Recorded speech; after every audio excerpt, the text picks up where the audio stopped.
Hello and welcome back to the Wera British Kart Championships, once again brought to you at the Paul Fletcher International Raceway. But this time it's time for the Rotax and the Honda Cadets to do battle out on circuit this time around. In Honda Cadet, 3 drivers at the top of that leaderboard: Timo Youngling, Joshua Graham and Noah Wolf. Only a few points between them. It's going to be an incredibly close battle all the way to that checker flag on Sunday's final. Stay tuned for that one. Mini-Max, of course, Ethan Jeff Hall, Scott Marsh, the rookie driver, and Ewan Charman. Again, very close on points all the way throughout those top 3, and of course the rest of the field coming through.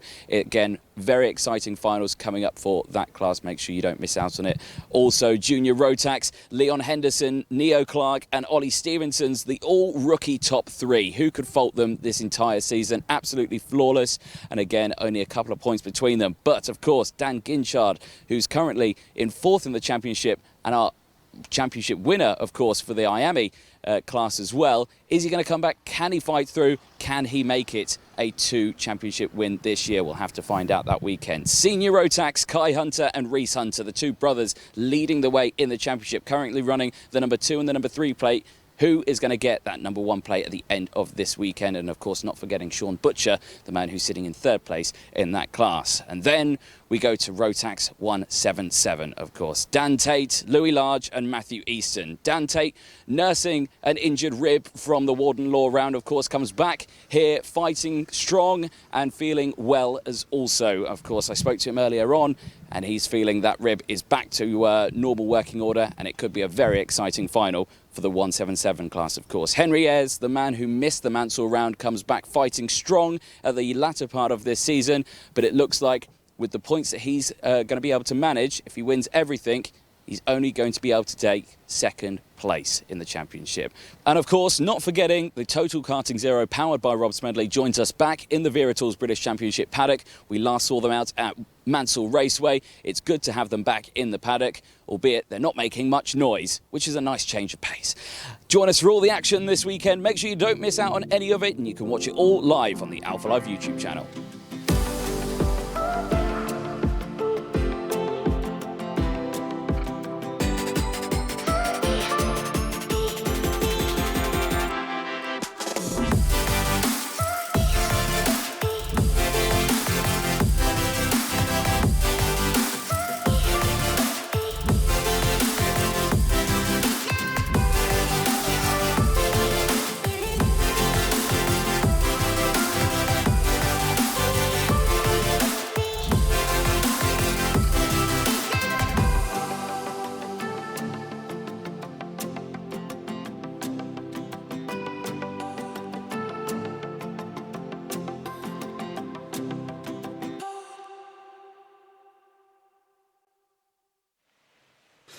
Good morning, everybody, and welcome to the Paul Fletcher International Circuit and the final day of the 2021 Wera British Kart Championships from PF International. As you can see, ladies and gentlemen, it is raining here in Lincolnshire. And first of all, introduce ourselves. My name's Henry Baudet, and joining me, as always, on the stream, it is Anthony Jordan. Anthony, welcome to the final day, the final round, the final event of 2021. Before we get started, I have to make a quick apologies. The weather is playing havoc with the stream signal. So for those of you watching on the Alpha Live YouTube channel, on motorsport.tv, or on the Wera Tools Facebook page, if it's a little bit laggy, I think is the thing, then please accept our apologies. The internet signal here is not great with the weather. The cloud cover is very, very low, is it not? It's very low, yes. A good morning to everyone on the stream as well. Yes, we do apologise for that one. Of course, the clouds are very low here, and it is causing absolute havoc with us today. There is a look at the weather conditions. Rain, no chance of sunshine, apparently. It might Zero. Might come back a little bit later on today. But yeah, it is absolutely dreadful conditions out there today. As you can see, just in the live shots behind you, the Total Karting Zero cadets are out for their warm-up session currently. But yeah, like you're saying, it's an absolute mayhem. The schedule today, obviously, race 13, Mini-Max Heat 2. They're going to be kicking us off today, 10 o'clock, for the start of the stream. Race 14, the Rotax 177 for their Heat 2, with Total Karting Zero Bambino for their Heat 2 as well, with Senior Rotax for their first repechage of the day. Then we head back to Total Karting Zero for their cadets Heat 2. That's race 17 at around 11:15, a little bit later on today. After that one, Honda Cadets for their pre-final will be going out again. Who is going to take the championship in that one? All these championships are incredibly close. Minimax for their pre-final at 10 to 12. Rotax 177, their pre-final 10 past 12 as well. Race 20, race 21. Junior Rotax, race 22. Senior Rotax, all for their pre-finals. And then it kickstarts again a little bit later on. The Paddock Show that we have for you that we filmed last night's Paddock Show, that'll be during the lunch break. And then after lunch, we come into the finals. Oh, yes. Start with the Bambino Total Karting Zero, don't we, Henry? Yes, so we got 2 guest rounds here. We got the Total Karting Zero Bambinos and the Cadets, but then the final 5 champions, the final 5 British karting champions for 2021 get decided starting at 2 o'clock in Minimax. Then at 2:30, Rotax 177. That one is really close. Honda Cadet, still, any one of 3 drivers can win it. That's at 3 o'clock. The final 2, right, well, they've got the Total Karting Zero Cadets. They have their guest final at 3:30, but then the final 2 races of the season. Junior Rotax, any one of 7, still mathematically in it. And Senior Rotax, which Hunter brother will it be? Reese or Kai to take the British titles, rounding out the season. Hello to everybody watching on the stream. Again, we apologise if the stream is a bit laggy. The weather here in Lincolnshire at PF International is not great. The cloud cover is low, which does have an impact on the signal. We've got people watching from Germany. We've got people watching from Bathurst, Australia. We've got Michelle Scusa watching. That's Casper Scusa's younger sister from Brazil. Hello to everyone from all corners of the world. This is the Wera Tools British Kart Championship, and race number 1 on the day is coming up now.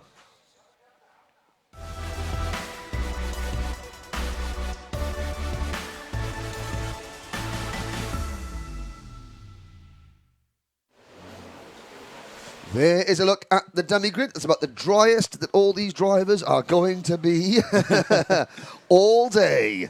And even though you can see they've got their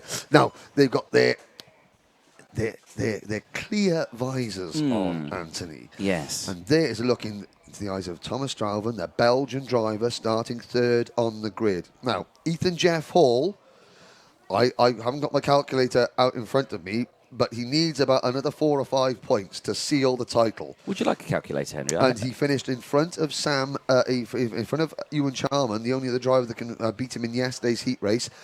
Points are awarded at the end of this heat. The key will be Ethan Jeff Hall's celebrations as he crosses the line wherever he finishes. There is Ewan Charman, the only other driver that can catch him. Focused, it's now or never. It's an outside chance. And, of course, at the end of this heat race, they've still got the pre-final and the final. So Charman is just going for it. There is Mikey Walker, the Vision Motorsport number 33. And, again, the tape going out there. Oh, yeah, there. Hi, Mikey. How's it going? Now, you can see his dad there sort of like taping up the sleeves of his race suit to his gloves so that water doesn't get in underneath there, which was a big distraction for these drivers. That was Blake Ticehurst just behind on the screen there. There's Freddie Lloyd. What a drive Freddie had. Yeah, he did indeed, didn't he? Now, Freddie obviously hasn't had the memo about putting the right visor sticker on. Oh, dear. All right, well, can't focus on Freddie, sadly, because he's got the wrong visor strip, not the Wera Tools one. They are told, the drivers are told, they are. Little Henry, my son, was out there handing out the driver strips yesterday. He did say that a couple of drivers gave him a bit of abuse when they wouldn't put it on. There we go. Lovely. There's... Freddie Housley. Freddie Housley for Sam Pollitt Racing, starting on the inside of row number 9. Do you know what? I'm glad I took a second look at that sponsor on the chin of his helmet there. Really? Yeah. I was looking down. There's Adam Wooden. Nice, like the lightning on the crash helmet there. Very, very good. Adam, due to be starting on the inside of row number 10. He's actually 8th in the championship. Don't forget, seeded plates down to number 10. Joe Anderson. He's down in the top 20. Just outside the top 20 in the championship. There is a look at William Ray. His first season of the British Championship is going to come to an end here. And at the back there... Don't say it. Well, do you know what? I'm not, because he hasn't got a visor strip on. Hasn't got number 41.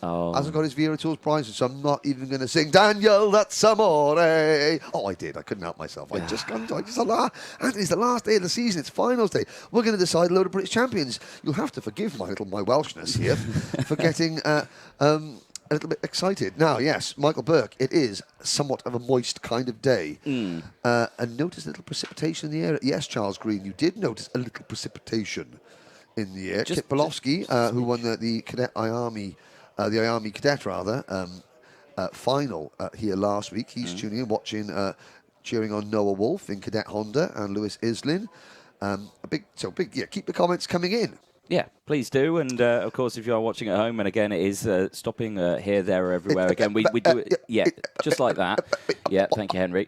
That's actually quite a good impression. Yeah, obviously, we can only apologise. It's purely due to the weather here at the circuit. Look, the cloud, put it this way, it's near the middle of the day. Well, it's morning here. It's 10 o'clock local time in the UK. And it feels like about 6 o'clock in the night. It feels like 6 o'clock in the evening. It's very, very dark here. Yes, it is. The lights aren't on just yet, but they possibly will be before long. So, 1,382 metres. This next race is going to be 10 minutes plus 1 lap. Looking across the grid there's the number 74 kart of Josh Camp. You see all everyone on wet tyres. And there's looking at Callum Ghosh there on the Micron. So here we go. A look at the starting lineup with Warwick Ringham front and centre in the blue bobble hat there. It's Chase Fernandez and Scott Marsh on the front row of the grid. Thomas Strauben and Levi Earle on row number 2. Aaron Fall and Ben Crossley on row 3, with Ewan Charman and Ethan Jeff Hall, the championship leader, on row 4. Mikey Walker and Thomas Behrman go from row 5. Blake Ticehurst and Harrison Crowther on row 6. Freddie Lloyd and Andrew Douglas on row 7, with Oliver Sander and Ollie Wise on row number 8. Freddie Housley and Reg Hayward are on row 9, followed by Adam Wooden and Damien Barris-Haggett on row 10. Joe Anderson and Freddie Worlock on row 11, with William Ray and Josh Camp rounding out row number 12. And the 13th and final row, Daniel Atsamore and Callum Ghosh. Daniel Amore. Let's just say Daniel Amore. Now, looking there, so Thomas Warwick Ringham from Strawberry Racing watching Ethan Jeff Hall on. This is where Ethan Jeff Hall could potentially seal the championship unofficially. So Max Timmermans there, Thomas Strauben's mechanic in the blue jacket, standing next to Warwick Ringham. And it's very, very wet. Now, the drivers have had 3 laps of practice this morning to get used to these conditions, but look at that, DJ. I know. I mean, if you're in the middle of the pack, you cannot see where you're going. So the first couple of corners are going to be absolutely critical. Chase Fernandez and Scott Marsh have got a chance to break away here. In Minimax, usually, drivers can come from anywhere on the grid and win this one. Not so necessarily in the wet. It's so difficult to make up ground, because to make up ground you've got to push, and of course you're on the edge of adhesion all the way around this circuit into the tram lines. Let's get a first time of asking. Lights are they green? Are we off and racing? It's green on my timing screen. I think we are, yes. Through the Bruno Ferrari S's. Yep, the start line. I think the start line gantry lights didn't come on there, so maybe they are working now. Everyone onto the banking cleanly, and there's Ethan Jeff Hall in kart number 12 looking to the inside, and everybody tiptoeing around. Chase Fernandez takes a very wide line going into turn and and a spin. Aaron Fall spins the back, and he's hit.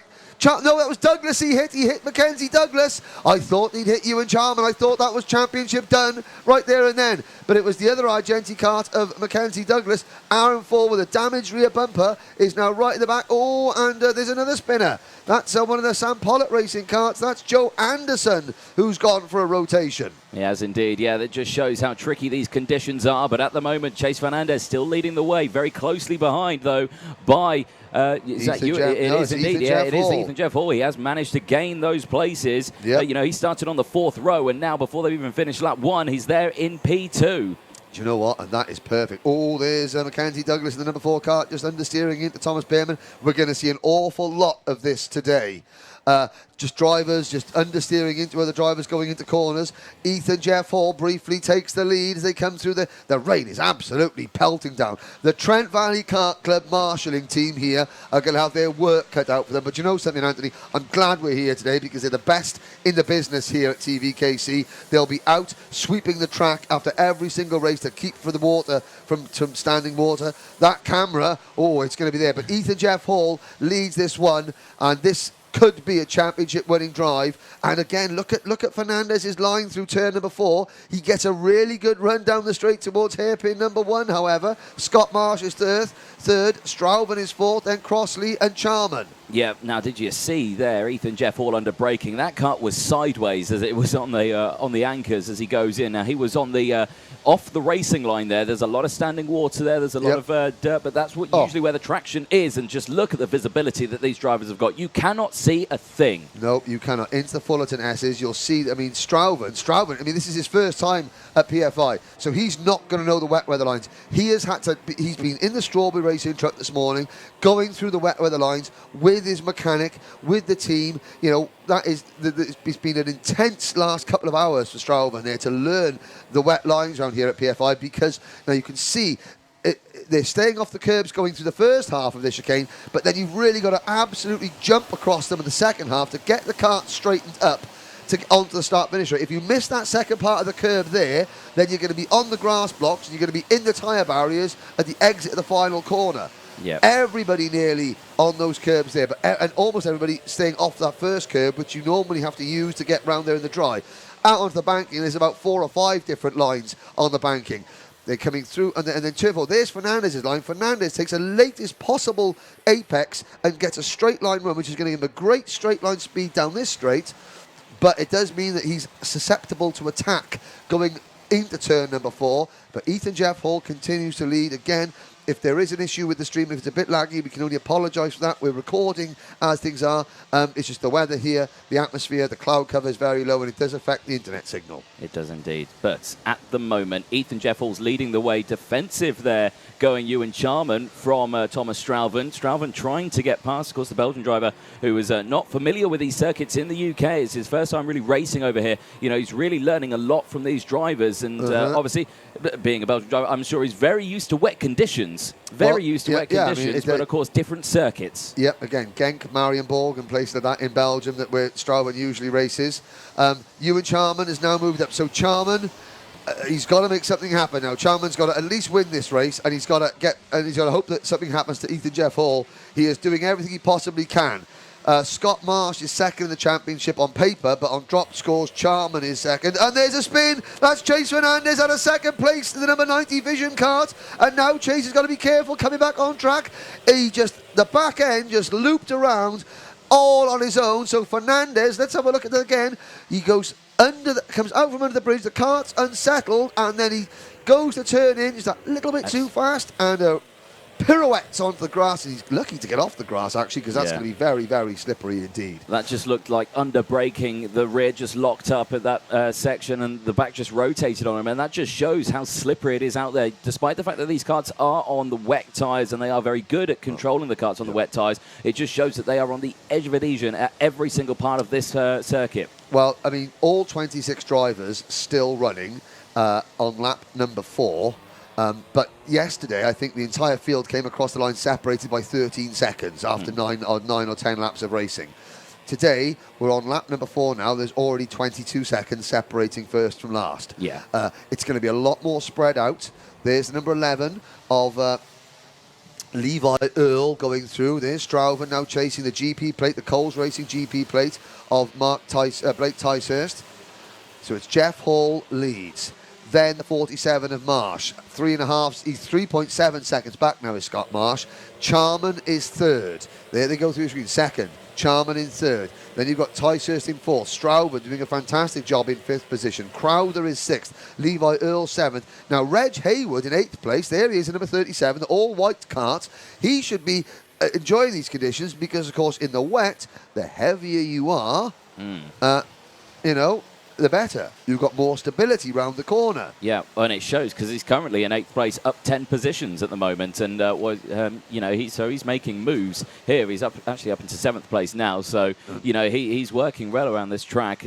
Just under 4 minutes to go then, plus that one additional lap, and like you just say, watching these drivers going around, you can see the back stepping out at any possible opportunity, and everyone trying to pull out of like the slipstream. Usually you'd see them absolutely line astern, fixated to the rear bumper of the driver in front, but you'll probably see that now they're trying to pull out of the slipstream as much as possible because... And look at that. Look at... I mean, it's... Oh, yeah. I mean, so you're looking at those 3 cars there. Fernandez and... Oh, I was about to say Thomas Behrman. Thomas Behrman cannot see where he's going in that situation. All he can see is the spray that kicked up by Chase Fernandez. Mackenzie Douglas goes through there. Behrman gets going again. But as they come down the straight, Behrman and Douglas, all they can see is a rooster tail of water coming up at them. And he turned into the corner and, again, just unsettled the car. The back end step round, he asked a little bit too much of it. Off he goes. He keeps the engine running. He's back into the race. He only loses a couple of positions because things are so spread out. But now, as they come under this, so that this is Fernandez trying to chase down... can't quite see who the driver was. I think it was Thomas. It was Adam Wooden, possibly, the KR Sport. There's the number 55 Vision Motorsports kart of Ollie Wise. He's there in 12th position now. Lots of different lines over the bridge and into turn number 4. A quick glance back, and now there is Wise trying to go around the outside of the number 11 kart of Levi Earl. That's for 13th position now. And up at the front, we've got a change for second. We have indeed, because Ewan Charman, the 42, has managed to get past Scott Marsh and is going to hunt down then our current race leader, but he's got 6 seconds to try and do that. Ethan Jeff Hall at the moment is absolutely driving away with this one. I believe he is the fastest driver out on circuit at the moment. His last lap, he's constantly in the low 21s out there. He's just actually set the fastest lap of the race, though, a 1:20.42 across the line that time. So Ethan Jeff Hall is dancing in these conditions. 1 minute 20.42. That is a long way off yesterday. That's about 20 seconds off lap times from yesterday. Now, a couple of other people have been tuning in. I can see Matt Eyes there, so I could see Nippers on the stream. He's cheering on some of the 177 contenders, Philip Howard and Sam Winter, but he's wondering why the stream is a bit laggy. That's because of the weather. Cloud cover is, well, the cloud cover, I mean, if Nigel Edwards standing his tiptoes on the start line gantry, his head's actually in the clouds. The clouds are so low here at the moment. But there's Ewan Charman in P2. They're a good 25 seconds off the pace from yesterday's lap times. So yellow flags waving at the end of the start-finish straight, but they go in now. A minute to go. Ethan Jeffel, 6.5 seconds in the lead. What an absolutely, I mean, he's dominated this season. He has been absolutely sensational. He's won at least three of the finals. Oh, and there goes Crowther up the inside of Scott Marsh, and Ticehurst also trying to go through the Bobby Game corner, and they just about hang on. Crowther and Ticehurst go through. Marsh relegated back to what is now 5th position. Now, watching that, it looked like Harrison Crowther didn't actually mean to do that overtake. It looked like it was going, that's a mistake. Actually, it worked. Lovely. And he needed Scott Marsh's help there. Yeah, he did. Scott Marsh was well to avoid that one there, because, it just looked like coming into it, you just saw how quick his hands were on the steering wheel. It just looked like that was actually, no, I didn't mean that. Yeah. But it worked out well, so good driving. Well, the clock strikes 0, ladies and gentlemen. Next time Ethan Jeff Hall passes the start-finish line, he will get the last lap board. And I'm just looking at his record this season. I mean, we started the season at Clay Pigeon in weather somewhat similar to this. Oh, very similar. And Ethan Jeff Hall won that final. He then won in the dry at Mansell Raceway. A double-header at Wilton. He came second on the Saturday behind Reg Hayward, and then he won the Sunday final. This is only a heat race, ladies and gentlemen, but this is the race, I believe, that Ethan Jeff Hall is going to seal the 2021 Vera Tools British Minimax title. He won at Warden Law, so he's won 4 out of the 5 finals. Here is a fact, as we're watching Thomas Strouben in the second of the Strawberry Racing Karts battle with Scott Marsh. Since Motorsport UK took over the running of the British Championship at the start of 2019, Strawberry Racing, one of the most successful names in the last quarter of a century in British kart racing and in world kart racing. I think they're the current Rotax European champions. They're the current IAMI X30 Euro champions. One of their drivers, Callum Bradshaw, is the current world karting champion. They have not won a British karting title since the start of 2019. And in half a lap, Ethan Jeff Hall is about to change that statistics. And I think Warwick Ringham is down there watching in the grandstand. I haven't seen Spencer this weekend, Paul Spencer, but I'm sure that he's here squeaking around somewhere in the paddock. But this is going to be a momentous occasion for Strawberry Racing into the Fullerton S's. Anthony, what a race this young man has had. He's leading by 7.5 seconds. Yep, you can't fault him. He's absolutely been seamless. He started on that 4th row in 8th place. He had an amazing start, managed to get up to 2nd place before he even finished lap 1, and he's just led this race all the way since. I mean, look at him driving around through the Mike Wilson complex. You cannot fault him. He's not hit a curb. Well, he clips one there. But, you know, he's absolutely nailed it all the way around this track. And now the only thing he's going to see is a checkered flag and the championship potentially. We'll have to find out on points. Oh, yeah, but only potentially. And now we look back there, as we can see Charman coming home in 2nd. 3rd is Crowther. 4th is Ticehurst. Now we look, Thomas Strauven. What a drive from Strauven. That's the, to finish in 5th position. Reg Haywood, 6th. Chase Fernandez in 7th. After that spin. Scott Marsh fades at the end to 8th. The Kart obviously going off there. Mackenzie Douglas rounds out 9th place. Freddie Lloyd, I think you've seen his member Rebecca on the stream cheering on. He rounds out the top 10. Thomas Behrman is 11th after a spin. Then Levi Earl, Aaron Fool after a spin. Aaron Fool, they're coming home in 13th place. Adam Wooden, Ollie Wise, Ben Crossley, Mikey Walker, William Ray, Oliver Sander, Freddie Housley, Callum Ghosh, Josh Camp, Daniel Amore, Freddie Worlock, Joe Anderson, Damien Barris Haggett.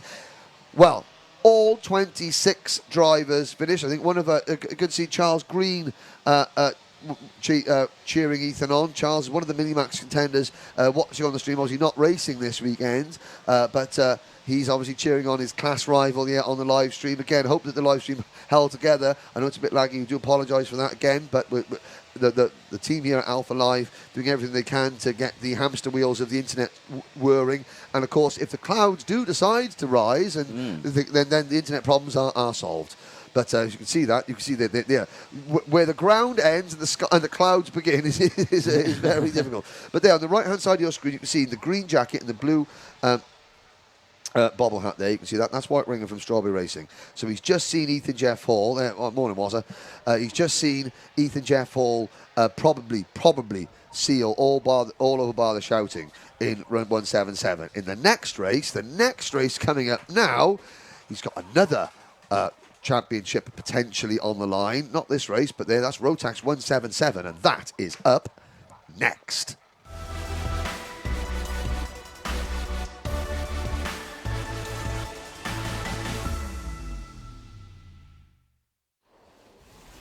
There we are. And there's Connor Jupp on the right-hand side, the mechanic for Dan Tate. Dan Tate, your current championship leader by a fraction, a margin. We spoke to Dan and to Matthew Easton on the live Paddock Show yesterday, which you can watch during the lunch break today. Matthew Isaacs, Nippers, has been on. Cheering on Philip Howarth, real number 1 in kart number 66, and Sam Winter. Sam Winter told us last night it was going to rain today, and we didn't believe him. We didn't believe him. But Sam Winter is the Winter cast. He was looking forward to that because, again, he says that, you know, the drivers with the less power, the rain's a great level. And there's the real number 1. There's Samuel. There he is. He's got his forecast right. He's happy. Look at it. Look at that. Look like a little cherub underneath there. I know. Well, it's like you say, he was looking forward to the rain conditions. He said he's quicker in the rain. He says it helps him out massively. I mean, Darren Howarth. I said Darren Howarth. Darren Howarth's handlebar mustache needs its own show. Yeah, it does. Yeah. There's the number 26 car. Good to see Joe Hunt here, the privateer. You're about 1 year too late with that visor strip. Well, that's all right. I mean, Demon Tweak still one of the sponsors of the championship. Avira Tools, the title sponsor this year. There's Henry Ayres. So the number 1, possibly his last day in karting because he's going to try at the end of this year. He's hoping to get a ticket to the grand finals of Bahrain. He qualified last year, but we'll have to see. There is a look at Porter, Callum Porter. What's going through his mind? First ever podium in the British Championship for Ultimate R, last time out at Warden Law, courtesy of Callum Porter. And he's going to try and make it 2 out of 2 there. All the concentration yesterday, Anthony, it was all jokes and laughter in the 177s. There's Wheel. There he is, taking his photo for social media. And look at that. Here's a look at the starting lineup. It is indeed, yeah. Rotax 177, race 14, heat 2, about to get underway. Dan Tate who's not carrying a helmet, is alongside Callum Porter with Matthew Easton and Luke Oliver on row number 2. Row 3, Louis Large and Henry Ayres. Row 4, Philip Howarth. All right. And Joe Hunt. Excellent. And then all on his own at the back, Sam Winter, the privateer on the red speed chassis, but he's got a smile on there. He's got a smile on underneath that helmet. And he's driven up in a truck today. He has. So he's a factory driver. He is indeed. Not on the roof of his Golf or his Astra van. Factory settings on that red speed chassis. So, to give the folks at home an idea of which way the wind is going and which way the rain is going, the wind is, it's a headwind down the main straight, meaning it's a tailwind as you come off the bridge. No, it's a cold wind. That's all we need to know. Well, it's a cold and wet wind. There you go. That's what they've got. So, apparently the rain is meant to finish at 11, says the disembodied voice in our heads. That's good. So now let's have a look. Who's got it? Charles Green not here because he's having to isolate due to COVID. Matthew Bocock, as Joe Hunt goes for a quick spin on the warming up lap. Matthew Bocock cheering on Ollie Goodyear. We're going to see Ollie Goodyear in juniors later on. Ollie Goodyear's having an excellent weekend, I have to say, the number 55, another privateer driver. This is the type of weather that privateers like, because the privateers necessarily don't have necessarily as much power as the team drivers. The engines necessarily aren't as good, but the rain is the great leveller. Let's have a look. Watch for number 77, Sam Winter at the back. He was looking forward to these conditions. Dan Tate leads the field into the tram lines. We are off and racing. Tate and Matthew Easton slide through the Bruno Ferrari S's under the bridge and out onto the banking. There we go. Good start then from 177 and a spin. Sam Winter, what you... Oh... Well, he gets it back in the straight line again, gets it going. So he does lose time, but he's going again now. But we'll pretend that didn't happen, Sam. We'll pretend that didn't happen. Well, okay, because I've got my, Winter's coming, my Game of Thrones line ready for Sam Winter to start charging at the order. Oh, dear. Tate leads into hairpin number 2. Porter, Callum Porter's going to be a great driver study here. He moves around in the kart because he's so tall. You can move your body around in the kart to affect the balance. Oh, Philip Howarth on the grass. I wouldn't stay off there, Phil. Oh dear, the gold crash helmet has been replaced by. Oh, he's not come through. Well, he has. He's done himself a mischief there, going into the thing. But he's got the St George's cross on the top of his crash helmet there. Into there. Oh dear, Luke Oliver has had a problem. Now, Luke Oliver was slow getting off the dummy grid, and the number 97 Coles Racing kart has also decided to have, the water in the electrics possibly. Tate, Easton, Porter, Large, Ayres, Hunt, Winter, Howarth. That's the order at the end of lap number 1. Now, let's see if Sam Winter can get himself around the banking without spinning this time. I think he has. There's Louis Large clattering the curbs there. Now look at the way that Porter moving his body around in the kart there, just to get better balance. You'll be coming into braking. You'll see him lean over to the left as the kart turns right. He'll lean over to the left, turn in. There he goes, shoulder up. Doesn't work though because he gets overtaken. I think you were demonstrating there how good that driving line would be. But then, it just shows that it is favourable to take the wide line. He is not wrong when he does that. Is Porter? He's not wrong at all. Grandad Jeff Hall, Deepdale Dreamer from Preston. So he's a Preston North End fan. Sorry about that. Is what he said. He said, my grandson's Ethan Jeff Hall. Well done. Congratulations to him. There's a move. Not quite a move. Let's have a look there. Morning, Henry from Ashton. Ashton Wiggins is on there. He's wishing We Call Denham good luck in Cadet Honda. Honda Cadet, sorry. And so it's good to see Ashton Wiggins, one of our Mini X30 drivers watching. So a lot of the drivers that raced in the Army finals last weekend, watching the stream this weekend. Someone called Rory's giving you 79 pence, Anthony. That's nice of him.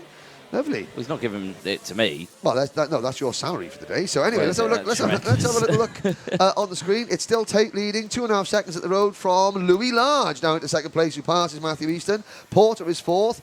Is 5th. Now, the Paddock Show last night, I've got to say, the star of the show last night's Paddock Show was Humphrey. It was. Humphrey Ayres, yeah. Henry and his better half's 6-month-old Cocker Spaniel. We like Humphrey. Yes. Good dog. He's a good boy. Right, on with this.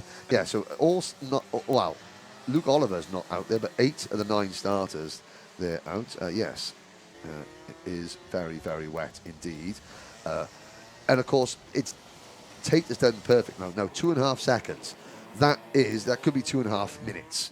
Because unless Tate makes a mistake, in these conditions, you can't make up 2.5 seconds without making a mistake. Because the more you push, you drive in deeper into a corner, you can't get the kart turned, you underside, you lose it on the exit. So Tate has now got to just stay focused, stay rooted in the seat. Now, you won't see Dan Tate moving around in the seat. He's going to be down there, squatted down low in the seat, so he hasn't got the ability to move around and change the balance of the kart. And let's have a little look, though, with Louis Large, Easton and Porter. They're all still together. Ayres has caught them. Then it's Winter's up into 6th position, so Winter has got past Howarth and past Hunt. Yeah, so interesting stuff then in this. And Winter is coming! Is he? Is he? Oh dear, sorry. It's Deepdale Dreamer is, what's it called? Deepdale Dreamer is not Ethan Jeffall's granddad. It's Ethan Jeffall's grandma. Sorry, Nana Jeffall. To apologise. Anyway, I got the grandson right part. Sorry, Nan. Here we go. Up the short chute towards the Fullerton S's we go. So 5 minutes plus that one additional lap. We watch here as Callum Porter going very wide out of the Fullerton S's there. Is Henry Ayres catching that gap last time? 1.2 seconds. It definitely doesn't look like 1.2 seconds. No, and it was helped by the fact that Callum Porter went very, very wide coming out to the Bobby Game corner there over the grass blocks and had to literally, in that you can't steer. You've got to just ease off all the pedals and let the kart before you try and turn off it so the kart doesn't limp. Spin. Spin. Yeah, exactly. There we go. So across the line then. Does close it. 0.6 of a second is that gap now for 4th place. New personal best time as well for Winter as he goes across the line. So, like you said, Winter is coming. He's up 3 places from his start. There we go. It's a second Game of Thrones reference. There we go. Well, I've been waiting all year for it. I mean, Sam's finally put his finger out. It's been a tough season. If you think these teams they rock up, they turn up with their cars, the team has got the cars and everything like that, but when you've got to load the cart up on the roof of an Astra, drive up yourself, do everything out the back of an Astra, and the fact that he's still here racing in the British Kart Championships. Well, at Waterloo, he was sleeping in the back of the Astra. I remember the middle of the day when I was walking through to go do a go do an interview, things like that. I just walked past Sam in the back. I just saw his legs out the back of an Astra with the boot lid. And the circuit owners, Matty Hunter and everything like that, they just walked past and threw a bucket of cold water on him. Right, there you go. Wake up, it's your heat. There's the shower facilities. Remy Gilbert asking why is it lagging? Correct. It's because of the weather. It really is. It really is. But we're doing our best. There goes Dan Tate. So Tate came into this event on 622 points. At the end of the heat, I think that Dan Tate is going to get maximum points from the heats. So that is going to increase his advantage over Matthew Easton by at least another 3 points, which would put him unofficially, by my calculations, 13 points in front. Oh no, that's Henry Ayres running wide onto the banking. Just the bottom of your screen there, Ayres just too fast going onto the banking. Kart wouldn't turn, understeered onto the grass. He gets out, and that has allowed Sam Winter. Ready, Sam Winter fans? Sam Winter into the top 5 in the British Championship. Get the bunting, blow out the balloons. He hasn't spun. Well, he's only spun once. 2.5 minutes to go. No, remember we forgot that one happened, didn't we? Yeah. Well, no, we forgot about that. Yeah, exactly. That didn't happen. So. Oh dear, Joe Hunter outbreaking himself. There he goes. Just so. And again, why do we focus on Sam Winter? Well, I mean, he's the oldest driver here. He's the grand old age of 40, which is not old at all. Speaking of someone who's 40 themselves and looks at least 25. Quite old. Feels at about 85, but looks 25. He's a privateer driver. He brings his kart to the British Championships on the roof of his Astra van. Obviously, when he wants to be a factory driver, he does bring the truck, and he's done it this weekend. So the factory Red Speed team are, but of course he can compete. You can compete if you're watching on the live stream. If you do club racing, if you fancy a go, if you want to really challenge yourself, it doesn't matter how old you are. If you want to relive a bit of your youth and go against a friendly grid against top competition, you can still do it because Sam's doing it. And if Sam can do it, anyone can do Anyone it. can do it. Yes. Yeah, exactly that. So that's why we're not favouriting him, but we're using him as a great example of like, well, why, you know, this is an expensive sport. No doubt about it. It can be an expensive sport. The level of technology is so competitive, but you can do it. And oh my word, he almost went into tyre barriers as I'm bigging him up. That would have been the curse of the all-time curse of the commentator. That nearly became a Brown Speed chassis. Yes, that was a Code Brown moment. But yeah, so that's why we're doing it. I mean, again, this is not taking anything away from any of the drivers in the teams and things like that. A lot of these guys, they're self-employed. They work 9 to 5, Monday to Friday. Karting's their hobby at the weekend in 177. You know, so you know they're ultra competitive. I mean, Dan Tate has driven an absolutely superb race, and one of these drivers, probably Tate at the end of the day, is going to get the ticket to the grand finals in Rotax DD2 for. In Bahrain at the end of it. Oh my word, Dan Tate, that was a tank slapper going to the first chicane there. Anthony Jordan. And there's Louis Large in second, running wide, 30 seconds to go. Now look at the different line they're using. They're almost driving straight off the track there, and that's brave because you've got to drive out there. That's where the grip is. Then get the car to turn in, bite. You can see Henry Ayres. Yeah. He takes the tight line in. That's going to cost him big time. Philip Howard's going to be catching up to him soon. Yeah, the good way of making an example about it is treat it as like you've got rubber gloves on. So you're washing up gloves. When they're dry, they're really sticky. Yep. You get them wet, and then they're really slippery. It's exactly the same on this. If you drive the wet tyres on the racing line where all the rubber is and everything like that, it's really, really slippery. You have to drive it off the line as much as possible, off that dry line, because that's where the traction is. It's where the dirty part of the circuit is. That's where you need to be. What's going on here? Yeah, I say. Louis Large has absolutely lit the touch paper. He has indeed. He's caught right up to the back. I'm not sure if it was a spin from Tate or anything like that, or has Large just been giving it large? Well, he has been absolutely giving it large, I think. That is a very, very good pun there, Anthony. I'm proud of you for that one. Out the final corner, onto the start of the last lap. Tate looks over his shoulder, probably thinks, oh, my word, where'd you come from? Now, this is where... Now, we saw Tate's... Maybe the tyres going on that car. Look at Louis Large. We could have a grandstand finish here on the last lap. Different line. Two very Louis different Large lines. is going to have a great run into turn 3, Anthony. He is indeed. Up they come. And again, look at that. It closed up so much speed there as they go through. Watch them through here. Again, two very different lines there. You'll see the drive that Large will get down the hill. Again, Tate looking. And you saw Tate's line there. It was very squirrely under braking. What are the lines going to be into hairpin number 1? Again, very different. The really wide line. He'll get the drive out of the corner. And look at that drive. He's just going to sail past. That's that is what a wet racing line does from a dry racing line. And Louis Large has absolutely stormed up the race leader, has taken the lead. Tate is easing back. Tate easy back, and there's no point fighting. There really isn't, is there? So he goes through, and again, Tate looking behind him, just trying to see where the next person is. I think Tate might be nursing an issue here. Like you say, it could be the tyres that are going off at some point. But yeah, we're not too sure. But that Kart really struggling out there because he's already pulled away a 1.2 second lead at the half of the lap. Well, one more corner to go then, because Louis Large is going to come round and he's going to see the checkered flag. And it's not going to be maximum points in the heats for Dan Tate, but what does that mean for the championship? But it's Louis Large taking the checkered flag in Heat 2 from Dan Tate. Matthew Easton crosses in third place. Porter, the number 20, crosses the line for the Ultimate R team. Then it comes through Sam Winter, Henry Ayres and Philip Howarth. Let's see what that overtake looked like back. And again, just watch the difference between the two different racing lines. There, Tate hugging that inside line. Large going on the outside, forces that powered out and just absolutely sails past. Yep, there was nothing that Dan Tate could do. He was powerless, like literally powerless, because the more that he put the power down, the back end would have got even more slippery. But wow. Well, that was a grandstand finish there. Matthew Easton comes home in third position. Porter fourth. Sam Winter, top 5 as a privateer. Top privateer. Henry Ayres is 6th. Philip Howarth is 7th. And Joe Hunt comes home in P8. Well, Michael Burke comes in and says a dishwasher works better than doing it by hand in gloves. Well, there we go. That is an Australian sense of humour. I like that. Yeah, nah. Yeah, nah. Yeah, nah. Yeah, nah. Yeah, nah. Yeah, nah. Yeah, but nah. Yeah, but nah. But yeah, but nah. But yeah, dishwasher. But nah, not hand. Yeah, very good, very good. That put you in your place, Mr. Jordan. Well, Racing in the wet is fun. It's more fun for us watching from a nice dry commentary box. And compared to the conditions that we had yesterday as well.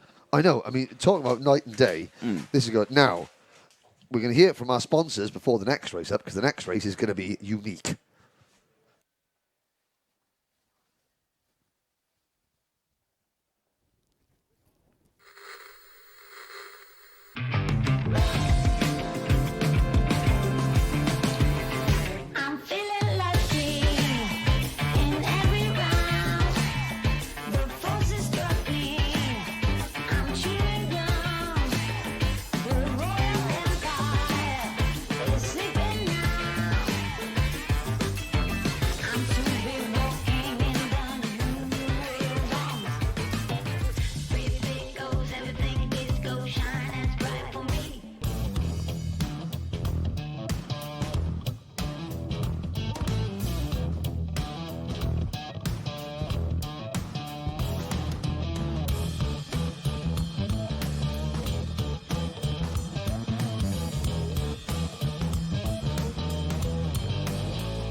Total Karting Zero, engineered by Rob Smedley. Bambino's up next. Now, the checklist for this next race. Gloves, check. Wet tyres. Check. Helmets. Check. Wera tool stickers. Check. Water wings. Check. There we go. There we are. Now, so these are the youngest drivers, 6 to 8 years old, in the electric karts. So these are the Birrell ART chassis, Aentron batteries, LeConte wet tyres, and Zogs, the water wings. Zogs, yeah. Other brand of water wings are available. Nice. Now, the important thing is to mention, there's a big thumbs up there from that young man, is that yesterday there was a big crash. Amrit Atwal, and I think it may have been Archie Loveridge, got together. Oh, there we go, ready to go, hunched over the steering wheel. That's what we like to see from Elsie Gannon. Ready to go, concentrating. Both drivers are fine, they're okay, they're back. I believe. I think they're all here, back and ready to go. So that is really good to see. I spoke to the team last night. They were fine. Good. You know, they were fine. Now let's have a look. There is Lewis. Is that it's Nala Turner. Nala Turner Cook there. Yes, primed, ready to go, ready to start this race. Kart number 11. Well, it's She's had 11. A different kart, not number 5. Yeah. Okay. There's number 9, Lewis Herbertson. I'm going to write that down on my piece of paper.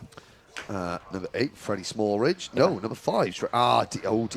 They've changed karts. Right. Freddie is in kart number 5 now, not number 8. Nala is in kart 11. That may be because there was some severely damaged go-karts. There's Amrit. He's now in kart 6. He's still in kart 6. That's okay.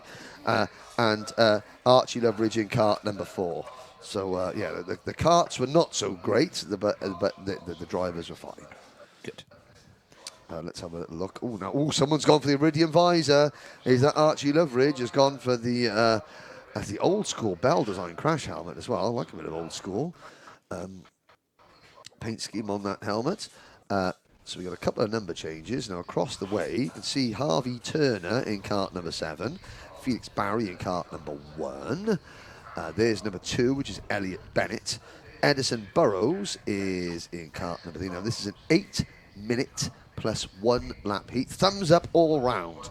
Nice crash helmet design there for Harvey Turner. He's even got the little man there on the side of his crash helmet. Running on the side of his helmet. Yeah. There we go. So much for peripheral vision. Yeah. When you're 6, you don't really care about stuff like that. If it looks cool, we're going to put it on. Yes, exactly. So conditions out there still very wet. Yes. Drivers are going to have a hard time in these ones, of course, because you've got to remember, like we saw at Mansell Raceway, when it's wet out on circuit and you've got electric power, instant torque. Yes. Unintentional rotations happen often. So here's a look at the grid. Harvey Turner and Archie Loveridge on row number 1. Felix Barry and Amrit Atwal on row 2. Elliot Bennett and Freddie Smallridge on row 3. Edison Burrows and Lewis Herbertson on row 4.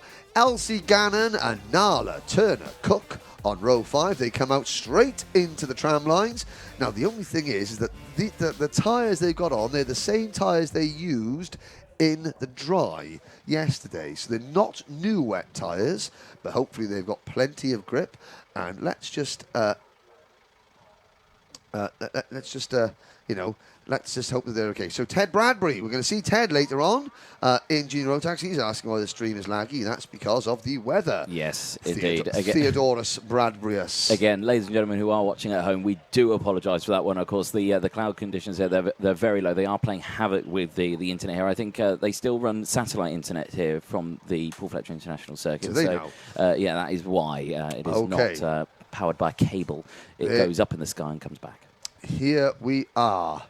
Lights are out. We're off and racing. 10 total karting, 0 Bambinos. Head off into turn number 1. Let's let them all through the Bruno Ferrari S's cleanly and hopefully out onto the banking. These youngsters, this is the biggest step into the unknown since Neil Armstrong for these youngsters. I mean, there are differences to those two situations, but yeah, it's a good way of putting it, I think. Well, Neil, have you ever been 6 years old going out in an electric car to the pouring rain at PF International for the first time, Anthony? Well, they're not stepping out onto the moon. But if you're 6 years old, this could be the moon. Oh, off we go already. 2 karts having a I think that's Freddie Barry, one of them. Rotation. We're going to get back on there. Another rotation getting on there. So again, this is going to be slowly, catchy monkey for the drivers. Tiptoe round the number 1 car. No, it was Felix Barry who gets going again. And, let's see. So up at the front, it's number 4, Archie Loveridge, leading number 7, Harvey Turner. Again. And there goes the number 2 of Elliot Bennett. He gets going.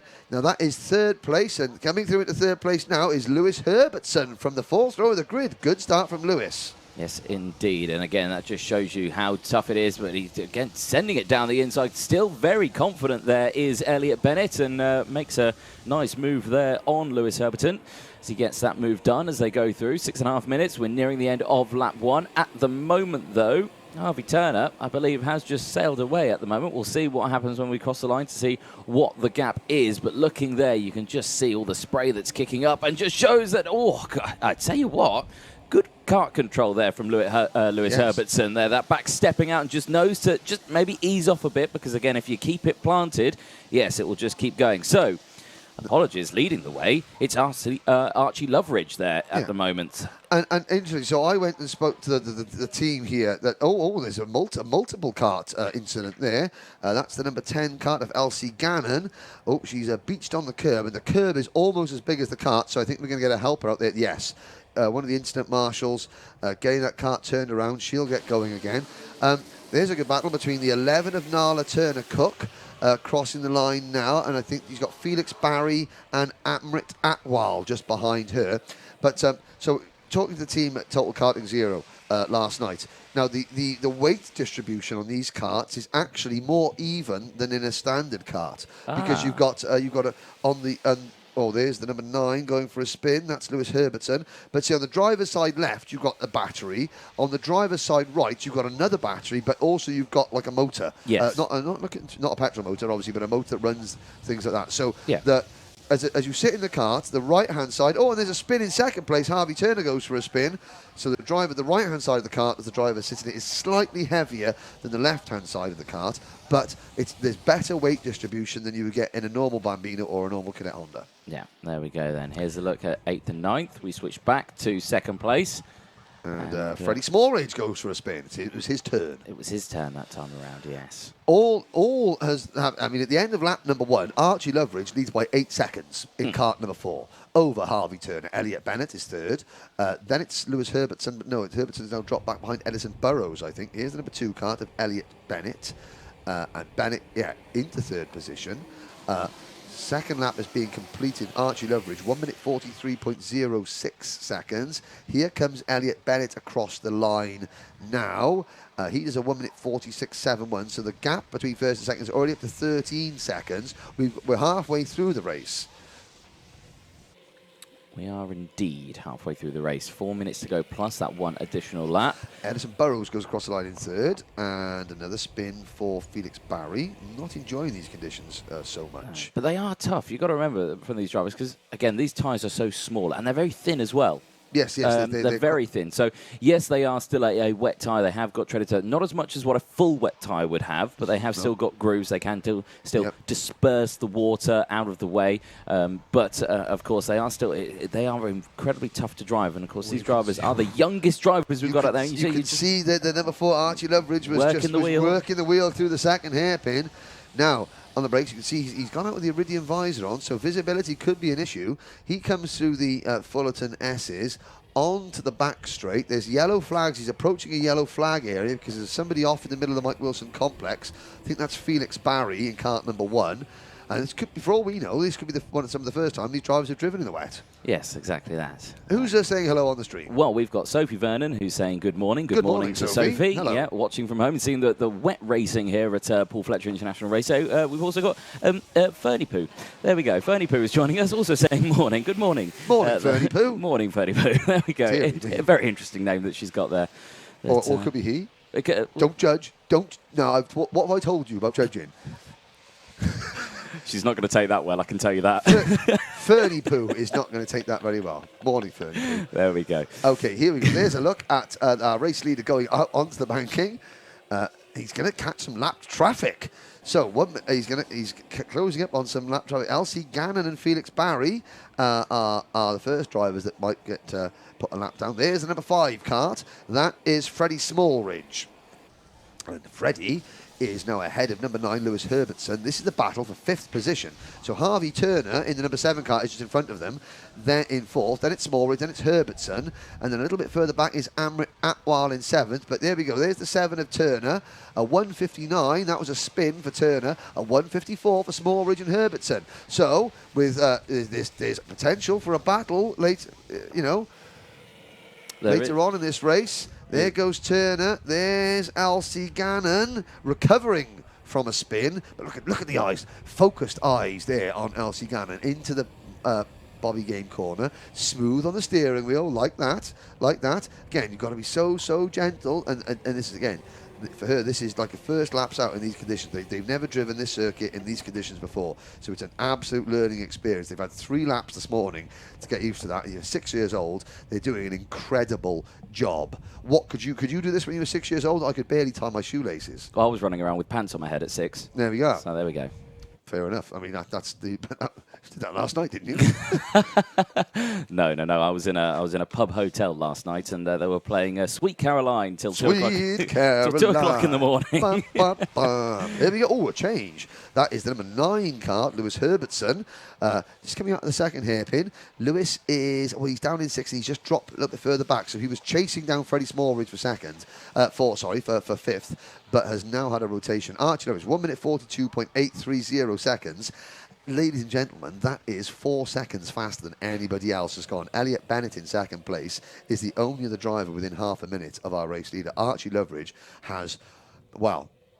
he has dominated this one. He's coming down toward the first hairpin, I can see now, and he is already putting Kart's a lap down. So we're looking at the banking here at the moment, but I can see our race leader has already lapped Nala Turner-Cook, Elsie Gannon, and Felix Barry. So he's lapped everyone up to 7th place. Amrit Atwal's in 7th place. But the clock has struck 0. So the next time around, this lap. Yes. So James Stone comes in. What is the difference in lap times between the electric and the petrol karts? Well, the petrol karts at last weekend's PFI round for the British Kart Championship, of course, it was dry. In Bambino. It was dry. Fastest time we had out there was a 1:22.36 in the final. What about yesterday's dry weather heat for the Bambinos? Dry weather heat for the Bambinos. 1:22, okay. Let me find out. For their Heat 2 yesterday. No, that's the one that we're doing today, so that's a bad example. For Heat 2 yesterday, 1:24.8 was the fastest time. So only 2 seconds a lap slower in dry weather conditions for the electric karts. That's interesting. It is indeed. We hope the weather will be improving between 11 and 12, said Alpha Live. Oh, I was going to say... Should have read the person who typed that before I read the comment out. Yes, but we're on the final lap, Anthony. We are indeed, and yes. there's a spinner. That is the number 6 kart of Amrit Atwal, who goes to spin. And here's our leader. Over the bridge, the final time. Archie Loveridge has led from start to finish. He leads by just under half a minute from Elliot Bennett. Edison Burrows in third. Harvey Turner in fourth. Freddie Smallridge in fifth. Sixth for Lewis Herbertson. Amrit Atwal is seventh. Nala Turner-Cook is eighth. Oh, my word. And that was almost disastrous for our race leader, because Amrit Atwal had spun just in front of the race leader. So he's got his wits about him, and now Archie comes into hairpin number 2, working that wheel. Again, you can see so much more confident and aggressive on the wheel than we've seen some of the other drivers. Into the Fullerton S's, he's lapped everybody outside the top 6 in this one. It's only been an 8-minute heat race. He leads by over half a minute now from Elliot Bennett. Burrows, Turner, Smallridge, Herbertson, Atwal, Turner-Cook, Gannon and Barry, the remaining runners. All 10 starters are still running, which is a tremendous achievement for these youngsters in this weather. But what a performance from Archie Loveridge, Anthony, coming to the final corner. Are we going to see Archie, not moving up, but moving on into other Bambino karts, or is he going to stay in Total Karting Zero and make a name for himself in that series? Here they come to the line. Here he comes to the line. Loveridge takes the checkered flag and wins after 6 laps, and now we wait. So there's Amrit Atwal. He's a lap down. We've got a long, long wait before Elliot Bennett comes home in second position. 1 minute 42.83 fastest lap for Archie Loveridge. The only other driver with the best lap of under 1 minute 50 was Elliot Bennett in kart number 2. So you wait for kart number 2 to come across the line. We're still waiting. Here are some more lapped karts. And I think here is Elliot Bennett in the white crash helmet. He crosses the line now. And he's happy with second place, and quite rightly so. Yeah, exactly that. That's a look then at the race results at the end of Total Karting Zero, powered by Rob Smedley Bambino, race 15. Powered by Aintron batteries. Well, there we go. Engineered by Rob Smedley. I have to apologise. Race 15, heat 2 results. Rolls off the tongue, like you said yesterday. Archie Loveridge taking the win from Elliot Bennett. Edison Burrows, Harvey Turner, Freddie Smallridge, Lewis Herbertson, Amrit Atwal, taking the top 7. Is that a last corner pass for position, Anthony? It could be. Is that a last corner pass? Or is that... No, that was Felix Barry almost getting lapped. It was, actually. No, Harvey Turner finishing 3rd. Edison Burrows has dropped down. So, 3rd place, Edison Burrows has fallen. Oh, no! Last lap, Edison Burrows has gone off. Now, is that a mechanical issue? It looks like the kart is not cooperating. But yeah, so Burrows out of 3rd position. Now he's going to finish 6th because only the top 6 are on the lead lap. There goes Lewis Herbertson across the line in 5th. Burrows will finish 6th, Atwal 7th, Turner, Cook, Gannon and Barry. Sorry, DJ. No. Quite all right there. Oh dear. Oh, he's got Pokemon on the back of his helmet. You've got to catch them all. You've got to catch them all. Got to catch them all. Right. Got to catch them all. There we go. Hey! Who's he got? Has he got there? That's great to see. His first Pokemon. First Pokemon crash helmet design we've seen. But we have something to say to you, not to you, but to you. To you. To you. To you. The viewers. To me. The listeners. Thank you. Yes. We've had troubles with the stream this morning. It's a bit laggy, but we're hoping we're going to improve as the weather improves. But there's hundreds and hundreds of you watching. We want the statistics in front of us. And a big thank you to wherever you are in the world. We've got people from Australia, from Germany, from the United States, from Brazil, from all across the UK and beyond. A big thank you to everyone for putting up with us all year. Yeah, putting up with me and Anthony all year. That requires a medal in itself. I mean, producer James, he had a full head of hair at the start of the year. So did you. Producer. Yeah. So did I. Yeah, not anymore. No. So thank you very much. We really do appreciate it. We appreciate your comments coming in. We like having a little chat with you all. Yeah. The comments make it, don't they?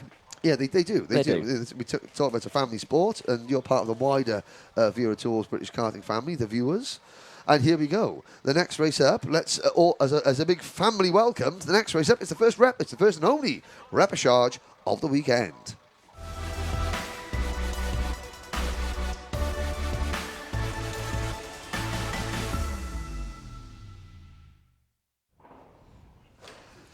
Oh, senior Rotax. 10 drivers looking for 6 transfer spots in the final. Now, we don't have a junior repechage, so the bottom 2 drivers in the points standings after the heat, Sophie Kinghorn and Brentley Sims, they don't even qualify for the repechage, unfortunately for them, so their season is over. Now, we've got visor strip issues, oh dearie me. That's not a penalty, you should be, but it's not. 10-point deduction. Yes. No, no, Jensen Watts, that's Jensen Watts on pole position. Our co-commentator yesterday, Magic Camara, on the outside of the front row of the grid. Let's have a look at the full starting repechage lineup in senior Rotax. Let's do that indeed. It will pop up on the screen in just a moment. Like you were saying there, Jensen Watts, the Zip Kart 63, starting on pole position alongside Magic Camara, the KR Sport driver, in that number 12 on row 1. Drew Perry and Oscar Hall on row number 2. Harry Gibson and Louis Weaver go from row 3. Oliver Meadows and Chaz Huyton, who had a big accident yesterday on row 4. Last row of the grid, row 5, Chris Simpson, who also had a big crash yesterday, and Nicole Sutherland. Let's make it very simple, ladies and gentlemen. These drivers have 10 minutes plus one lap to get into the top 6. Yeah.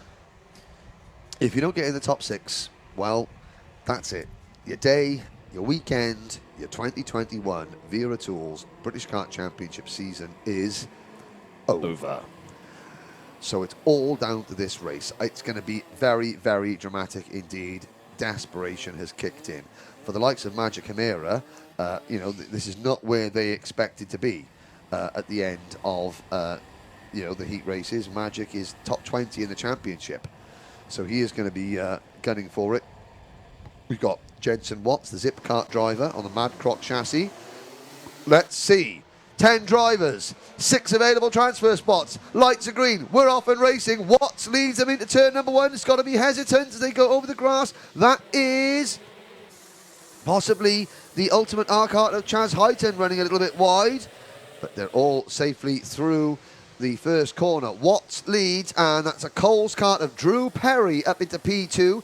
Hamera is third, diving to the inside. And there's a Vision Motorsport kart of Harry Gibson in 10th. But so far, 2, 4, 6, 8, 10 drivers all safely changed for the lead. Yep, there, because down the inside, Drew Perry with a great direction change there. You just saw it. Look at Jensen Watts, though. Yeah. He went from first to fourth, back to second in the space of one corner just by taking a different line. And he had to thread the needle. Now he's got karts blocking his way, but Drew Perry has the lead. Yep, exactly that as they go through. So 9 minutes to go. We're nearing the end of lap number 1.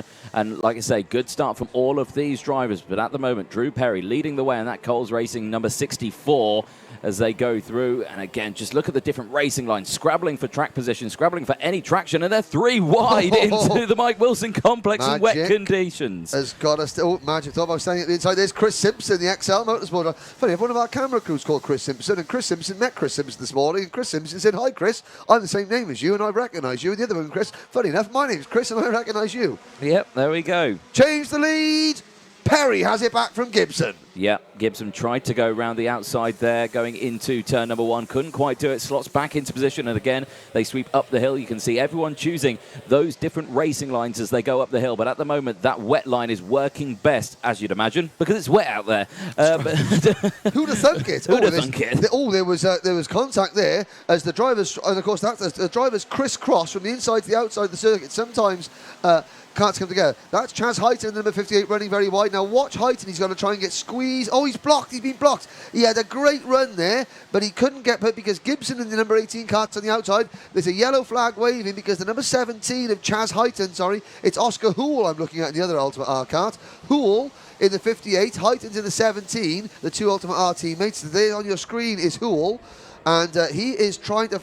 He's in 1, 2, 3, 4th place. Watts is 5th. Hamera is 6th. Oh my word. Jensen Watts and Magic Hamera, the top 2 starters, are the last 2 transfer positions. And look at the number 88 kart of Oliver Meadows, the Argenti team. He is fighting for a place in the main event. He is indeed, yeah, as they go through, because you've got to remember, like you said, the top 6 go through, and there Jensen it is. Watts.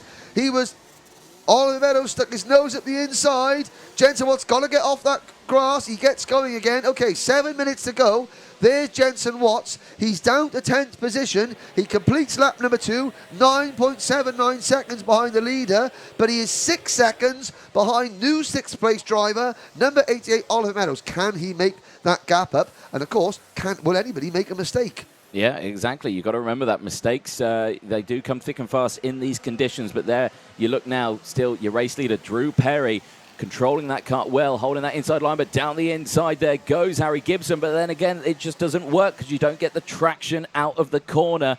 And Chris Simpson holds on to that second place spot. It allows everyone again to concertina up because Oscar Hall, like you were saying earlier, the 58 is closing in as well. You can just see him there in the gold and white helmet just in the back of shot.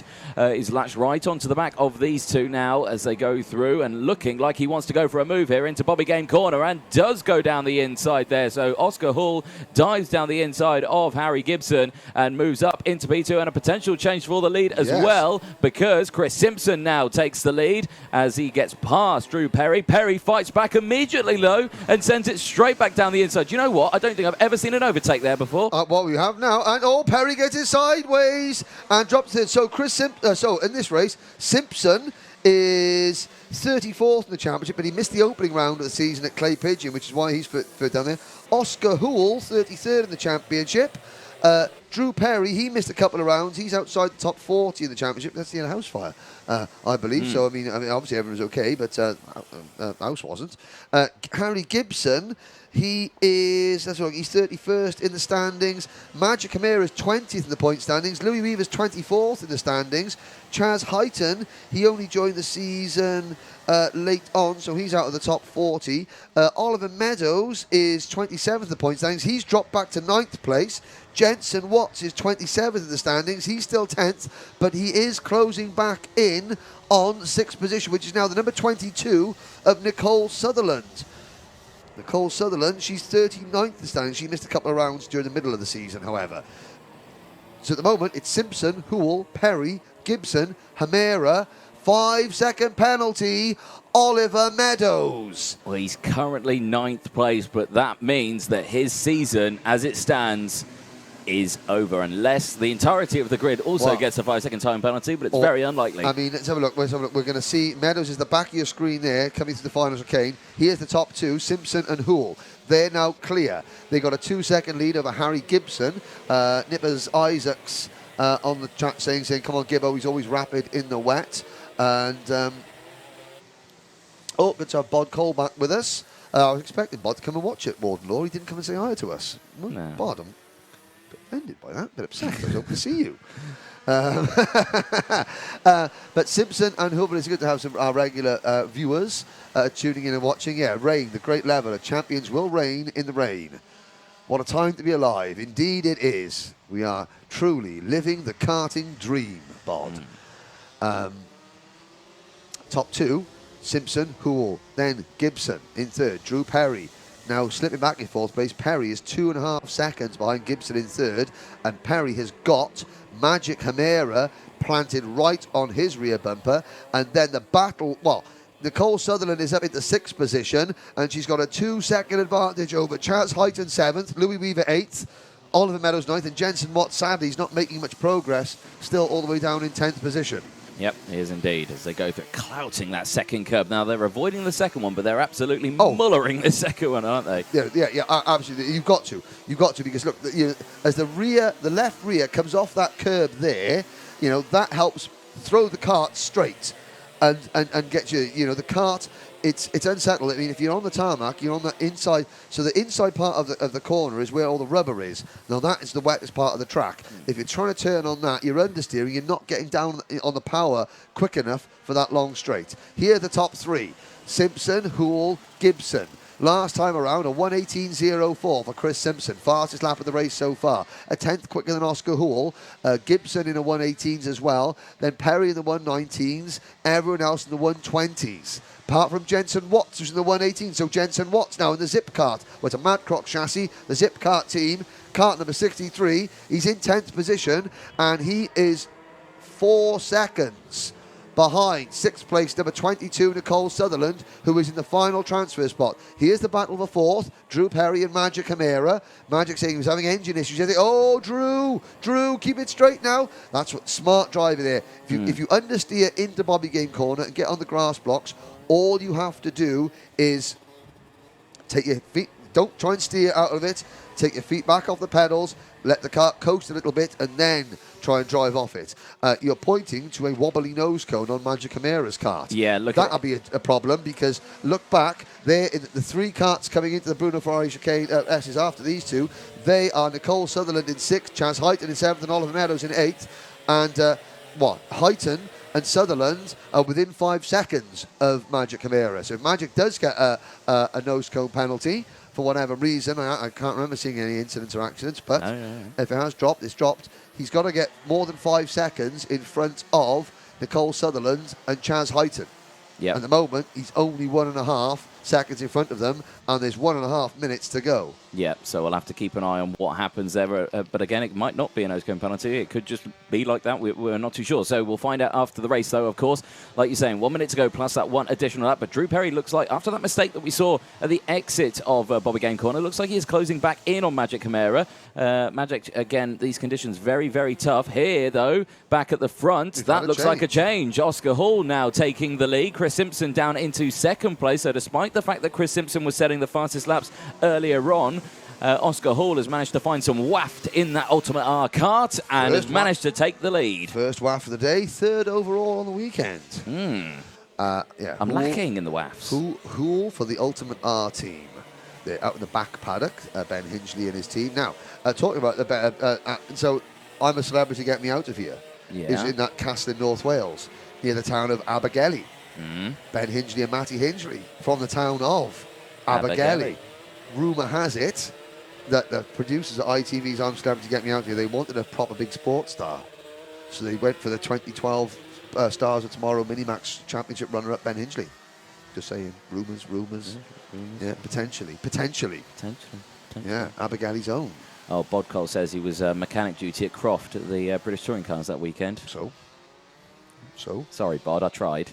So, Lewis Halliday.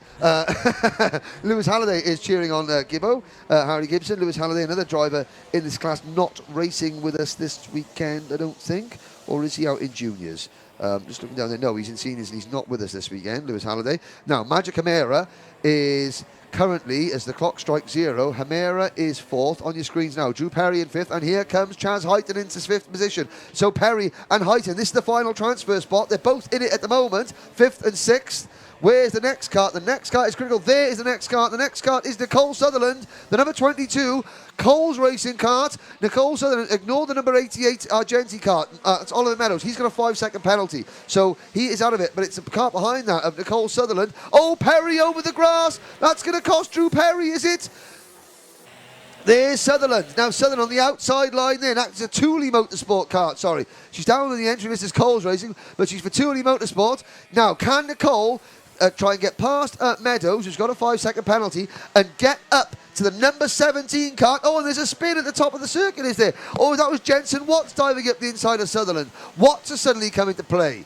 Last lap, Hall, Simpson and Gibson are clear. Hamera is 4th. Question marks over his nose, though. Yeah, indeed. We'll have to find out when the checker flag goes out. And after this race, of course, that's when it's all going to come down to that crucial part. But here, in these treacherous conditions, you just see these drivers fighting to try and control these karts. But there is Magic Camara, the number 12, absolutely smothered in grass and debris on the front of that KR Sport kart. But it's all going to be eyes up that front of thee, because the checker flag's about to go out to Oscar Hall. The 58 Ultimate R driver takes the checkered flag from Chris Simpson, who is about 2 seconds further down the road. Harry Gibson's going to take 3rd, but it's all going to be down to these next few spots, Henry. Yep, there's Hamera. Hamera 4th on the road. Drew Perry's going to take 5th. It looks like Chaz Heighton will just hold on for 6th position. 7th is Meadows. He's got a penalty, so Jensen Watts will move into 7th. Nicole Sutherland in 8th. Louis Weaver into 9th because, well, I think, no, Louis Weaver will fit. But, so Meadows will drop down. So Jensen Watts is 7th, effectively. Any of the top 6, well, Jensen Watts, 15 seconds. So if either Hamera, Perry or Heighton get a penalty, Jensen Watts is in. That's how things stand at the moment. Provisionally, Hoole, Simpson, Gibson, Hamera, Perry, Heighton, all through to the final. Sadly, Oliver Meadows, Jensen Watts, Nicole Sutherland, Louis Weaver, they failed to make it through. Their season is over unless, of course, there are penalties to the top 6. And then we'll see who rocks up for the final itself. Exactly that. We'll find out later on, of course. But at the end of the Senior Rotax Repechage, the only Repechage that we have this weekend, more racing is coming up because it's time to go electric again. It's time for Total Karting Zero Cadet.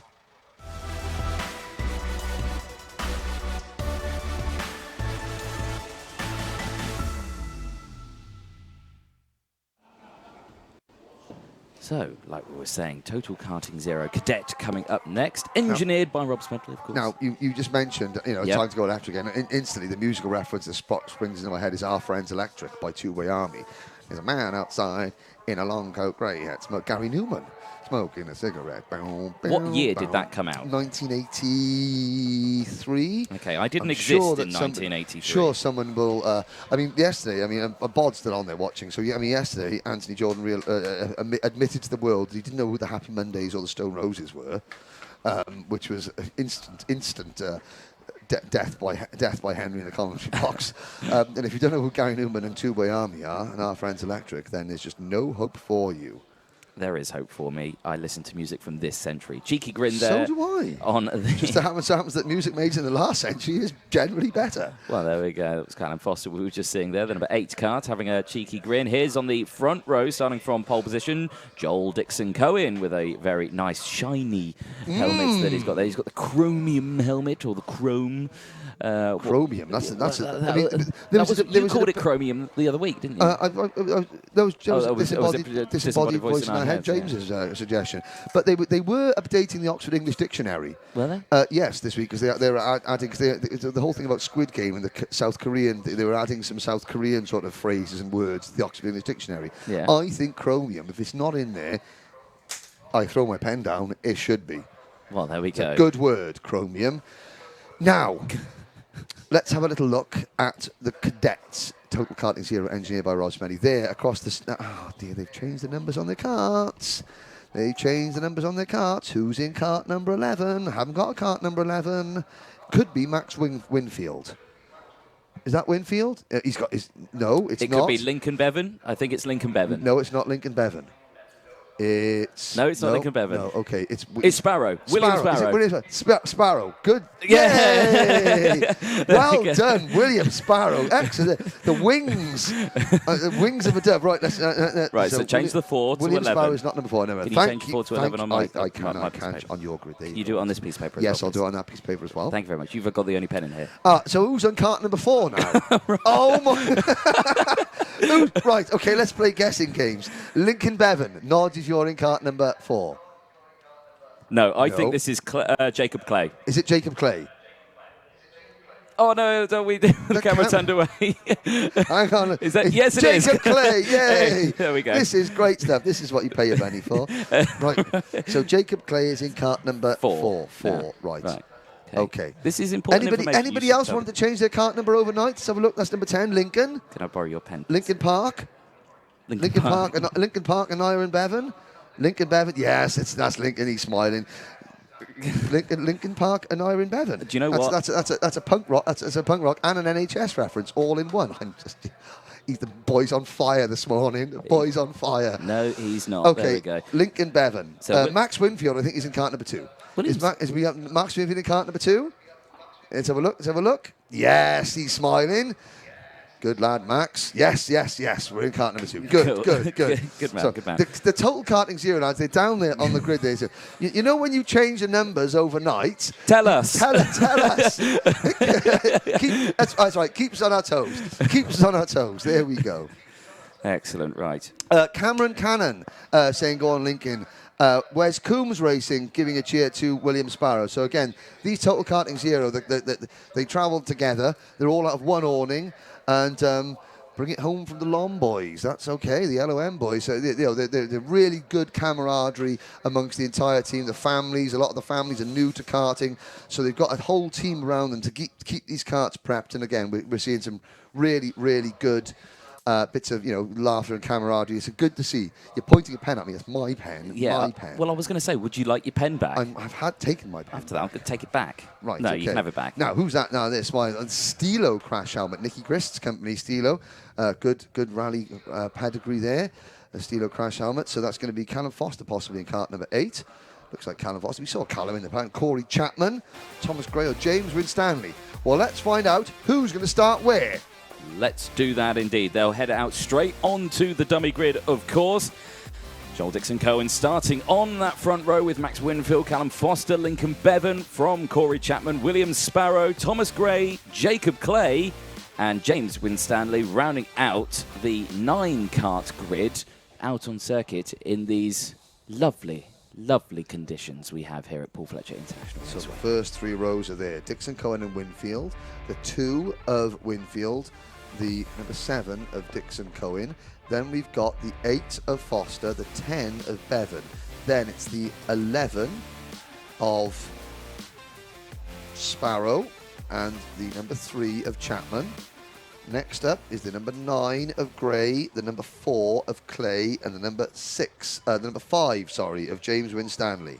Well, green flag's out and they are off. It's a good start from the front row. The number 2 gets away. Max Winfield pulls an early lead, moves around the outside. Again, that outside line working well for us as they go through. Then up the hill again. Different racing lines, slightly faster than the Bambinos out there, so they've got a little bit more waft in those electric engines. Is it classed as waft if it's an electric? They're still waft. It's still waft, is it? No, different terminology? It's waft. Sorry, it's not waft. Bit more waft. Waft. Cool, lovely. Glad we got that cleared up. What isn't clearing up is the weather, though, because it is still absolutely terrible out there as they go into the braking zone of hairpin number 1. Again, 2 very different lines we are seeing, and the outside line working well here as well. So the other thing is that these are on Dunlop tyres, the Cadets. Now, yes. They do run slick tyres in the wet, so these are bespoke wet karting tyres. They're not like multi-purpose wet tyres, which don't have the necessary... The LeConte wet tyres, they're used in dry and wet, so they're far harder and less grippy in the wet. These are proper wet tyres, so obviously the drives are a little bit older. Now, Lincoln Bevan from the Isle of Man.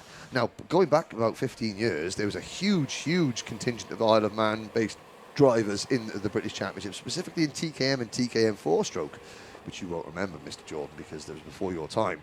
But then the PLGP circuit, that went away. There's a great circuit out on the Isle of Man. Can't remember the name of the circuit out on the Isle of Man. Off the top of my head. But yeah, so it's good to see that the Isle of Man has still got a couple of top drivers, and one of them's over here in kart number 10. I want to say Derby, but that could be that could be Jersey Kart Club. The Channel Isles, not the Isle of Man. Through underneath the Litchfield Bridge on lap number 2, out onto the banking. Joel Dixon Cohen leads Max Winfield, Corey Chapman, Thomas Gray, Lincoln Bevan, Callum Foster, William Sparrow, James Winstanley, and Jacob Clay. Jacob Clay too. There goes Jacob Clay. He's a little bit off the thing. So Isle of Man Kart Racing Associate, Derby Kart Club. I knew it was that. I knew it was Derby Kart Club. So hello to everyone at Derby Kart Club watching from the Isle of Man. Positioned right next to the Isle of Man prison as well. Oh well, there we go. That's why I couldn't forget it, because I spent a night spent a night in one of the cells.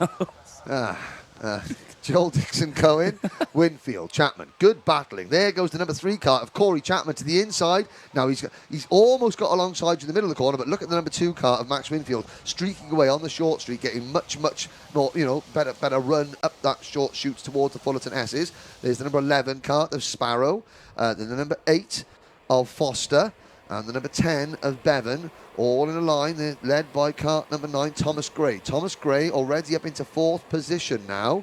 And that was teetering on the edge of disaster there for Callum Foster.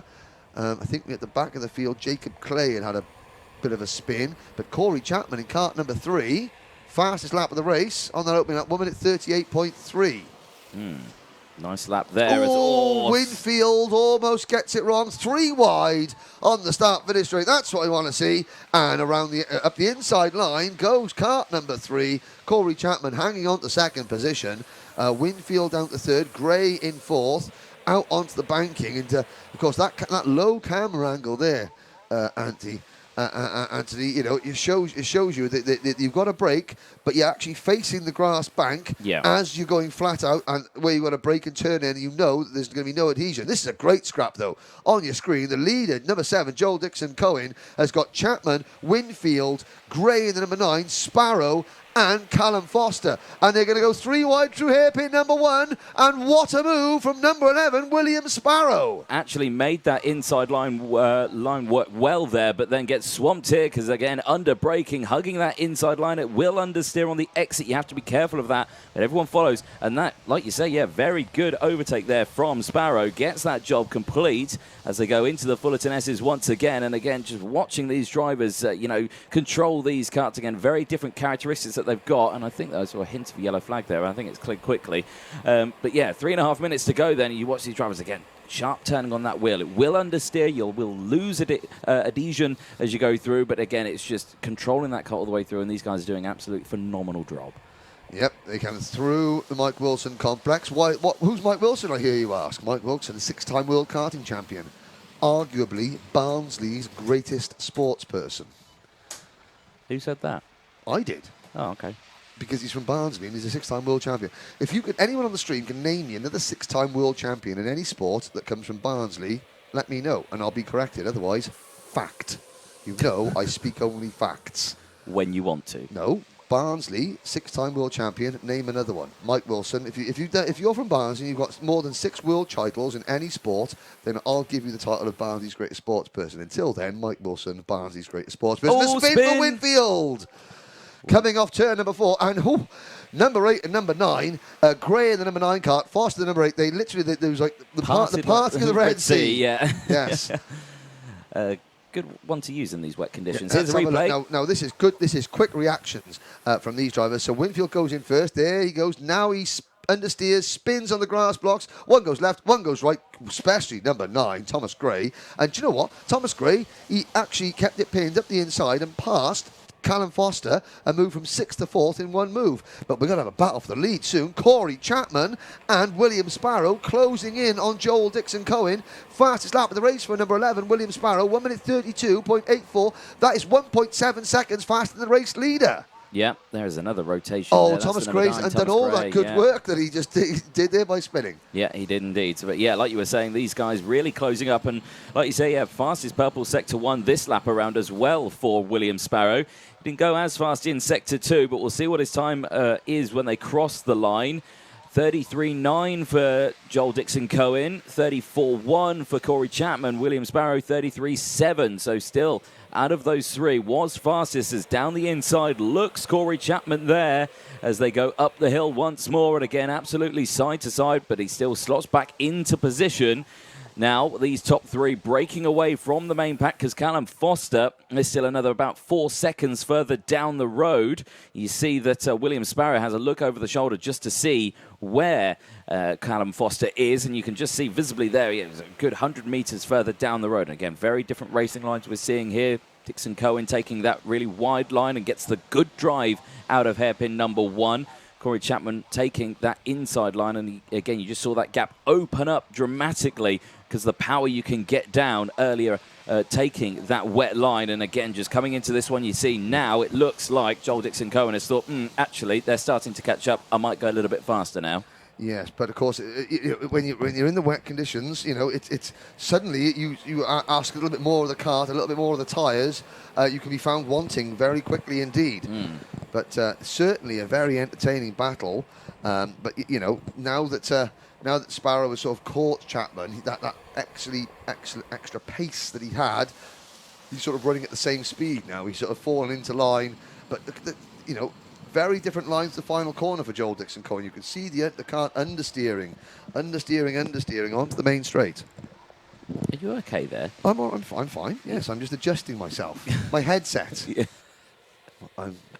Nothing else. I'm just adjusting my headset. I'm just adjusting myself. Oh, nearly a move going into the... And do you know what? In fourth place, Callum Foster's not a million miles away either. He's There's a closing great in. lap from Callum Foster. Yeah, There he comes into turn number 3. He's behind this group now. 1 minute 32.53. Yeah. Oh, this looks close. This is as close as it's been. The clock has struck 0. Oh, and Glyn, the marshal here at Trent Valley Kart Club, is providing us with more Malwams. You talk about the race. I'll decide whether I give you the silver ones or the pink ones. Well, make it quick. I've got my nails painted this morning, thanks to Chloe, so I'm going to have the pink ones. Okay, excellent. I'll have the silver ones. Perfect. Well, there we go. Back to the racing, though. Timer strikes 0, so last lap board will be out this time as they go towards it. Now, again, that gap at the front it's still about the same. It's about half a second. It hasn't closed as quick as you would expect it to in these conditions. Everyone working at the same pace. So everyone has a good draft out there. Again, looking over the shoulder is Sparrow, just to keep an eye on where Foster is. And Foster, that gap has come down. There is Foster, the number 8, working well out there. What he can do is he can see the racing lines of what they're doing at the front, and he's copying them. Yeah, he can just sort of drive a little bit deeper in, The conditions. I mean, it briefly stopped raining. Now it's raining again. So the track is not drying. It's in fact getting wetter and wetter. Yeah. Sparrow, you can hardly see him. He's tucked in right behind Corey Chapman. He's just got to peek out and make a move. It's going to be a brave move.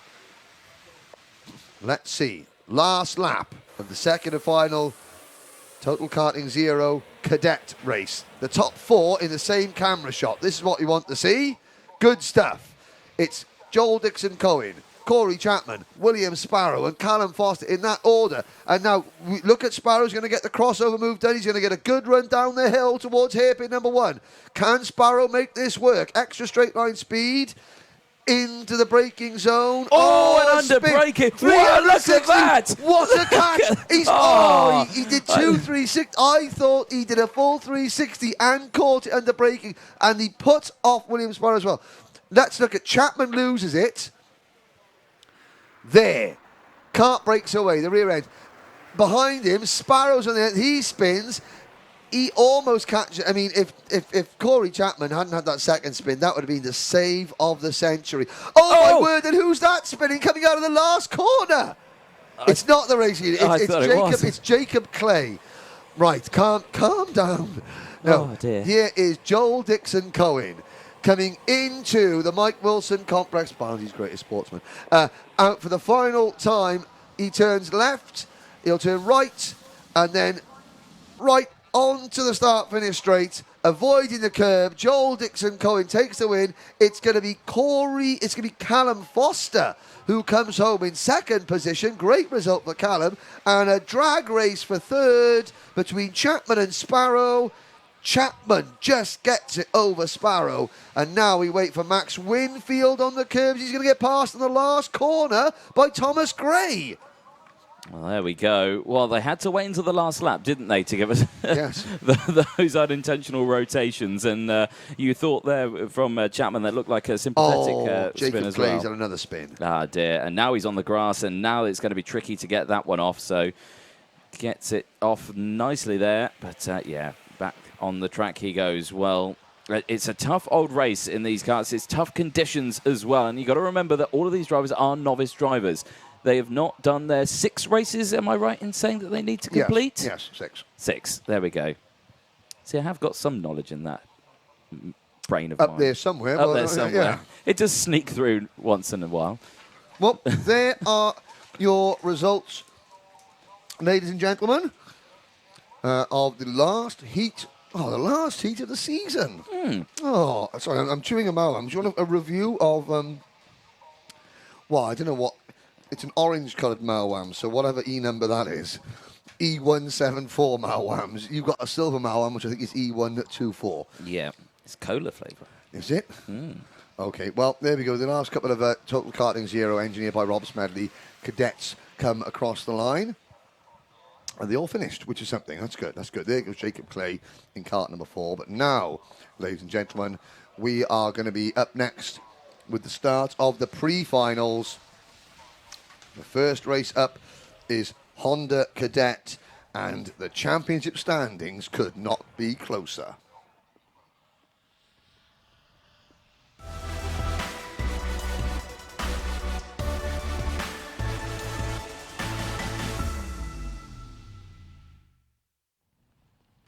Well, I'll leave your microphone muted, Henry, while you're chewing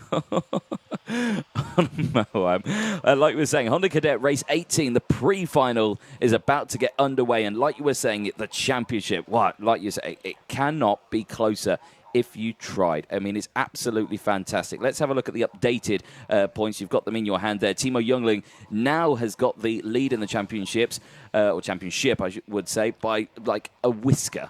It's a whisker from Joshua Graham and Noah Wolf. So they scored points for their 2 heat races yesterday. Mm-hmm. There are 2 more point-scoring opportunities today. Mm-hmm. The pre-final, this race, and then the final itself. So at the moment, the championship standings that we've got in front of us include 1 dropped score. Yes. Because they've dropped 1 score already. With 1 dropped score, Timo Youngling has 753 points, Mm-hmm. Joshua Graham 746, and Noah Wolf 737.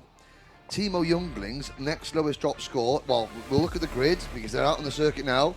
While you look at the grid, Anthony, I will do some calculations. Do that. Timo Youngling and Joshua Graham on that front row, with Lewis Islin and Max Cuthbert rounding out row number 2. William Murphy and Noah Wolf, the O-plates, on row 3, with Thomas Spearing and Joshua Smith on row number 4. Owen Neve and Kenzo Craigie, the 44 plates, on row 5, with Aris Majewskis and Harrison Whitcomb on row 6. Aris Majewskis. Aris Majewskis. Right, okay, we'll apologise the entire season for that one. Noah Barham and Leon Hasty, the S-plate, on row 7. Cole Denham and Max Endicott rounding out row number 8. Oliver Majewski on row 9 with Majewski, thank you. Got it wrong all season again. With Lucas Blanford alongside. Hugh Roche and Albert Friend on row 10 from Rocco Shenton and Luca Holmes-Ballock rounding out row number 11. Jack West and Noah Pikes round out row number 12. Harley Musk and Kai Clark on row 13, with Brendan James rounding out the 14 rows for Honda Cadets. Standing start, remember, ladies and gentlemen, they are 4 strokes. They do not oil up. Yes, because the oil is in the engine, not in the fuel. So, last night, as I was leaving the circuit with my son, young Henry Ray, there was a couple of cadets up to no good. And I went, "Oi, what are you doing?" And they were like, "Oh, who's that? You know, and I went, "Right, it's the commentator." And then 2, "Why do you say my name wrong? It's Majewski." Majewski, so I was like, "Okay, Oliver Majewski." And Aaron Majewskis said, yeah, that's how you pronounce my name. You know, they've had all season to tell us that. All season to tell us that. Well, they're up to no good, but they did say, so Majewski, Oliver Majewski, so apologies to Oliver Majewski, and Aaron Majewskis. Right. Well, I've got to write that down because I've been calling them the other one all season, and I'm going to continue calling them the other one for the rest of today because I know it like that. Here we go. So Noah Wolf, he needs to finish higher than, he needs to finish 15th or higher to add to his championship score. Josh Graham, he needs to finish in the top 4 to add to his championship score. Timo Youngling, he needs to finish in the top 8 to add to his championship score. There we go. We will bring you up to date with the virtual championships as the race progresses. It's going to be very, very tight indeed. Honda Cadet. Oh, green flag waves. Red lights are on. Red lights are out. We're off and racing. From the pole position, Timo Youngling makes a good start. Joshua Graham slots into P2. And Lewis Islin slots into P3 as they go through the through the Bruno Ferrari S's and out onto the banking for the first time.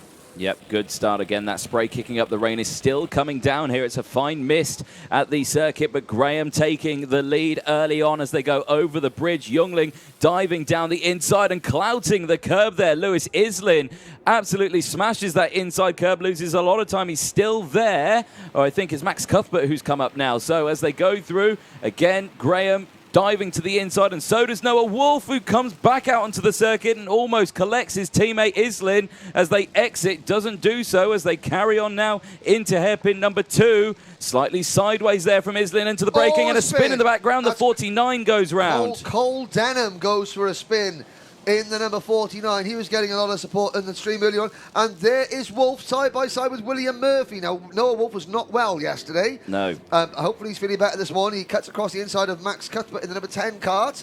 And to keep hold of that position, and there's number 44 of Kenzo Craigie right behind him. Kenzo's made a good start. Josh Smith in the Project 1 machine. But up at the front, Youngling and Graham are clear, trying to push away with the leading synergy car of Lewis Islin in 3rd. Then it's Murphy in fourth, and here comes Joshua Graham to the inside, and the race lead. There we go. Good stuff there. It's a tricky place to do it as you see them whiz past the camera once more in these treacherous conditions. Up the banking they go. The train of Honda Cadets and a spin. A spin in the background. One of the karts off. It looked like a Synergy kart. I can't quite see the kart coming back on. What crash helmet? Somebody's saying, well, is anyone else about the lagging yet? We've explained that many times this morning. The weather here, the cloud cover is very low. It's affecting the internet signal, so that is why the stream is lagging. And it was Thomas Spearing who went off the track there. He's back on, and yeah, it was just unfortunate there under braking. Just locked up that rear, and the unintentional rotation began. So now the end of, or the nearing the end of lap number 2. It's side by side for second place, but at the moment, Timo Jungling leading the way at the moment. Everyone with that clear visor, no one running the iridium visor. Which is a shame you don't get to say the word. You like to say the word. You can see their eyes focus as they come down the back straight into the Bobby Game corner. Someone has got that. Oh, and Neve does have his iridium visor on. Ah, wow, there you go. There we go. And there's Joshua Smith in the number 48 kart. So we're on lap, we're coming to the odds of the end of lap number 2. At the moment, we'll bring the championship point standings up at the end of this lap with Timo Jungling leading the race. So if Jungling leads and is winning this race, he has 764 points. So he adds another 11 to his championship tally.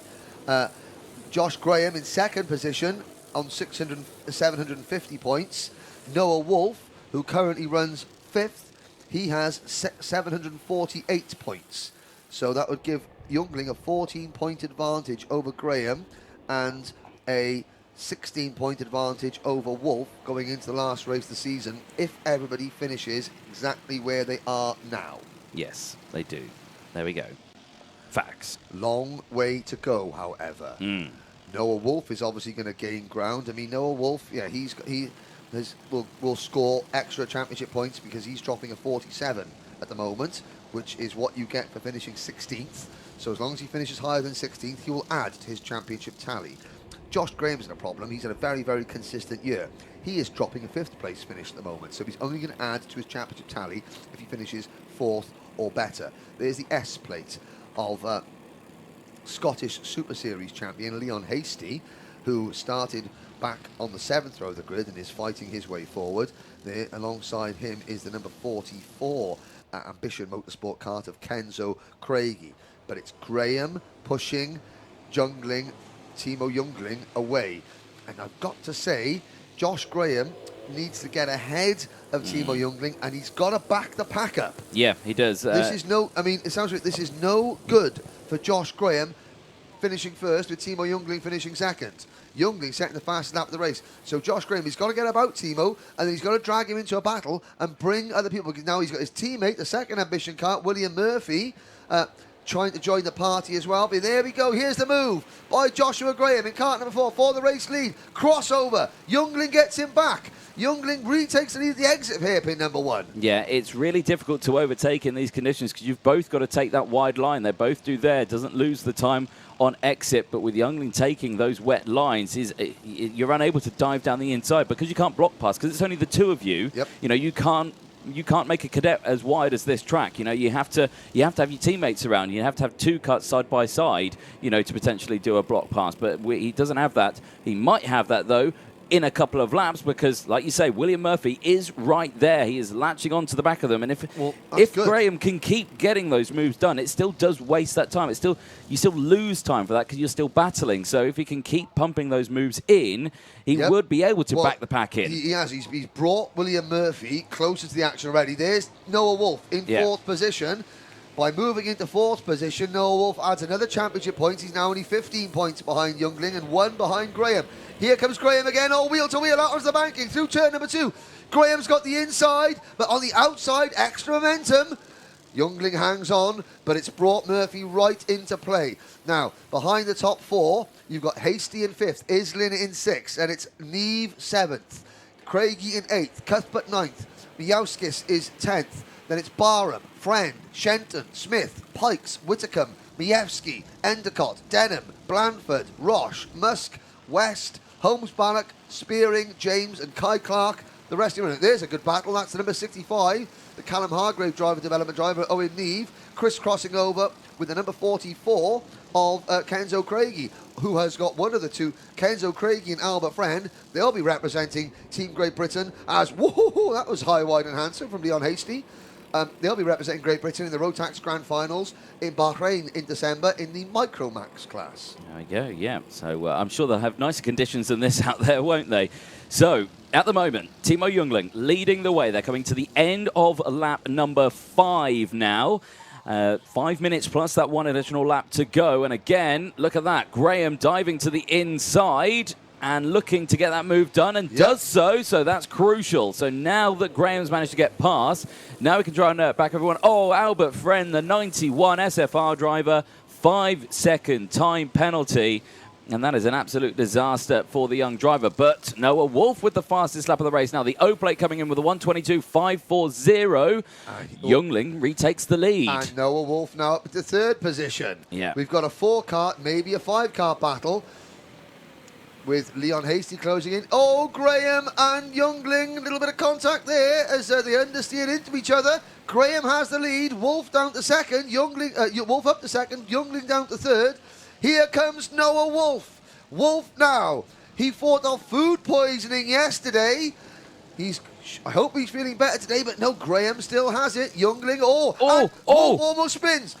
Wolf almost spins, going through the Fullerton S's there.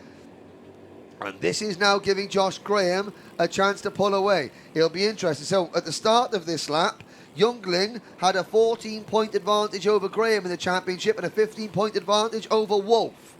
When they cross the line next time, the motorsport-timing.co.uk championship standings will have updated themselves. Let's wait to see what the difference is now. So it's Jungling on 761, Graham on 753. So it's less than 10 points now. 11 points separate the top 3 as things stand. Yep. There we go then as they go through. Again, look at that. Wolf back down the inside of Murphy there. Jungling coming back strong, though, is not letting Graham get away. Graham hasn't managed to break away, so this is good driving from Timo Jungling. He's managing to close that gap back up into the braking zone of hairpin number 1, both taking that outside line. Oh, yes, but okay, so Leon Hasty, the S-plate, the second of the SFR race motorsport drivers, he is not going to try and pass Timo Jungling. No. He's going to play the team game, I'm sure. But behind Leon Hasty, just off camera at the moment, in 6th position, creeping into view. As Jungling goes for a move on Graham there and almost bit off a bit more than he could chew. He's got the inside line. There's a second Synergy Racing kart. That's the number 5 of Lewis Islin, who will try and he'll be trying to help. He'll be trying to help his teammate, Noah Wolf. So we've got the top 6 karts, 3 drivers, 3 different teams, and they've each got 2 bullets in the gun. Because Ambition Motorsport, Joshua Graham has got his teammate William Murphy. And Hasty almost sideways the grass blocks. 2 minutes ago. This could be tactically absolutely fascinating, because you know that certain drivers are going to try and work with other drivers. Yeah, and looking at Hasty's nose cone there, it's very wobbly on the front of that kart, so he's got to be very careful at the end of this race. Less than 2 minutes to go, though. Noah Wolf, with that position change and going into 2nd place, has moved him up into 2nd place in the championship standings as well. And here comes Noah Wolf to the inside at turn 4. And look at Timo Jungling signalling to his teammate Leon Hasty. Hasty up the inside. They're 3 wide, almost 4 wide into the first hairpin, and they all get round, and Wolf leads. This is getting really, really intense now, Anthony. It really is. They've got to be so careful now as they go through. It's teamwork at its finest here. What? 90 seconds to go. Wolf looking over the shoulder, trying to see if he's got any teammates nearby, and he hasn't. The closest Synergy teammate he has got is Lewis Islin in 6th place, who's not even in this battle. He's there in the background. He needs to catch up, and he could catch up. Jungling back to the front. So we're now the top 3 in the championship run 1, 2, 3. Not necessarily in that order. Graham dives up the inside. That could get... And Leon Hasty tries to grab 2nd from Joshua Graham and run him wide coming to the Mike Wilson complex there. But Graham fights back. 50 seconds to go. Lewis Islin is doing everything he can. Graham sideways on the grass blocks. Great kart control. The top 5 still battling. The moment we're back... Jungling's back up to a 14-point advantage over Graham. and a 15-point advantage over Wolf in the point standings. Yep, indeed. 30 seconds to go. Graham looks down the inside, and Hasty goes down the inside of his teammate. Now, Timo Jungling comes back, and again, is that just blocking that part of the track? Again, he's saying furiously, come on, let's go, let's work together. Now we're 1-2, let's try and pull away from the main pack. And look at, Leon Hasty, just like super glued to Jungling's rear bumper. They're following his every move to make sure that nobody can unsettle the driver of kart number 8, the Anglo-German driver, based in London now, originally from Bavaria in Germany. And as the clock strikes 0, Jensen Graham in kart number 4, it's taken him all race. We're on lap number 9 now. Finally, Jungling has got a rear gunner. He's got a safety net. Yeah. He has been passed by Graham in the number 4 kart. He's been passed by Wolf, the O-plate kart. And Leon Hasty almost went for a move there. I think he's just blocking that inside line. I don't think he's going to try and put the car in the inside. I think he just wants to cover that inside line as they go through. They cross the line again. Points update. It's now 15 points. So with Noah Wolf still there and look at that, Jensen Graham, Joshua Graham rather, drops to 3rd place in the championship. It's a 15-point advantage at the moment for Jungling over Noah Wolf, and Noah Wolf is down there in 4th place on the last lap. Graham almost spanned there going up the hill, and they'll come back down. Hasty very wide. This is going to give Graham the opportunity to split the two teammates apart, and he does. So now this is crucial. Graham back up into 2nd. He's got to try and get past Jungling. Hasty back down the inside, but they've got the inside line. It's going to be a good drive for Noah Wolf. It's going to be a good drive for Graham. Wolf comes down the outside of Graham. Now they've got to be careful here. And again, two very different racing lines from the two teammates as they go back through. But this is tactical stuff we're seeing. Great driving there from Leon Hasty. Leon Hasty is helping his teammate. No harm there whatsoever. Just defensive blocking driving there from Hasty, who's now gone off. Can Josh Graham get at the inside? The answer is not quite. Now William Murphy's going to try and force Noah Wolf out wide to help his teammate. Wolf, crossover, and Wolf retakes the position from Murphy, but Timo Jungling is going to come out to the final corner with the lead, and Leon Hasty battling and helping his teammate there on the final lap will take 2nd place. Jungling wins, Hasty in 2nd, and he turns around to thank his teammate for that one. Well, Leon Hasty had a tough job to get there in the first place because he had to gain 12 places first before doing that, and that's an absolutely incredible achievement there from the S-plate. Joshua Graham crosses in 3rd place from William Murphy, and Noah Wolf finishing that race then at the end in 5th place from Islin, Cuthbert, Craigie, Neve, Friend, Shelton, Majowskis, from Barham, from Smith, from Denham, from Whitcomb, Pikes, Majewski, thank you. Sorry, Majewski, Endicott, Endicott, Blandford, Spearing, Holmes, Ballock, West, Roche, Musk, James and Kai Clark. Well, all 27 drivers finished that race, which is great to see. Yep, it is indeed. I am going to have to write those names down on that one because they've changed for me. Yes. Let's have a look. Oh, well, someone mentioned that. Leon Hasty. Leon Hasty's also in the running for one of the Ulster Kart Club titles. The UKC Ulster Kart Club out in Nuts Corner. Yeah. Didn't know that. So please them. Good luck in Northern Ireland. I don't know any other organisation with those initials.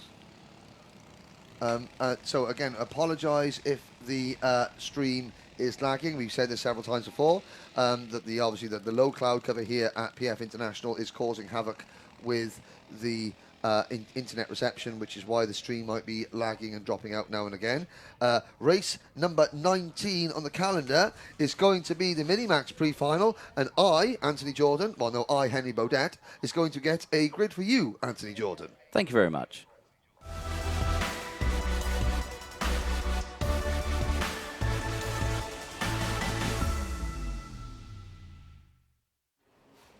So Henry has left the commentary box, and he was singing on his way out the door as well, which is good. It wasn't in the commentary box. Like we were saying, next grid about to come out onto the circuit as well. And shakes and hands there just to get everyone comfortable, set, ready to go for this race. Of course, Minimax last time around in their Heat 2 that they had earlier on today. Let's bring up the results from that one, because yes, it was only a few moments ago, but we go through many. So Ethan Jeff Hall took that race win by some margin, I will say. 8.3 seconds he took that race win from Harrison Crowther, who took second place, who gained 10 positions in that previous race. Blake Ticehurst took third place, the GP plate, from Thomas Strauven, Reg Hayward, and Chase Fernandez, the top 6 out there. You are taking something from me? Yes.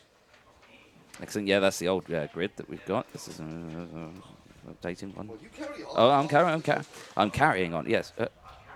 That's the wrong grid. Have you got the? There you go. That's the grid I need. Yes, there we go. Cool. Thank you very much. There is the number 32, Mikey Walker. Vision Motorsport looking ready to go for this race. He's saying. But there we go, the drivers making their way out onto the circuit. Let's have a look then at the grid for Minimax Race 19 pre-final. About to get underway. Points up for grabs. Ethan Jeff Hall from Scott Marsh, Reg Hayward and Blake Ticehurst rounding out row number 2. Freddie Lloyd and Chase Fernandez, who started on pole position. He qualified pole position yesterday, starting on the 3rd row from Levi Earl and Thomas Strauven, the Strawberry Racing driver from Belgium.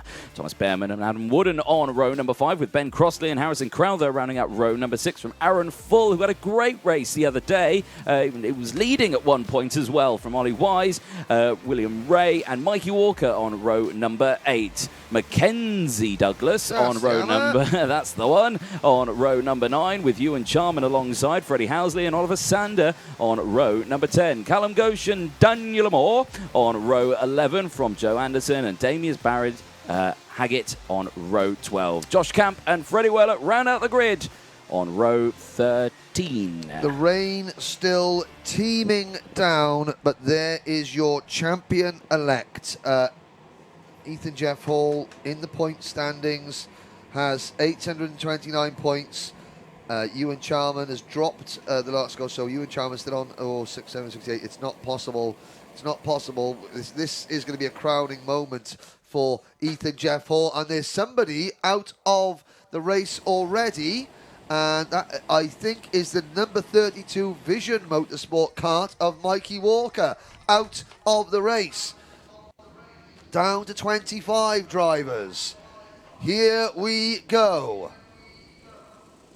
Into the tram lines then. Well, out of the final corner first. Now into the tram lines they go. Look at the standing water at the side of the circuit there. They've got to be so careful on the power delivery that they've got. Into the tram lines. Is it green flag? Yes, it is. 12 minutes. Plus 1 lap through turn number 1 underneath the bridge, and Reg Hayward makes a great start. Where's Ethan Jeff Hall?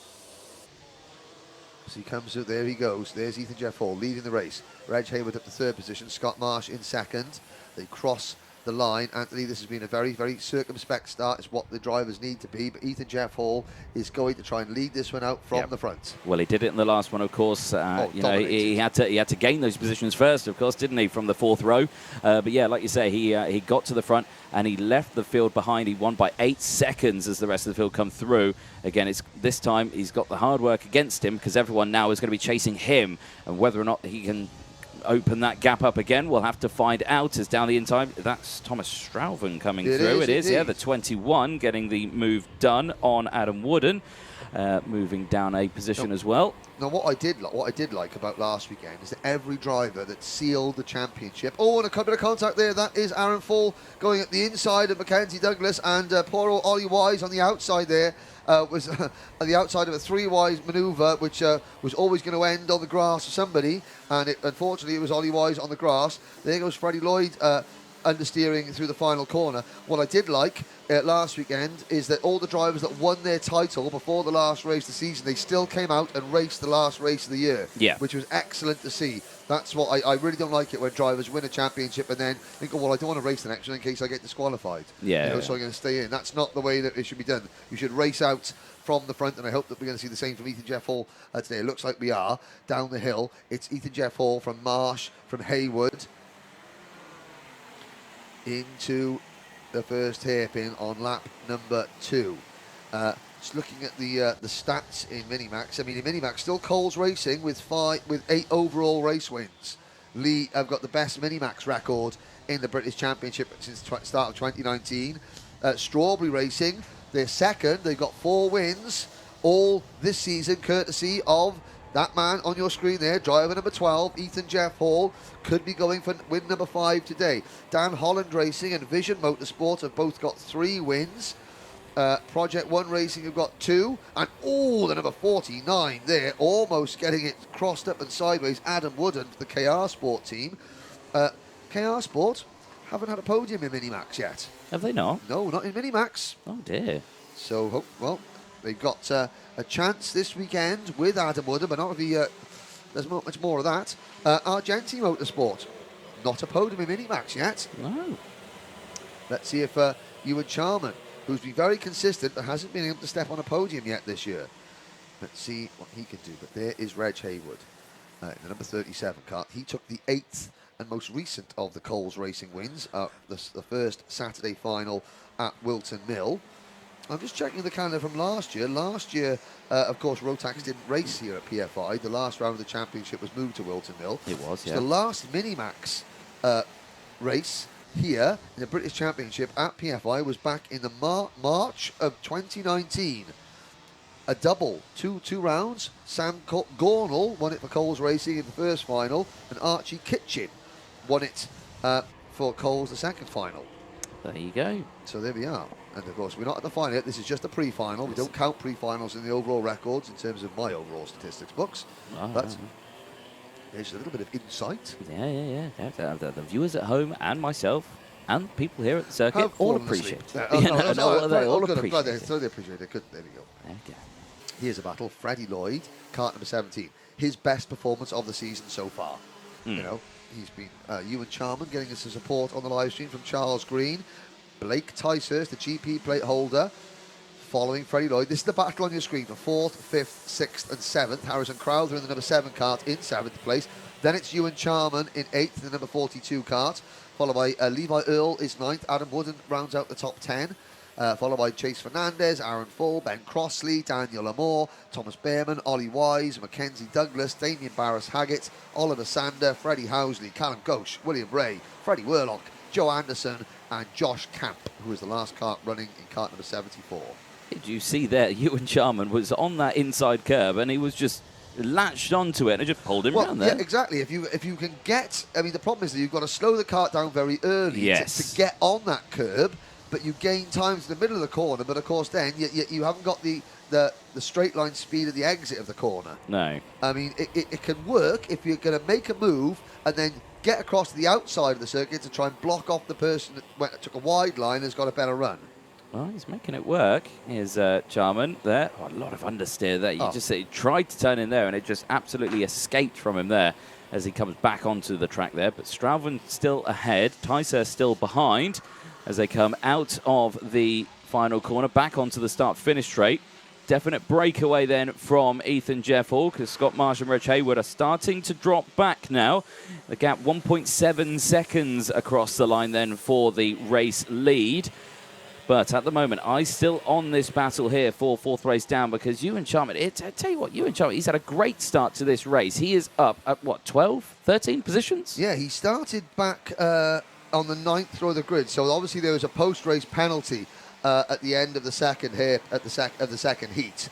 And we're going around the first hairpin. There is the number 17, Dan Holland racing kart of Freddie Lloyd on your screen, being chased by the number 21 Strawberry racing kart.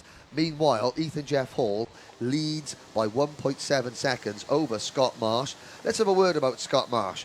Younger brother of former British champion Sam Marsh. First year in the championship. On the track, won at Mansell, then got a penalty which dropped him off the podium. So he hasn't had a podium finish. He hasn't had a podium finish yet, and it would be great if at the end of today he could round off his first season with a podium. Freddie Lloyd, what a move! That's the Dan Ginchard spot. But Freddie Lloyd picks him a move there, fast Freddie. West Ham, Hammers fan, getting the hammer down. It is indeed. Oh, and he shows that he's he's not intimidated by European Rotax X specialist, Thomas Strauben, thereby showing Thomas the inside line there. And Strauben now looks at the inside line of the banking. They've got the Argenti number 42 of Ewan Charman right behind him, and then the GP plate of Coles Racing's Blake Ticehurst. Now Freddie Lloyd loses a couple of places. This is a great scrap for 4th, 5th, 6th and 7th. Just behind the podium runners, which are Ethan Jeff Hall, Reg Haywood and Scott Marsh. Haywood has passed Marsh for P2. You can see there's the crossover move, so Ewan Charman taking a wide line into the first hairpin there, and the wide line again, but he's going to try the crossover. Oh, but he can't. And that's the problem, is though, because that's the problem that you get if you take that wide line and try the crossover move. Blake Ticehurst was just on the tight line. He was just so much slower sliding across the circuit. And again, hand up there in frustration from Charman, but there's no need for frustration because Blake Ticehurst did exactly what he needed to do on that one. You know, he learned from the lesson that through hairpin 1 and thought, come back for hairpin 2. Again, to everyone on the stream who are watching as well. Say, it's good to have Josh Rowledge on. Yes. Junior X30 running from last year, now racing in Junior Ginetta. Was Junior Ginetta or Formula 4 this year? Something on the British Touring Car support package. He'll be out next weekend at Brands Hatch, I'm sure. Is everyone else's stream freezing, then playing, then freezing, then playing, but the commentary still carries on? Yes, that's because of the weather here. The cloud cover is really low. It's playing havoc with the internet. So you lose the good bits, which are the pictures, and you put up with the bad bits, which is our voices. Which is our voice. Really sorry, everybody. There we go. Such is life. At least there's something working. You still know what's going on up to the second information, courtesy of Alpha Live here at PF International. Exactly. Pre-final time in Minimax, lap number 7, 3 minutes to go. So as they go through, plus that one lap, you forget the one lap, Henry. 3 minutes to go, plus that one additional lap. Okay. Always have to remember the one additional lap. There we go. Fair enough. Crowther then under braking, holding a little bit of a tighter line into the Fullerton S's there. Scott Marsh just behind again, wanting to close back up, because of course he was in second place earlier on into this one. He has dropped back now to P4 as he goes through, so he's down 1 place from his original starting spot of this race. Rest of the field closing in. But Crowther, he's had a good start to this race. He's up 9 positions in this race, so he's had a good running in this one. An update on the race lead, though, because that gap has opened up now to 2.1 seconds or 2.3 seconds now as the rest of the field crosses the line. There's Charman just in the back of shot, the 42, now past Blake Ticehurst as he tried to get past earlier on that we were watching. And the rest of the train comes through. Ticehurst from Lloyd, Earl, Full. They're in 10th place, up 3 places. From Wooden, Fernandez, Behrman, Douglas, Daniel Moore, Ben Crossley, Ollie Wise, Damien Barris-Haggett, Freddie Housley, Callum Ghosh, William Ray, Freddie Worlock, Joe Anderson and Josh Camp. Oliver Sander rounding out the 25 cut, still running. We lost Mikey Walker before the race even started. And there, down the inside, the 14 gets through of William Ray on Callum Ghosh. Gets that move done. Back here at the front of the grid, here is Reg Haywood. This is the battle for second place. Harrison Crowther looking like he wants to close in and overtake. Well, that's the idea of racing, really, isn't it? Is to close in and overtake. And it looks like he was looking for it there into Bobby Game corner. No, slots back into place. And now looks again. He's just trying to see where he can poke that nose down the inside. Now, these are teammates, of course, in the Coles Racing team. Yeah, they are indeed. Haywood, without the graphics kit, because, again, you can see Reg Haywood, he's much taller than the other drivers, which means that he's struggling to get to the weight, down to the weight limit of Minimax, but he can't move up. He's not old enough to move up. And now Crowther looks to the inside. Oh, side by side, wheel to wheel. They go through turn number 1, and it looks like Harrison Crowther made the move stick there. We're looking at the rest of the top 10 coming across line. There's Ticehurst. There's the number 11 Kart of Levi Earl chasing Freddie Lloyd. Freddie Lloyd's dropped back to 8th position now, but he is still in the top 10. Aaron Full is 10th. Then it is 11th for Wooden. Behrman is 12th. Fernandez 13th. Mackenzie Douglas is 14th. Ben Crossley is next. Daniel Amore, Ollie Wise, Freddie Housley, Damien Barris-Haggett, Callum Ghosh, Freddie Worlock, William Ray, Joe Anderson, Josh Camp, Oliver Sander. So the Anglo-German driver. Freddie Lloyd in the barriers there, spinning. So maybe the wet tyres on that number 17 got going off. The pressures a little bit low.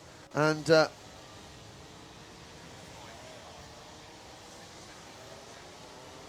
And so there we go, looking at the midfield back there now. A couple of people there. Thomas Fleming, our senior X30 vice champion this year, suggesting, why don't we restart the stream? Stream guru, this guy, Tom Fleming. Technology doesn't allow us to. Yes. You can't, it's like a train when it's left the station, you can't stop it before it arrives at the next platform. Which is the end of the day. Yes. Apologies. Just bear with us. Just bear with us. When the weather clears, hopefully all will it be should glorious and good like it was yesterday. Yeah. Now, in the meantime, Thomas, quit your moaning and watch. No, I'm joking. Here we go. Harrison Crowder, the best lap of the race so far, 1 minute 18.65 into second position. Ethan Jeff Hall. So, final lap. Ethan Jeff Hall. He has driven away again. It's been a perfect day. We've spoken to so many drivers, Anthony, about don't let the occasion get to you. Yeah. Don't let the pressure get to you. Ethan Jeff Hall, you know, we saw drivers last weekend lose a British title when it was within their grasp. But Ethan Jeff Hall has driven sublimely.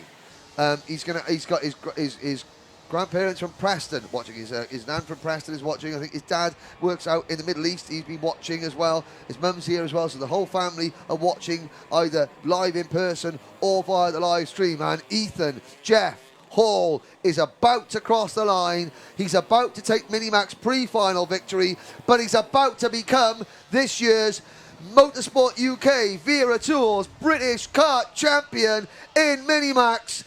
For Strawberry Racing, the first title winner for Strawberry Racing. No celebration just yet, but the team have celebrated. Oh yes, it's confirmed now. Harrison Crowder in second, Reg Hayward in third, Scott Marsh is fourth, Thomas Strowman rounds out the top five with Ewan Charman. A valiant battle from Charman and from Scott Marsh this weekend, but they couldn't prevent the Ethan Jeff Hall Strawberry Racing juggernaut from rolling on and taking the title. They can indeed. So there it is, confirmation then on your screen. Ethan Jeff Hall, your race winner after 10 laps of racing. And of course, potentially that championship will be confirmed later on today, of course. There is a look at the provisional pending Paul Classen race results at the end of race 19. The Minimax pre-final, Ethan Jeff Hall taking the win from Harrison Crowther, Reg Hayward, Scott Marsh, Thomas Stroud, Ewan Charman, Blake Ticehurst, Aaron Full, Thomas Behrman, Adam Wooden, Levi Earl, Mackenzie Douglas from Chase Fernandez, Daniel Amore, Freddie Lloyd, Ollie Wise, Freddie Housley, Ben Crossley, Damien Barries-Haggett, Callum Ghosh, William Ray, Josh Camp, Joe Anderson, Freddie Werlock and Oliver Sander rounding out the grid of 25 karts that finished the race. And like we said earlier, we lost Mikey Walker at the start of the race before the race even started. What are the championship points in Minimax from Oliver Stewart? Ethan Jeff Hall, 841. From Scott Marsh's 795. From Ewan Charman's 780, the top three. So Ethan Jeff Hall cannot be catched. Cannot be caught. That was good English. Good England. Yeah. So hello to Oliver Stewart. Now I wonder how Oliver Stewart. Yeah, I wonder how you got on in Spain, and of course he's out in Italy as well now. Was it the Richard Millet? Yeah, the Richard Millet driver assessment program. Something yes, like that. yeah. Well, Oliver, tell us how you got on. Yeah, let us know. Let us know. Our Junior X30 top 5 in the Junior X30 Championships. We've been joined in the. Hang on a second. Aren't you, Sam Winter has joined us in the commentary box. We've just had race number 19. We're race number 20. Is Rotax 177 is up next? Is it not?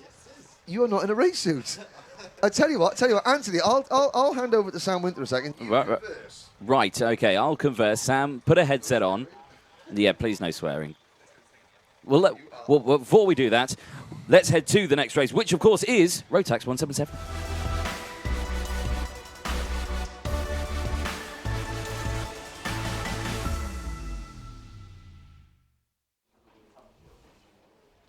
Well, there we go then. So Rotax 177 about to come out onto the circuit, albeit minus one driver who is currently in our commentary box having a chat with Henry at the moment. I won't unmute his microphone because he's currently talking to Henry at the moment with said microphone on. Right, so Dan Tate starting on the front row for this one. He's got Louis Larger alongside. There is Philip Howarth, the privateer, the real number one. And he's currently, look at that, you see, he's a man of his own, checking his own tyre pressures there. Good stuff there, Philip Howarth. There on the other side, Joe Hunt, the 26. Again, give us a little cheeky wave there. Hello, Joe. Again, another privateer. Again, these very tricky conditions here, running for the JMS Motorsport team on that Tony Kart chassis. There is Luke Oliver for the Coles Racing team, the 97, and again, primed, ready to go. He's got a wetsuit on. That's probably a good shout, I think, in these conditions. Let me unmute your microphone, Mr. Winter. There's a cheeky wave there from Callum Porter. Hello, Callum. Go on, Callum. There we go. Yes, Mr. Winter. Hello. Talk to me. Why are you not in a race suit, sir? I was excluded for crashing after the flag and then touching the nose cone, even though I didn't have to reset it. So, yeah. It's happened a few times, I believe. But yeah. Right. They didn't take my word for it, even though they probably should. So, yeah, I've been excluded from the entire meeting. That's a shame. That is a shame. But I'm looking forward to watching this from up here. Like I said, it's good to watch still from the sidelines. I mean, I watched one of the races Louis. yesterday from the sidelines as well. There is, like you were saying, Louis Large, the number 8 Coles Racing driver on that Tony Kart chassis. He's Red speed. Red speed. Is it red speed? It's a red speed. Well, I tell you what, the information on my piece of paper here is false. Yeah. Because yes, changed. he's changed. Excellent. Good. No one tells us anything, and they should really, shouldn't they? Yeah. So, who's going to take the win? Well, let's find out. Let's have a look at the grid first, though, for the Rotax 177 pre-final. Race number 20 of the weekend. Daniel Tate and Louis Large on that front row from Matthew Easton and Callum Porter on row number 2. Row 3, Henry Ayres and Luke Oliver rounding out that one, with Philip Howarth and Joe Hunt rounding out the 4 rows we have racing. Only 8 drivers, because, like I say, the number 9 driver is right here with me. That's all right. So, Sam, talk us about the conditions out there, because you have raced in them. What's it like? Great fun, very wet. It's getting wetter, I think. Yep. Still drizzling. Got to drive offline quite a lot, take a few of the curbs. Yeah, tricky. Were you expecting Henry to be gone for this long? No. Are you going to join us for this whole race? I'm quite happy. I'm happy let's to watch it from up here. Yeah. Let's do it. Let's do it. I think it's going to be one of the front boys for this one, isn't it? Yeah. Well, I mean, we saw Dante in the previous race. Kind of drove away in these conditions, really, didn't he? He was man of his own. If you bring your microphone a little bit closer, there we go. There we go. There we go. We can hear you a bit better now. There we go. I just hit my microphone there.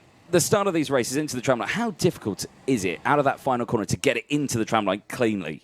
Is it quite a challenge, or is it? The hardest part's the complex at the end. Yeah. Yeah, definitely, because it's slow, very slippery, no apparent wet line. Here we go. There we go. Let's get this race underway, shall we? This section here is quick at race speed. Yes, indeed, it is. It's quicker in the dry, but yeah, in these conditions, it's quite a challenge, isn't it? Into the tram lines we go then. Tate on the left, Large on the right. Green lights out, and away we go for Rotax 177 pre-final, and it's a bad start from Louis Large. He drops back into 3rd place as the green flag goes out. They whiz past our camera, back up the hill, and a very different racing line there by only one of the drivers, and I believe that was one of the Ultimate R drivers, Callum Porter, the number 20, taking that outside line as rounding out the back of the field. Joe Hunt there still slotting into position. The real number 1, Philip Howarth, has made good pace there, you can see, because he's managed to get past. Is that Henry Ayres? And the number 1 KR Sport car has dropped back. Alongside Porter. Yeah, he has dropped back indeed. And again, look at that. You can see here the 2 different racing lines. Line, yeah, the wet line right round the outside. Nice and grippy there, not much rubber on the track there, so nice rough tarmac. Yeah, very much so. And you've got to watch out for that. Again, Philip diving down the inside there. Took the inside and lost his momentum there. Now, after that bad start, look who has retaken the lead. It is the number 8, Louis Large, who's now back up in front. So, and a spin in the background. Callum Porter. Callum. Porter round and a shake of the head, not happy with that one, and he slots back right to the back of the field. But like we were saying, Large, after the bad start, now retakes the lead as Howarth dives down the inside of Luke Oliver for the Coles Racing team. Dives down that one, gets that move done. We're nearing the end of lap number 1, and now it is the number 8, Louis Large, leading the way from Dante, who is under pressure from Matthew Easton, I will say. So, I'm dicing for 5th and 6th place this season with Porter, so this would have been a good race for me to be in. Well, there we go. So Matthew Isaac joins the stream. Hello, Swinter, or Sam Winter. Yeah, Swinter's one of the many names. One of the many nicknames, yeah. One of the many nicknames you got it. Well, he's gutted for you, mate. Oh, thank you. There we go. Thank you. I tried my best. I was fast, but the stewards were very slow. Oh, dear. they were, well, hot on it, weren't they? 10 minutes then, plus that one additional lap. Large, he's given it some large, isn't he? Because he's managed to break away quite a gap. There is all straight off the track there. Goes Luke Oliver. He went straight on at hairpin number 2. Slots back into place, albeit losing a lot of time. And now we're seeing a big separation of drivers here, because with that timer less than 10 minutes to go, there under braking Easton still struggling to keep control of that car, clipping those curbs on the inside and outside. Philip Howarth, though, he has made moves in this race, and he's going to make another one here as he dives down the inside in the Mike Wilson complex. Can't complete it. Slots back into place. Yeah, drive. He did indeed. He had the good waft out of that corner, but yeah, couldn't get it out of the corner as well. As now Ayres is coming back at him as well. Ayres down the inside of turn 1, does successfully get that job done. Moves now up into P4 now. Good driving from these drivers, and of course when you see them when you're out there, and we always see it in the dummy grid area when you're getting ready, you're always having a chat, aren't you? Oh yeah, it's a nice friendly atmosphere, this paddock, is all chopping and changing at the front. Oh crikey, come on boys, keep it clean, keep it together, everyone keep it together. Dan Tate struggling there, and he's lost second place. So despite what we saw in their second heat earlier on today, got some good drive there. Yeah, Tate struggling. So as they come through now, you can just see everyone slotting back into place. It's so difficult because as soon as you try to defend in the wet, you lose momentum and then it gets worse. You've got to get a good enough gap and then stick to your lines and just hope that no one gets up the inside. Yeah, it is very tricky out there, isn't it? Because, of course, like you say, with that, we saw it in many of the other classes as well. And you see perfect examples of it. You know, you take that wide line, you can really get the drive out of the corner when we see it. And you've got to learn where you need to position the kart. Absolutely. If you're defending from someone as well, you've got to learn where you need to position that kart perfectly to stop them from getting past. Because, like you say, the PFI circuit here is very wide and it's very tricky to defend with just a single kart. So yeah, the tarmac's very smooth here as well. So the offline parts are not as grippy as you'd expect. No, exactly. So the outside there, right on the edge of the circuit, is where you're going to get the best grip. Yeah, and you get the drive, get the late apex, then so you have to... he's sticking to his lines, he's pulling the gap again now. Yeah. Large. There we go, so good stuff. And now, Large breaking away. Easton pulling away from Tate as well now. Yeah, he is indeed. So stick to the lines, and it's all pretty plain sailing. He went defensive there into hairpin 1, went back to the outside as well. Everyone else sticking with that outside line. Also, Ayres with a tighter exit though, because the 97 of Luke Oliver has come back now after that mistake at hairpin number 2 where he went straight on. So Luke Oliver with some good power in that kart has managed to close that gap. There is Philip Howarth, the 66 privateer on the comp kart chassis. He's getting into his rhythm now. He is, he's not having to defend or attack, so he's managing to pick up his pace, I think. Yeah, it's just stick to that normal racing line, just crack on and don't worry about it. That's the best way to do it. Yeah. If you've got the gap. If you've got the, if you've got the gap. If you don't and you're battling someone, it's kind of, oh, where do I go, where do I go, where do I go? But, it's always a tough one. And absolutely nailing that curb. Yeah. Very tricky. Yeah. So we were seeing it yesterday in the dry conditions. We would see everyone would... clip the first apex going into that final section, and then you'd miss the second. But now today you're missing the first and absolutely mullering the second. Why is that? Well, it shortens the distance. It keeps you off the rubber. You get a bit of grip from the... Oh, no. Oh, spin, and that's Philip Howarth, the real number 1, and straight to the scene of the crime and almost taking out our cameraman. That's where I crashed in the last, after the flag in the last race. Ah, I see. He was just picking up his pace there. He was indeed, and that cameraman's going to need a new set of shorts as well. He stayed there, he kept the camera on him, so, but we always say it, cameras are the important bit, the cameramen are not. There we go. We can replace cameramen. The cameramen can get wet, the cameras can't. Oh, no. We have to keep the cameras dry and safe and all sorts, so that's good that... managed to, that barrier did its work, and in the wall. Where's that? Oh, hairpin 1. Hairpin 1 indeed. Yep, Joe Hunt from 8th place. And he's dropped a little further down the back of the field. Motorsport, Charles Green Racing. Go, the real number 1. Still drizzling, but there's not as much standing water now, so we probably can see the lap times getting a bit quicker than the first race. But the cloud's still very low here at PF, and the spray still kicking up tremendously from the wet tyres. Here comes Luke Oliver, the 97 on Henry Ayres, trying to get past, can't quite do it. Slots back in, Louis Large with the fastest lap of the race, 1:17.250. in that race lead and looking strong at the moment. That gap now up to 5.5 seconds now with 5 minutes to go. Now, talk us in these sort of race situations. Now, the start's obviously the very busy part of the race. Yes. Everyone's trying to find the scramble for that point of opportunity. Yep. At what point do you decide that, right, I'm going to calm down now and I'm going to just try and get the good laps in? It depends when the gaps appear. When you've got a nice gap behind, you have to settle down and find your own rhythm. Yeah. And settle into it. When you're stop dicing, you can really get the lap times in. Everyone seems to be working it out now, finding their place in the speed. Yeah, it's good. Yeah, it is good. There's Louis absolutely destroying it. He is indeed. He's great round here in the 18 Super 1. He was flying here as well. Yeah. Again, his PFI, it's a very popular circuit for many people. How do you find the Paul Fletcher International Circuit? Now, remember, you are live on the PA here at yeah, I love it. I think it's a great circuit. It's the right length for big championships like this. Yeah. I think it should be used as the last circuit for every British Championship round because it's got the facilities. The racing's great, loads of overtaking, the circuit's big. And I think if you keep a track like this for the end of the season, you're going to want people to hang on and keep racing to the end. Yeah. If you do a track like this at the start, I think people will enter it to do it and then possibly drop out later in the season because, you know, all the big tracks are done. Yeah. So this is a good finale here. You keep your best till last. Oh, yeah. Under braking. Late defending there. He's going to lose the drive to Ayres there. Yeah.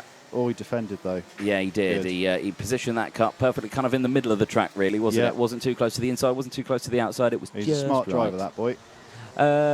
Ollie Bailey joins the three. How come Sam Winter isn't racing? Oh, I'll send you a message. We'll send you a message. Yeah, there we go. That's why.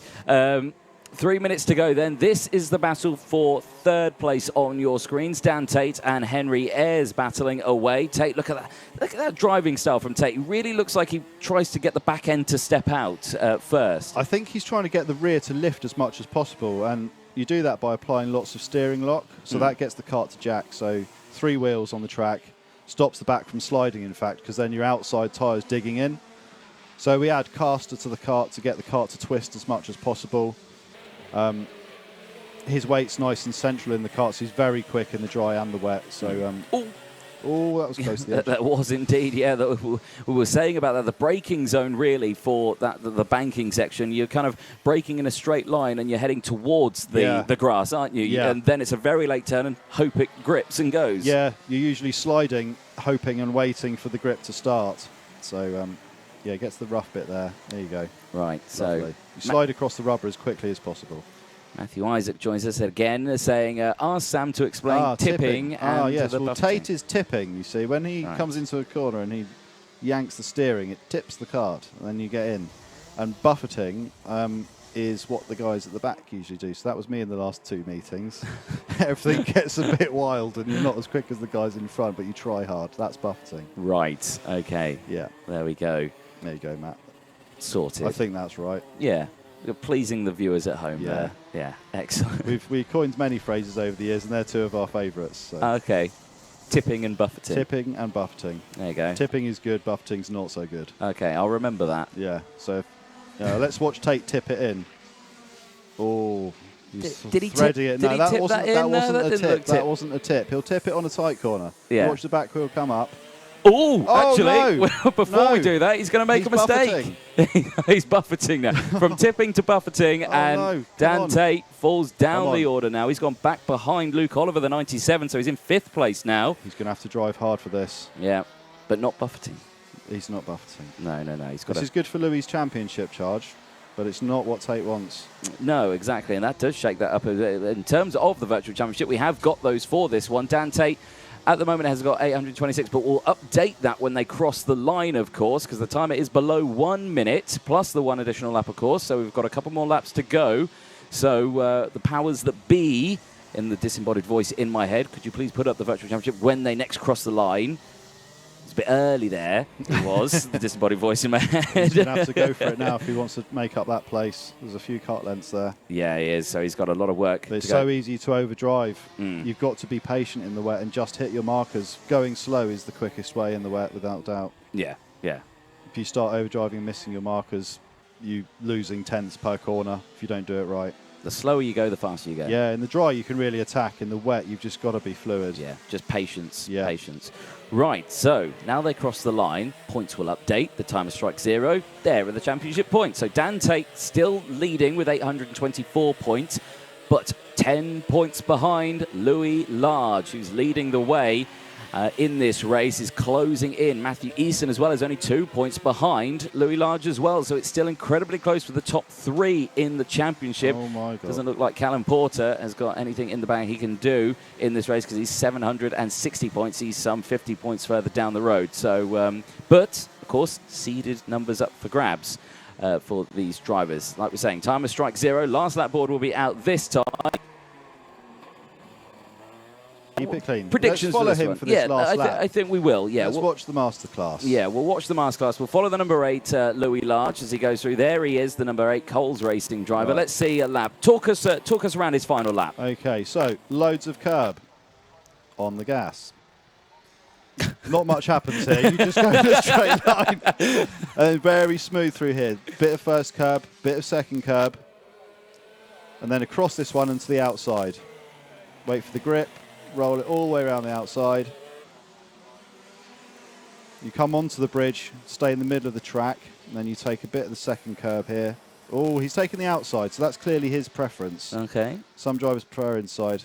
So you break in the middle of the track off the rubber here, and then you cut across to the outside. Beautiful. Straight, as wide as you can, following the white line.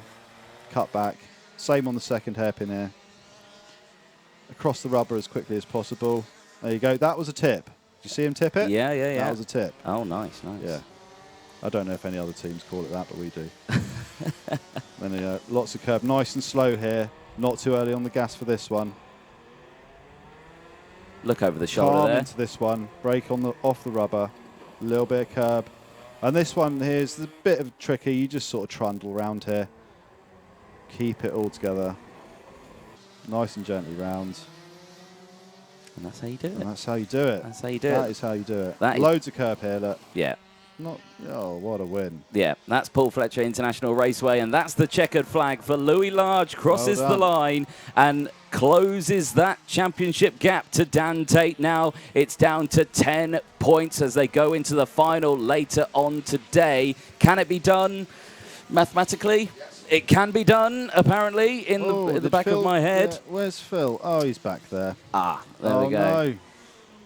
So Matthew Easton crosses in second from Henry Ayres with the fastest lap of the race on that last lap, 1:17.1 from Luke Oliver, Dan Tate, Callum Porter, Philip Howarth, and Joe Hunt, who is just in the back of shot. You can just see coming around the final section. Would have been of the closer track. without that spin, wouldn't he? But It would. Yeah, it happens. There's the pending Paul Class and race results, and all the drivers will head to scrutineering now. Well, Sam, Thanks for having me. Yeah, thank you very much for being here, talking us around the lap there. You've been very insightful, and Okay, great good. to have you in Good. here. And yeah, Thank you. Hopefully you can enjoy the rest of the day. You know, hopefully you do stick around, or are you?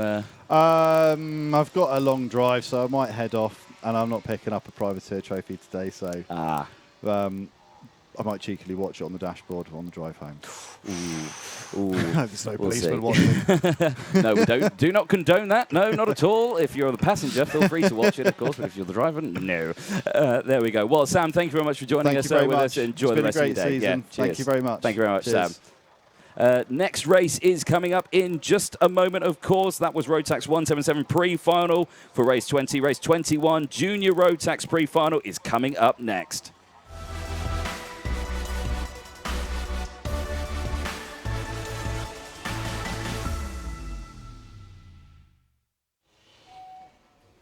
So there is Mr. Ginchard, Daniel Ginchard. Can he make it to junior championships in 1 year in the British Kart Championships?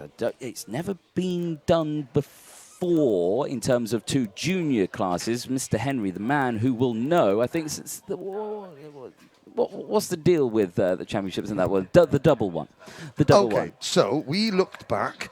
Adam Christodoulou won a mini max and a junior max British title back in 2004. Right. But that's not that's 2 different age brackets, mini and junior. We looked back as far as 1990, which is all we could find, And nobody between 1990 and now has ever won 2 junior British titles in the same day, season, year. Within 2 weeks. Within a week.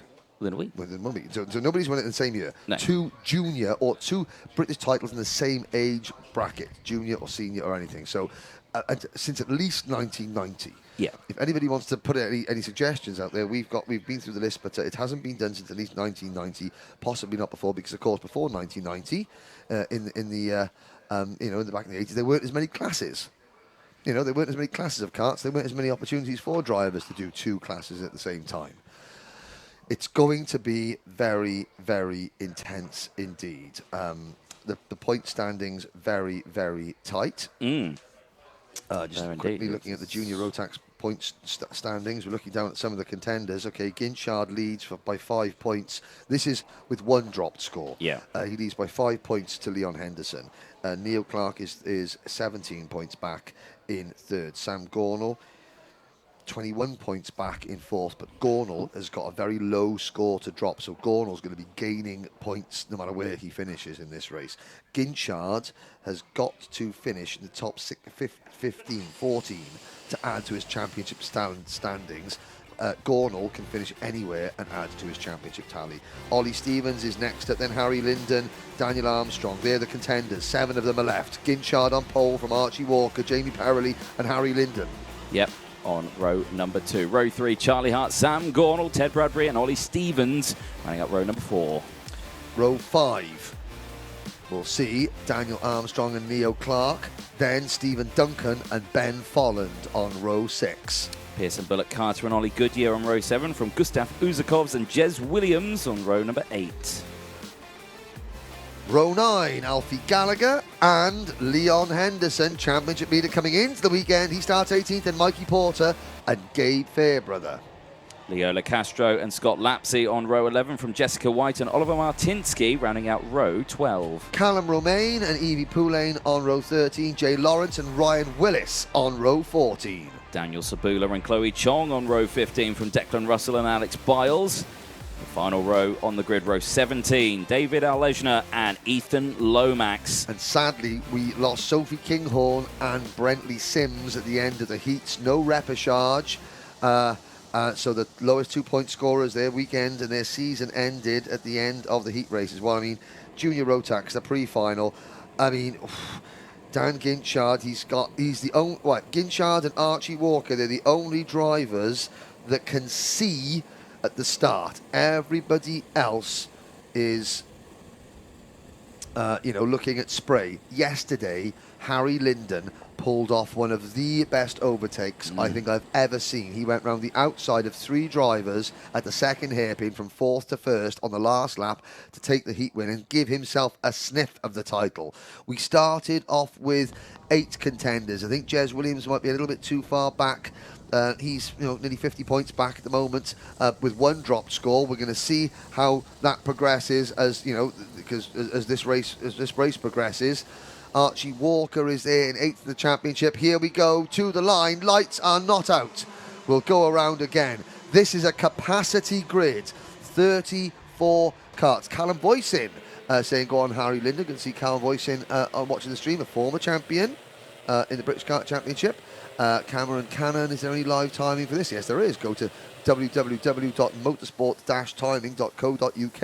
And, there's a spin there on the rolling lap. Who's that getting going? It's a Project 1 kart. Is that Jamie Perrelly? It could very well be Jamie Perrelly. Because I don't see a Project 1 kart in 2nd place. Yes, so Jamie Perrelly, now he's going to try and get back into his grid position. He's got time. Lewis Gardner is watching. He's saying, go me. Well, Lewis, you can't because you withdrew. That's a bit silly. Sadly, Lewis Gardner should have been racing, but he's not. 1990 time for the Guru. Yes, well, where is the Guru? The Guru of Karting, Alan Dove, karting.1.co.uk. Haven't seen him on the stream this morning. Anyone can remember the double British junior champion?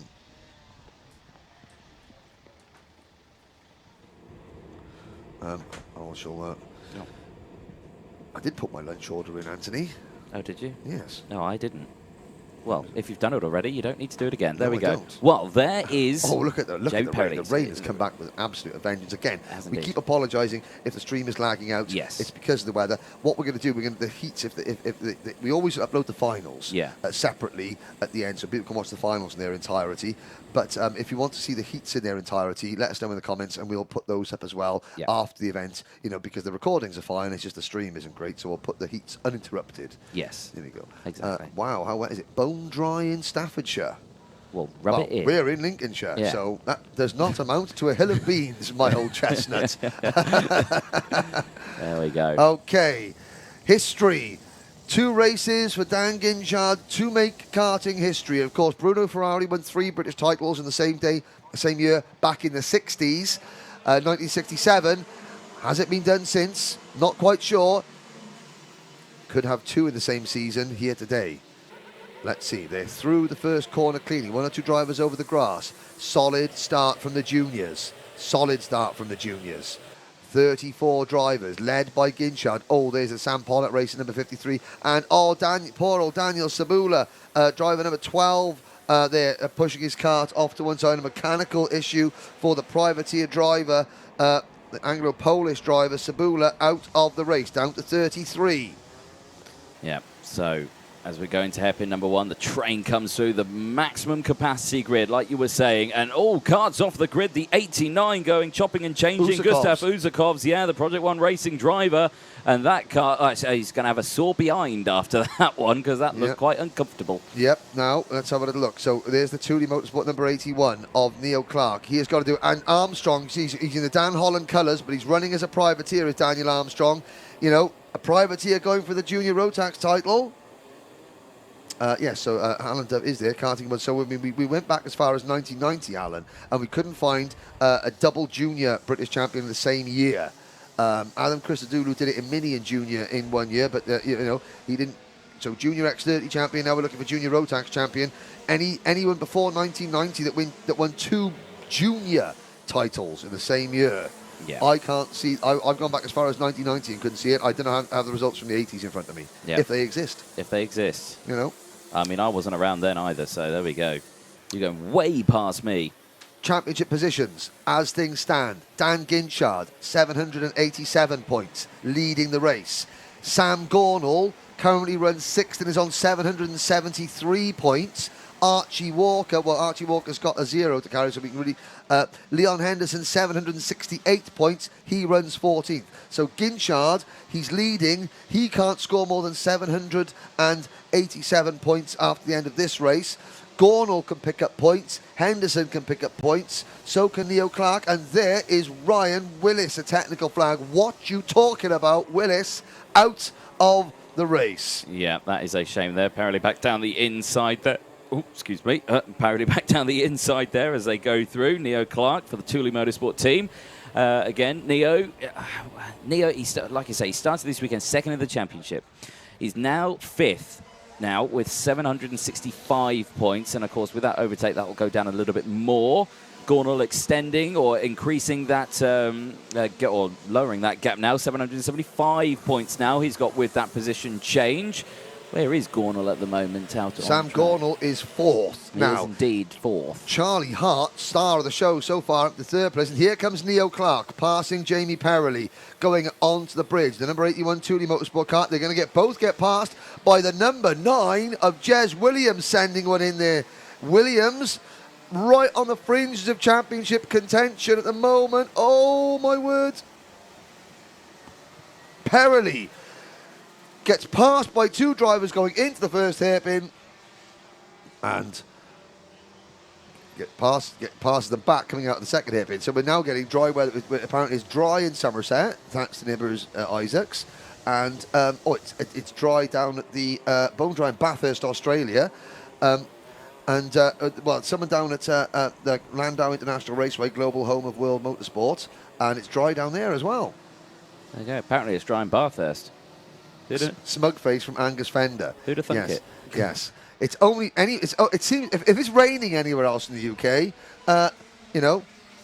tell us. because we feel a bit lonely now. Yeah. We're the only wet place in the country. Well, it'll be wet in fullback. So in the right. So in the 80s, we had Junior Britain. Did we have Junior TKM back in the 80s?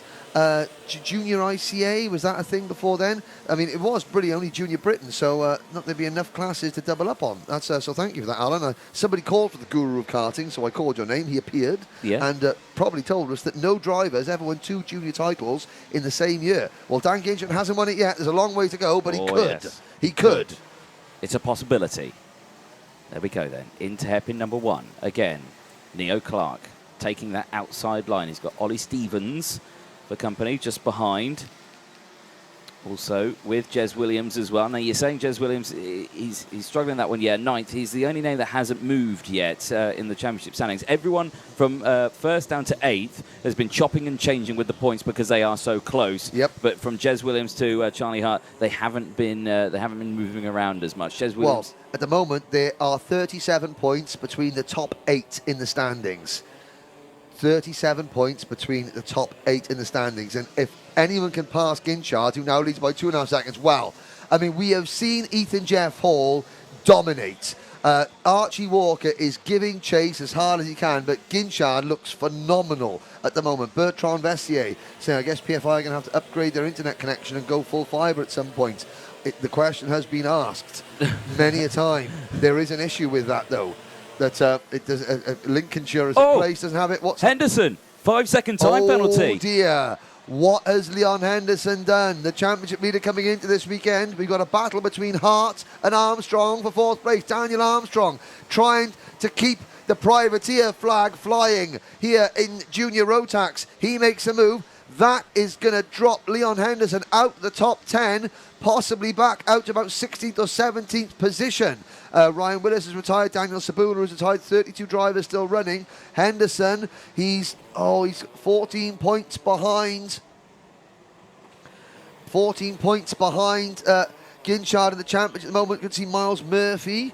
Miles Murphy watching, one of our KZ2 drivers, saying how unreal Ginchard is in the Met. It's raining here at Glenagos. Of course it is. It's raining in Nottingham. Well, that's all right. That's just down the road. And it's dry in Glasgow, but it's always dry in Glasgow, by the way, in Scotland. So at least it's us, Nottingham, and Glenagos. There we go. And fullback. A collective. And fullback, which is just over the road. and it's raining at Rowra. It's always raining at Rowra. Yeah, it is always. It started raining in Rowra in 1972 and hasn't stopped. Yeah.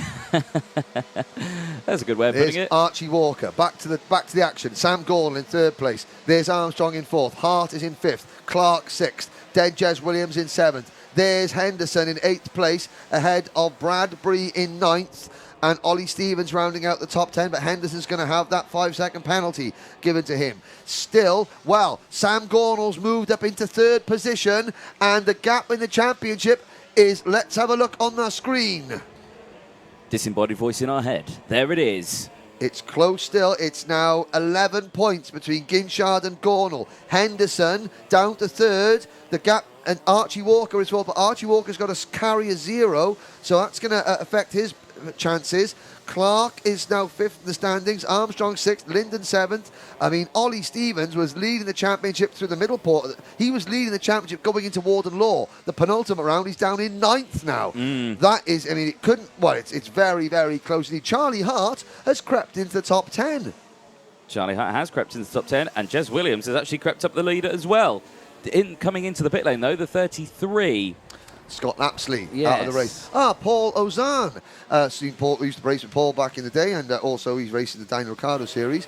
84 British champs, had 4 junior classes. Junior Booster won by Bobby Gain, named after one of the corners here. Original Kartmaster champion. Junior Britain won by Nicky Hart. I think he was Tony Hart, who ran Heart Attack on the TV show. Okay. Remember? No, I'm joking. Heart to Heart, it's a cop show, no. Junior National won by Emil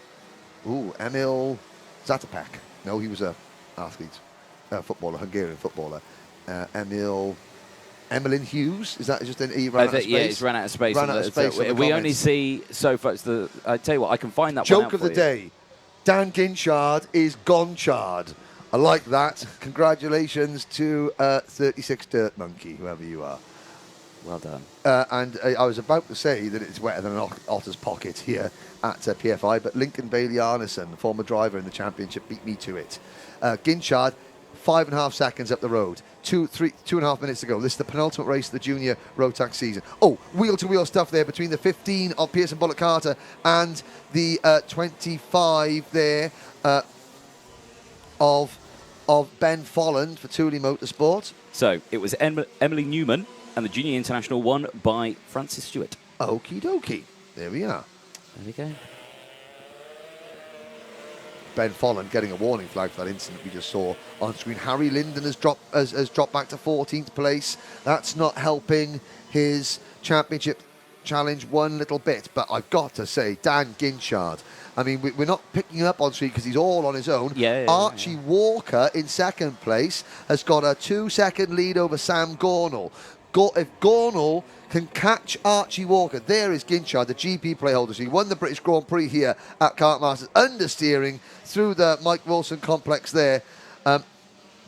If Sam Gornall can catch and pass Archie Walker, that'll give him an extra 2 championship points, which would put him onto 7, 8, and would make it the difference between him and Ginchard 9 points. At the moment, Dan Ginchard is going to go into the last race of the season with an 11-point advantage. Evie Poulain gets there, but Daniel Armstrong having in third place. He's already gaining ground in the championship. He's up to 6th in the championship at the moment. And again, Ginchard 1 minute 16.21 seconds. That was a second quicker than Archie Walker. I mean, we talked about the differences in lap times in the Total Karting Zero Bambino race. Okay, that's a Bambino race, and they're novice drivers. Yeah. This is the best of Britain. This is the best junior Rotax drivers in the UK, some of the best in the world. And Dan Ginchard is, well, he's taken them out to the woodshed and he is giving them a proper spanking in this one. And the conditions are so difficult. They're on the same tyres. They're all on the same tyres. You know, okay, that's a Kart Republic chassis that Dan Ginchard's using. Archie Walker's on an OTK. He's on a Cosmic chassis. So is Sam Gornall. He's on a Tony Kart. But, you know, the chassis are very, very similar. And Ginchard, I mean, he's not making it look stupid, but, I mean, he is showing some real class here. Oh. Absolute class. And he's now 7.5 seconds up the road. I mean, Ethan Jeff Hall won a race earlier on by about 6 or 7 seconds. And, you know, Dan Ginchard is just, he's walking on water. Yeah. Absolutely. I mean, I'm not going to put the curse of the commentator on him, but this is sublime. 5 seconds to go, and he's about to take the championship lead, and he's going to take at least a 10-point championship lead into the last race of the season. And in these conditions, you would not bet against him. No, you really wouldn't, would you, as they go through? But what can Gornall do? Because Gornall, he's 2.3 seconds further down the road from Walker. I don't think he's going to catch him. So I think the points that you see on the screen, that's how they are. Obviously, pending anything. But yeah. What Sam Gornall could do, he can now stay calm. He can. He can just relax, get the kart home at the end of this one. Yeah. He's going to be starting, as things stand, directly behind his main championship rival for the start of the last race of the season. And it's going to be so close, so tight. Ginchard, don't forget, he is going to be Ginchard's going to be dropping a 47-point score going into the last race of the season. Gornall's going to be dropping a 39-point score. So Gornall's actually got more, he can gain more points than Ginchard in the last race, simply because Sam Gornall's going to be dropping a worse score than Ginchard. It's one of those weird things in karting where if you have 1 or 2 bad rounds, it's actually better than being solid and consistent all year when it comes to dropped scores. But let's look at the way that Ginchard comes through turn number 4. Let's talk this way. He's coming up to lap. The number 73 kart of Alex Biles. The Sam Poller race number 3 now. Now the blue flags are going to be coming out shortly, I'm sure. But Ginchard, I mean, he is now 10 seconds above the road. But we've got a battle for second, I've got to say. We're watching Ginchard coming into hairpin number 2. But at hairpin number 1, Sam Gornall is going for second place. He is indeed. He has caught right back up now, hasn't he? And looking over the shoulder is Walker. just thinking he's under pressure here now, and a quick direction change as he goes through now. Gornall's got the inside line and the drive and gets that move done. That's extra points coming Gornall's way going into the final later on today. But that is absolutely excellent driving, but it cannot be overshadowed by Daniel Ginchard's astounding performance, I should say, as he comes through. There he is out of the final corner, and checker flag will be seen for the GP plate. Daniel Ginchard for Argenti Motorsport. He goes into the final, now clear by around 9 points in the championship. Gornall crosses the line in second place, and Archie Walker just holds on to third place from Daniel Armstrong and Neo Clark. Well, that move by Sam Gornall gained him 2 championship points. How critical could that move from Sam Gornall be? And I tell you something, Anthony, Sam, I've been commentating on Sam for a lot of years now, since he is, for the last 3 or 4 years at least. He's always been very quick. He's got the number 4 plate on his kart. He finished 4th last year. He was a top contender in Mini-Max before that. The only question mark that has remained over Sam Gornall's not his speed, not his racecraft, not his overtaking or his defending, but his head when the pressure is really, really on. Can he cope with the pressure of a massive, massive day like this? He's answering those questions. Yes, he can. And that is really insignificant. That's something he's grown as a driver into that, because I think 12 months ago, 2 years ago, I think that Gornall may have allowed the pressure to get to him a little bit. Not now. Yeah. He is turning into a complete driver. And of the eight drivers that came into this weekend in Junior Rotax for the championship class, it's Gornall who is taking the fight to Ginchard in the last round. Henderson, he's had a spin, he had a penalty in that. You've got to say, you've got to say that Henderson has not had a great weekend. He came in pole position for this class, and he's dropping back. He crossed the line in 7th place. You add 5 seconds to his lap time, and that will drop him down to, I would say, 18 seconds, 23 seconds. That'll drop him back to 10th, 10th, 11th, 12th. Everybody else is now, either out of the championship contention or, realistically, it's not going to happen unless, Ginchard and Gornall both don't start at the final and then they come through. I don't know. Drama. But basically, the Junior Rotax final, that is at 10 to 4 this afternoon. But ladies and gentlemen, do not go anywhere, because Senior Rotax pre-final is coming up next.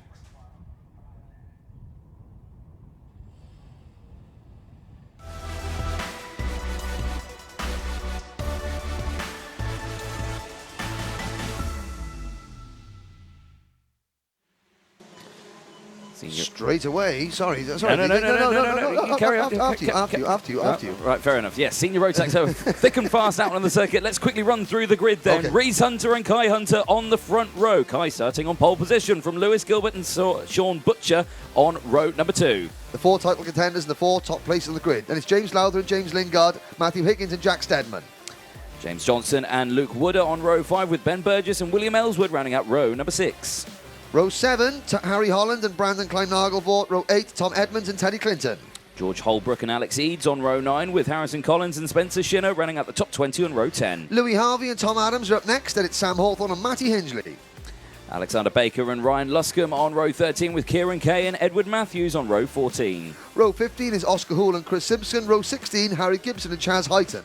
The last row on the grid, row 17, Jensen Watts and Nicole Sutherland through from the repechage. Magic Hamira obviously had a nose cone penalty, so Magic is out, and somebody else out as well, because there was I couldn't quite see who else didn't qualify, but so Jensen Watts and Nicole Sutherland making it into the main event. Well, here we go. This is, at the moment, Reese Hunter with 1 drop score leads by 11 points over his brother Kai, with Sean Butcher a further 12 points back. So really, Lewis Gilbert is all but mathematically eliminated. 3 for the British title. Lights are not out. False start. So it's Reese Hunter, 813 points. He's going to be dropping a 46 as his next worth score, which is about a 17th place finish. Kai Hunter, 802 points. He is going to be dropping a 55, which is 52, 60, 59, 58, 7, 56, 55, which is an 8th place finish. So he's got to finish in the top 7. Sean Butcher, 790 points.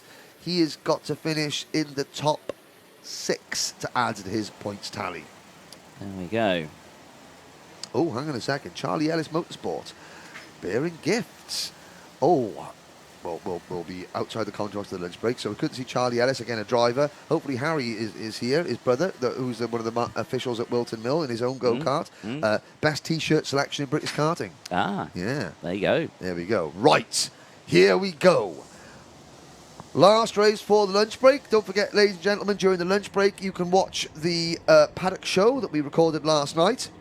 Look out for the star of the show was Humphrey the Spaniel. Oh, yes. Always, the dogs always outshine the presenters in the Paddock Show. But we have a small matter. Same ears. As you, yeah. Yes, thank you. Thank you. You're But welcome. they're slightly furrier.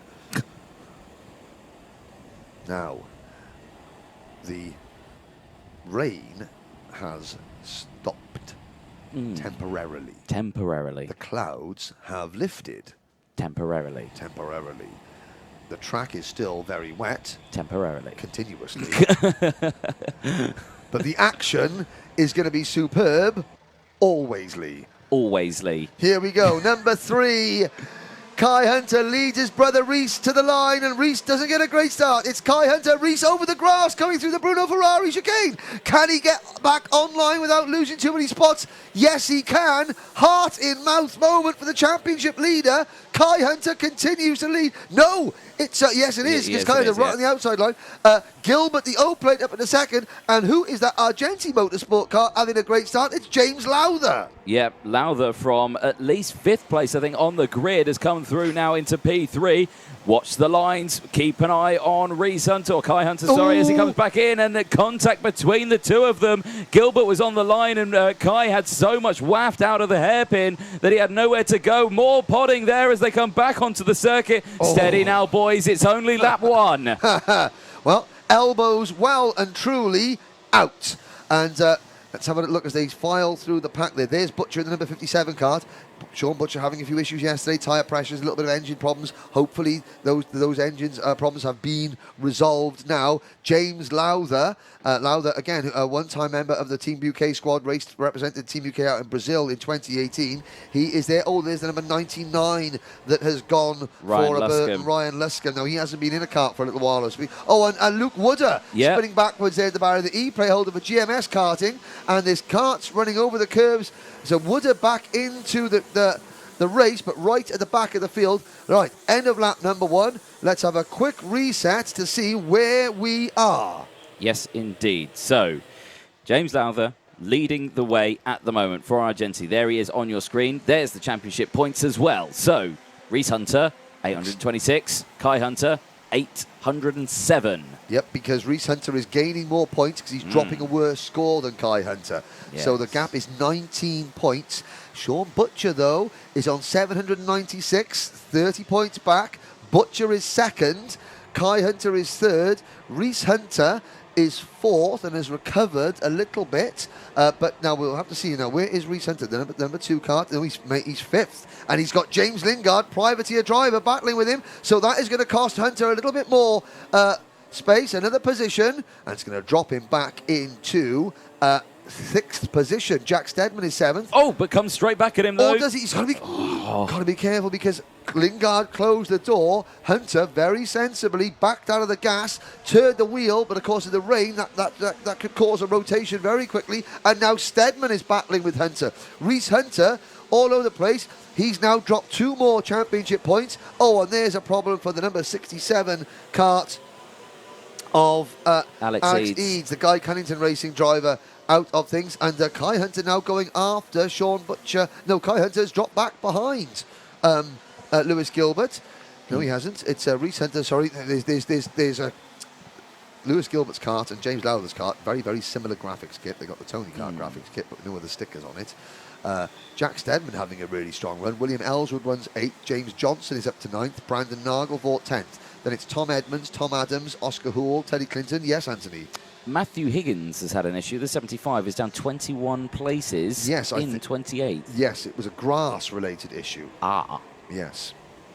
Well, there we go then. Oh, and Hunter getting very sideways, coming off out of the Fullerton S's there. He's over. Do you know what? That number 2 Dan Holland racing car does not look comfortable at the moment. I think he's been rattled at the start. Well, I mean, I don't think the cart's doing what Reese wants it to do. That's the problem. And of course, yeah, he had that grassy moment at the start. Did that dislodge anything? Did anything happen at all to dislodge something, to unsettle the setup of the cart? Lewis Gilbert. Now, Lewis Gilbert is going to try and take points off. And Sean Lowther and Butcher. Well, now, James Lowther leading comfortably at the moment. There he goes. Butcher in second position. Butcher can gain 3 more points and move on to 799 by passing Lowther and winning this race. Hunter is on 824 points. And he's going for the move there at hairpin 1. And that is what again, the braking zone there, the understeer just came in. Sean Butcher had nothing he could do there. He went into the corner hoping it would grip, and it just didn't. Yep, but Lowther maintains the lead, and Butcher was very sensible there. He sort of backed off straight away, you know, just to make sure that Lowther maintained his advantage and that Butcher then didn't attack. So let's have a little look again. You could just see the move was on. Well, Butcher's a long way back. Yeah. It's a long way back, but Lowther moves to the outside line. Butcher then decides, no, I'm going to go for it. But he didn't quite get to the inside far enough and just there, bang. But now watch Butcher ease off. He's clearly eased off there so that that Lowther could regain that 3 or 4 kart length advantage. Smart. Yes. Nice. Still no change in the standings.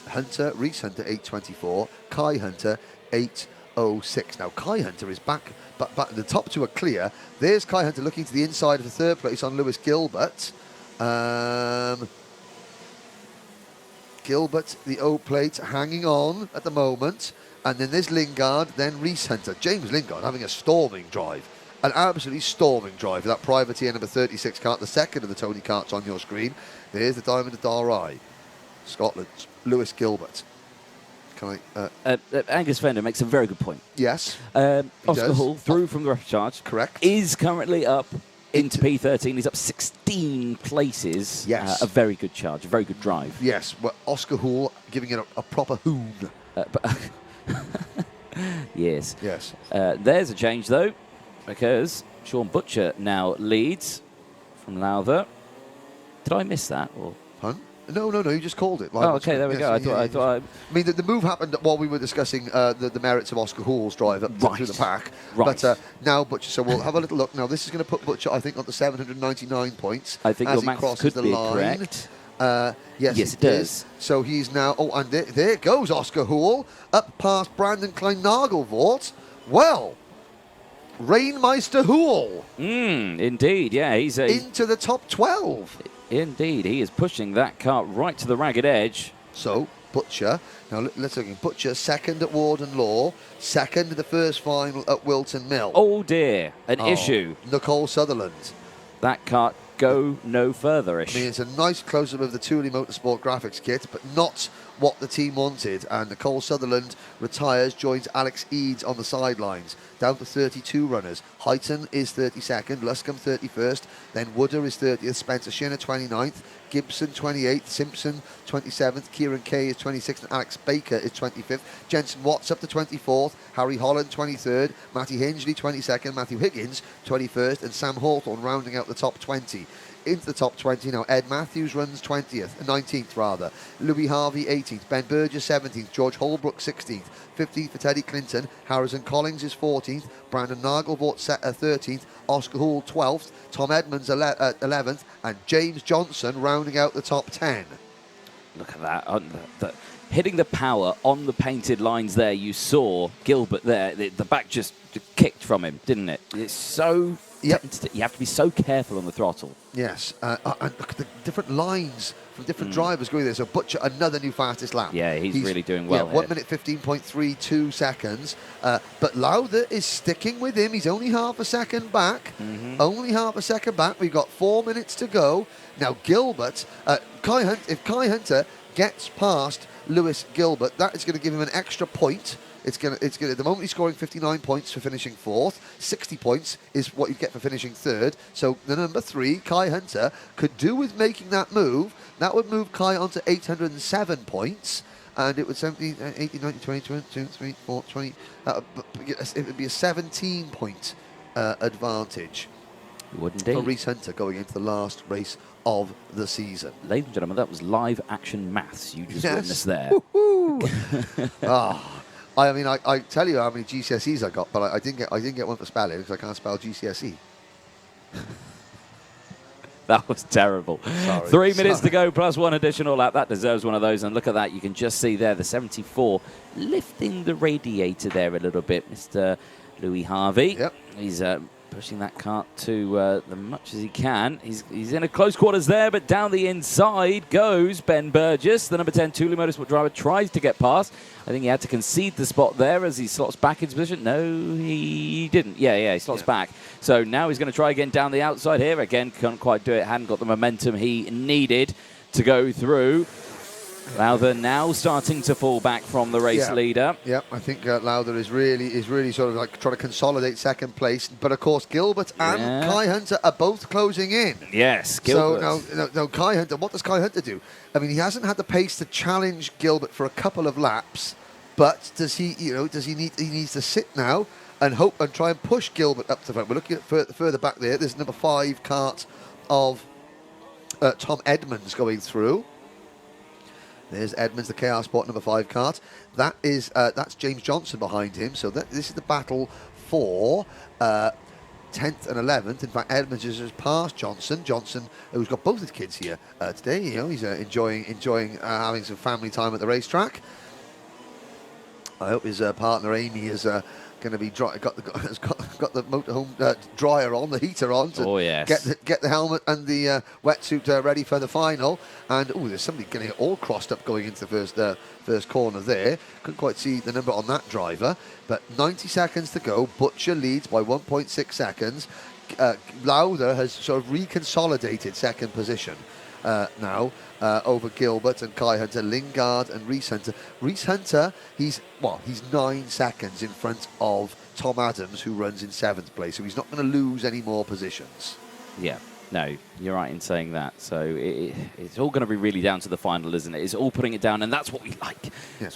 I mean, exciting. Now, you'll see in the Paddock Show later, after this race, ladies and gentlemen, that we were talking to Sean Butcher last night around his kart. Yep. And his mechanic, Jay Southern, was giving me the daggers. Because Jay Jay wanted to get on and prep the kart, and he couldn't because he had some tubby Welshmen chatting away to Matthew Easton Dan Tate and Sean Butcher around his go-kart. But obviously, he's used that anger towards him to pop a proper wet setup on this kart, as Steve Ravenscroft has just pointed out on the stream. Which is, so I'm very pleased. I'd like to say that we did our part to help Sean Butcher. I think we did. I think we did. Yeah. I think we did. Yeah. So. Gets airborne. He's still pushing over that curb. You saw the kart there getting airborne by that great low camera shot. There goes Rhys Hunter, and now you've got a 10-second gap. But back from Rhys Hunter in 6th to Adams in 7th. Let's look at this again. Last time I saw air that big, it came with a slam dunk at the end of it and 3 points. 2 points, still a slam dunk, sorry. Look at this. How much air? Oh, yes. Oh, lovely stuff. A good 4 inches. Sorry, I'm going to have to mute my microphone. Here's Butcher going across the bridge down the hill. So the clock has struck 0. The clock has struck 0. Lowther, again, this is tipping. Lowther just moving around in the kart. He's chasing. I think now that James Lowther, he's not going to catch Sean Butcher, leads by 1.5 seconds. And Lowther's got to protect the 2-second advantage back to Lewis Gilbert in 3rd place. But a great drive from James Lowther. There's the O plate of Gilbert. Cross coming through now. The Potenza Racing Engines entry. So Sean Butcher doing his best to keep the title hopes alive into the last race of the season. Rhys Hunter, so far, doing just about enough. Yep, exactly that. He's sticking with him, but he just can't get away from him, can he? So as they go over the bridge again, racing lines. Are they sticking more to the normal racing line now? Of course, we're doing it like so Winter took us through a lap here. You break off the racing line going into it, and then you have to quickly get back onto it and hug that outside line, then tuck it back in. And that is exactly what we're seeing. Sean, I think Sean was listening to what Sam Winter had to say. Well, obviously, I mean, who wouldn't be? Yeah. Oh, yeah, exactly. All I hope is that, Lincolnshire Police were listening to Sam Winter when he says, I'm going to whack it on the dashboard and watch the stream on the way home. Yeah. Now, through the Terry Fullerton S's on the last lap, he's allowing James Lowd to close back in. So Sean Butcher for KR Sport.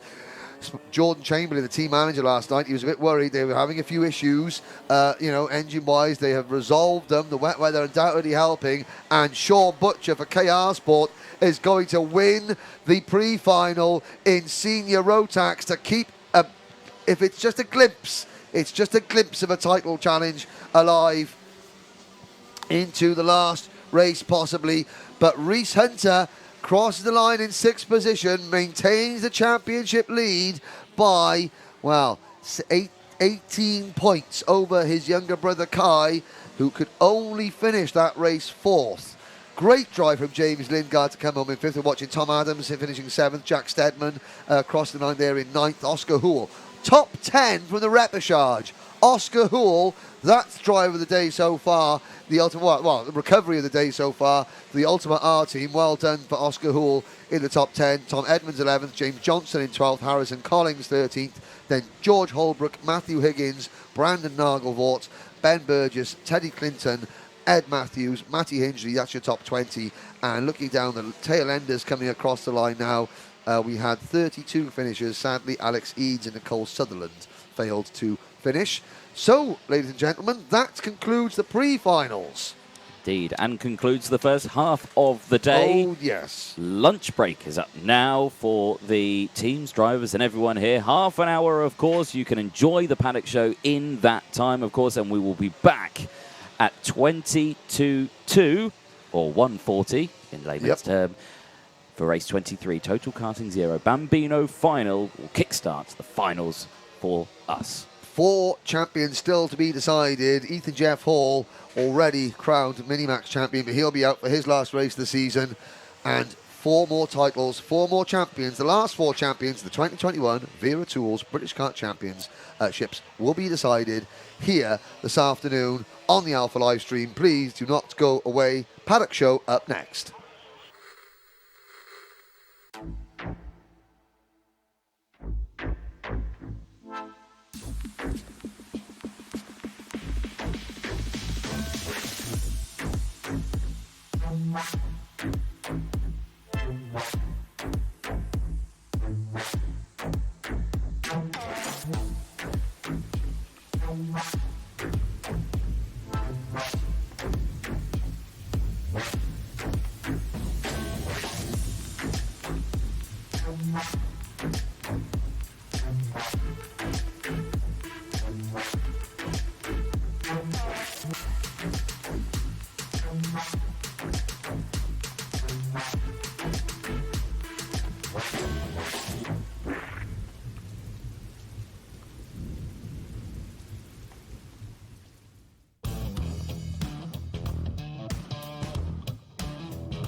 Welcome, everybody, to the Saturday night Paddock Show here at the 10th and final round of the 2021 Wera Tools British Kart Championship. We're at PFI. We've had an absolutely outstanding day of racing here in the Honda Cadet, the Rotax classes, and as well as the Total Karting Zero engineered by Rob Spenley guest classes. Oh, it's the last evening. This time tomorrow, everyone will be packing up and going home after a fantastic 2021 season. But before we get, what a day we've had. I mean, some of the racing has been superb. Well, it's been final worthy, hasn't it? And we're only at the first day. We're at the first day. You know, we've only done the heats. I think there's a couple more heats to do tomorrow and the pre-finals and finals. Second mini-max heats and a few others, and then we're into the repechages, the pre-finals, what have you. Yeah. Just a fantastic spectacle of racing. Yeah, worthy of the season finale. Oh yes, definitely so. I mean, you just have to look back at Heat 2 for the junior Rotax, because I mean. Wow! I mean, let's have we got half an hour. Let's have a little chat to try and find some of the contenders for today. Well, yeah. I mean, okay. Harry Linden spoke to me this morning, and he said, "I'm going to bring the action today." Yes. And he was not lying. I mean, for Leon Henderson, so junior Rotax, 8 drivers started the day with a chance of the title. We finished the heats in junior Rotax. Yep. I think we're down to about six drivers in with the shout, really. Now. Leon Henderson was the leader, had that spin in the first heat, but what a way to fight back in the second heat. He goes from third to first around the outside of hairpin number 1. Yeah. Harry Linden goes, I see your move, and I'll raise you, going around the outside of 3 people from 4th to 1st around the outside of hairpin 2. Yeah. I mean, you couldn't write it, could you? Two of the best moves of the season in the space of 2 corners. But that goes to show that's what it means to these drivers. They're saving their best to last. When the pressure is at its highest, you know, the top drivers deliver. Yeah, they really do, and it just shows, and that is fantastic when you do see those drivers shine out in circuit, because you really see their true potential that they have got to deliver. Yeah. And that, you know, that's the best thing about this championship, because like you say, you can have a season where, you know, you're tucking in, you're there in the pack, you're there in the top zone, but you're really not showing what you've got. And when it comes out like that, it's absolutely fantastic, and you really see the best out of everyone. Absolutely. Well, I mean, we're going to speak to a few drivers. I think one of the drivers we're going to speak to a little bit is by there. Now he's trying to sidle past. Yeah. I mean, we'll come back to junior Rotax. Let's look at Cadet Honda Cadet a little bit. Lucas Blanford, he's hideaway. I mean, can't run away. You can't run away. Come on. We were talking about this. So Lucas is all the way from Scotland. He's only been racing since I think July last year. Right. Is that right? Yeah. So one of the most inexperienced drivers on the grid, privateer driver on a zip cart, you know, but good day today, well done. I mean, it was all right. It's not the best, but I mean, first heat was probably the worst ever. Well, okay, so take us through what happened, because we're focusing obviously on the championship picture. You know, there's a battle for the best privateer, isn't there, really? And that's what Lucas has been going for here. So go on then, tell us what happened that made it the worst ever. I'm sure you're fibbing. I'm sure it wasn't the worst ever. Well, I mean, lap 1, I was supposed to be on the inside, but I went to the outside, which is always, there's always going to be a spinner in the first lap, especially at the hairpin. So, I mean, that's what happened. So, basically, I just got involved in a load of carnage and basically plumb last. Okay, well, fair enough. So, I mean, you recovered well in the second race, but okay, we're at the end of the first season. Okay, last season you started racing, last season with all the problems that we had, you know, with COVID and what have you. This is your first real season. With 1 day to go, how would you sum up the Wera Tours British Kart Championship as your first season, as a privateer, you know, and as someone in the Cadet Honda, you know, racing on your own? What would you say about it? I mean, it has been difficult, but it's been a great experience learning loads of different stuff. Like, I mean, it's basically just a bit of fun, but also to push as hard as we can to, you know, get up there. Now, as well as that, we go in and out of the team mornings all the time. But the far end of the paddock, you've got your van, you've got your easy up awning at the side of it, you've got your cart, and your dad there as well. So, what's it been like as a family doing this as a privateer? How was that experience? It's been very difficult, but a great experience yet again for all of us. I mean, it has been quite difficult to, you know, get setups and all that, but I mean, it's definitely taught us a lot as a family. Good. Now, the key thing is, are you going to be back next year? We'll have to wait and see. Have to wait and see. Okay, good. Leave us hanging. Leave us right in the middle. Thank you very much, Mr. Blanford, and the best of luck for tomorrow. Hopefully, you won't be plumb last at the end of the pre-final. Let's hope. Let's hope. Thank you very much. There we go. Again, Anthony, you know, great, that young man there. Mm-hmm. You know, great, you know, performance. His first season, you know, that's your first interview. You know, some of these drivers, they're experiencing things, you know, for the first time, but they're doing it as a family. Yeah. We're going to go down this way because we down came this past way? Colt this morning. We're going to because I think there's some of the we got Strawberry and we got KR Sport down there. But yeah, great experience. Now we'll come back to Cadet Honda. Yes. We were in the middle of Junior Rotax. We were indeed. Because the driver throughout all this, who has come out, you know, I think leading the championship at the moment is Dan Ginchard. You believe you could be correct there, yes. Who'd have thunk it? Because he was fourth at the beginning of this weekend and he's come through after one day. But of course, all the drivers we're seeing about taking points off each other, the great moves, Harry Linden taking a win, but all the other contenders are taking points off each other. Ginchard is just doing what he needs to do. I mean, it's fantastic. And we still don't know who's going to win. Leon Henderson's going to be thinking, I'm still going to win. Yeah. Ginchard's thinking, well, I'm going to win. You know, and even someone like Harry Linden thinking, well, I can win because I've shown I can win. You know, I mean, last weekend we saw people come from rank outsiders to take the title, didn't we? You know, it's never over until the very, very end. Yeah, and that's what you have to love about the British Kart Championships, don't you? Because it's always to the very end, and that's what makes it exciting for absolutely everyone, the spectators here, the viewers at home, and for us in the commentary box, as well as the drivers, of course. So we're going past KR Sports. So again, one of those outsiders, you know, Sean Butcher in senior Rotax. Now, Sean, you were in there. We got let's have a look. Where's Sean's kart? Right in the far corner. Should we have a little? Let's have a little. We can go in as long as we don't get Louis in the camera, because if Louis gets in the camera, we have to censor everything. Well, to start with, I want to introduce. So we talked to Henry Ayres earlier on. I want to introduce everyone to Humphrey Ayres. You know, here is this is. Without any, not being funny, but this is my favourite member. Hi, Humphrey. Humphrey's a really good boy. He's got his tennis ball. He's supporting Henry Ayres, and there he is. Hi, Humphrey. This is your first kart meeting, and he's a bit tired at the moment, but he's a very good boy. There we go. He's far more conducive to being on camera than Lexi the Rottweiler. The Doberman, sorry. Oh yeah, there you go. But let's move to Sean Butcher. So we talked to the Hunter brothers earlier on. You know, they're running 1-2.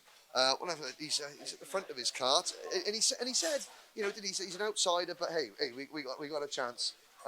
He's looking a bit glum. I'm going to peek over his shoulder. Oh, he's watching the live stream back there. Good lad, Sean, watching the live stream back. We got Dan Tate over the corner there. You know, this is the 177 group. So we're going to catch up with a few drivers. Firstly, Sean, how's it going? Yeah, it's been an all right day. 2 thirds, just pretty solid, really. Now, we were the last heat race. We were defending early, so we were surmising there might be some of the tyre pressures. It took a time to come up, you know, maybe a little bit. But you had to defend it because you had Reset right behind you. So that was all you could do, isn't it? You know, if you're struggling at the start and your championship rivals behind you, you've got to defend earlier than maybe you would normally. Yeah, especially like if you hit the front of a pack and you're pushing your own fresh air, you're not going to have a toe. So it makes you more vulnerable. You do have to cover yourself as much as you can. Yeah, and then eventually you got away. So I think you got third in that last one? Yeah, third again. Okay, so that's not bad. And still mathematically with a shout tomorrow, okay, it's an outside chance, but hey, anything can happen in karting. Yeah, exactly, especially if it rains. Especially if it rains. Ooh, there we go. What have you heard? What have you heard? I don't know. Stop it. But okay, thanks, Sean. We're going to squeeze around there. We got a couple of our two 177 contenders here. I'm going to squeeze in the way and just sidle on up very carefully. Dan Tate's going to try and squeeze out of the way, but no. First things first, Matthew. Easton, how has your day been? That was a good scrap in the start there. Tactical, wasn't it? Yeah, I guess so. I just couldn't get close enough to go in. So I just pretty much sat behind the whole race. We're upsetting Sean's mechanic here because we got a camera and he wants to start fixing Sean's carry car. on, don't...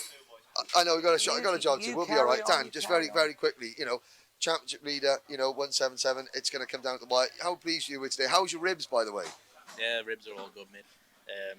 I'm pretty pleased with that heat win. They breed them up north, right? Happy, yeah. Happy, good. There's 9 of you this weekend, so in a way, there are more karts to take points off you if there are problems. Yeah, obviously, but it'll be fine. It'll be fine. Right. What was funny, and I know the mechanic is now going to get really upset at me, but the atmosphere before the first race, there was two of you there was Henry Ayres, there was Louis Large, the 4 championship contenders were sitting around chatting, beforehand. Then we went to the next race, which was juniors, and there's 26 drivers just sat in their karts looking forward. That must be nice for you to have that sort of camaraderie, that sort of action. Yeah, it's just nice to be able to come in, enjoy it, and just not be so tense all the time. We're all just doing it to enjoy it at the end of the day at this point. So yeah, nice. Brilliant. Well, thank you very much. We're gonna let Sean's mechanic get back to work. If Sean's a bit slow in the morning, we'll know that it's because we stopped this mechanic getting the kart prepped. But I wouldn't put it all on that. No. I mean, that's unfair. I can't put it all on. No, I'm not going to put it all on that. But I mean, there's the difference. That's what you want to see. So intensely competitive atmosphere here, but. There's still time for the 177s. They're here. They're having a laugh. So there's Henry Ayres' car. I think. With Dan Tate's doing quite well in that first heat and Henry not winning it, I think that he's having his last day of the year with that number 1 plan. I think. And that's but he'll be going out with an absolute one. He's going to retire at the end of this year. Yeah. He's got a puppy now. Once you've got a puppy, and it's as cute as free. Yeah. Then. That's it. So there's our senior X30 champion Clayton Ravenscroft. He had his glory last weekend. Yeah, let's move over. So there's 177. Dan Tate still leading 177. Matthew Easton in that first heat, they had chased him, but he said he couldn't get quite close enough. Ayres not winning that race, so it's now a 3-horse battle. Tate, Large, and Easton. We've talked about senior Rotax. So Kai Hunter, that last race, he won both his heat races, so he's going to get maximum heat points. Sean Butcher, I think, and Reese Hunter are level pegging on points, but I mean, Reese Hunter still leads, but by a smaller margin. In junior Rotax is like I said, Ginchard is in the lead, but by such a narrow margin. Minimax. We've only had one Minimax heat race there. I'm quite glad in a way because I don't think my ticker could handle anymore. No, Minimax was it was certainly a show, wasn't it, for us for only the one race that we had. But yeah, again, a fantastic show of skill from the young drivers coming in. But like I say, they've got a really close championship. Ethan Jeff Hall, he struggled in that race. Well, he did, but it's one of those things that he was saying that that Sean mentioned it. The minute that you get you start pushing your own air, you're going backwards. Yeah. I'm sort of singing opera in the paddock, late at night, which is good. Now the strawberry awning is over there. Yeah. There is a gate that leads us there. Now there's a factory racing driver over there now, Sam Winter. Ah, yes. Yes. You've got a bone to pick with him. I've got him. I can see him. He's coming this way. But he sent me a message saying, I haven't got the kart on the roof rack. I'm in the van like a full factory driver this weekend. He's walking this way smiling at me. Sam. Come hither. Sam, okay, how are you, sir? I'm all right, how are you doing? Timon and Pumbaa, is it? Yes. Oh, sorry. Sorry, yeah. He was asking, which one am I? I'm looking at that, and I'm looking at this, and I'm like, I'm Pumbaa, I'm the warthog. Yes. Yeah. I saw the post on Instagram, but I couldn't actually add a photograph, so I had to just comment. Then I saw it come up on Facebook, and I was going to try and add a picture, but I wasn't sure if it was too far. No, not at all, not at all. I would have started singing, Hakuna Matata. End of the season. Yeah. A fantastic season. What are your thoughts now that it's coming to the end? It's been amazing. Yeah, it's been really good. Happy with how I've been going. It's amazing to see some of the guys at the front are just on another level completely. But this is the perfect place for people who are like winning their clubbies or in the top 3 at their club. Everyone at that level just needs to come and do this next, because you're not going to learn driving against slower or regular guys. Do you know what I mean? So yeah, it's a massive learning curve, and everyone who wants to get better should do it. Definitely. Brilliant. Well, thank you very much, and we'll see the flying Sam Winter tomorrow. I hope you're not flying too much. Kart going okay though? Yeah, it's fine. I was about mid-pack yesterday, but I've run into a bit of pace troubles today. Bit of engine, bit of tyres, bit of fitness as well. It's hard on the shoulders here. So yeah, tomorrow should be better. I'm better in the wet, so it's wet in the morning. Hopefully. You've seen some. Yeah. This is the second person that said this. Mentioned wet. You're looking at a different weather forecast of us. It's from about 8 o'clock. It might be wet, so we could get a wet first race. Definitely first practice. I would have thought, but I want it to be wet all day. then engines and kit don't come into it so much. I've got a good feel in the wet, which I'm really confident with. So I want it to be wet every meeting. The great level of rain. Thank you very much, and best of luck tomorrow. And no, it's Timon and Pumba. We'll sing. You too, certainly Mr. will. Winter. Will. Right. Now, we have been over to the Thule Motorsport awning. We keep getting caught. So we did briefly have a little guided tour around the Thule awning last weekend, but they weren't here. They just set up. They were that keen. They set up a week early. But we've spoken to drivers who have had a good day today, that came in looking for a championship, having a good day. Drew Tooley's just seen us, go and warn the troops. But so Neil Clark in there, a driver that was, in the thick of the championship battle coming into today, but has not had a good day. So he's one of the ones that at the start, his championship chances are sort of diminishing. They've turned the music off. No, they haven't. No, they haven't. Right. Right. We're breaking in. We're breaking in. If we don't come back, call International Rescue. No, Thule. How are Here we go. Right. Welcome to the brand spanking new Thule Motorsport awning, brought to you by Drew Thule. No longer a easy up awning. Look at it, resplendent. There we go, Drew. We're going to speak to this young man here for a minute. Neo up we get, because we want to talk a little bit about what's happened today. It's been a struggle today, yes? Yeah, we struggled in quality because everyone was just rolling over, so struggled to get trap position, and we were getting really bad trap position, which meant we didn't have the greatest quality. So we've made our way through today, so it wasn't too bad in the end. Yeah, you were picking up places, and of course all the other drivers that are in the champ, they're taking points off each other. Ginchan's doing really well.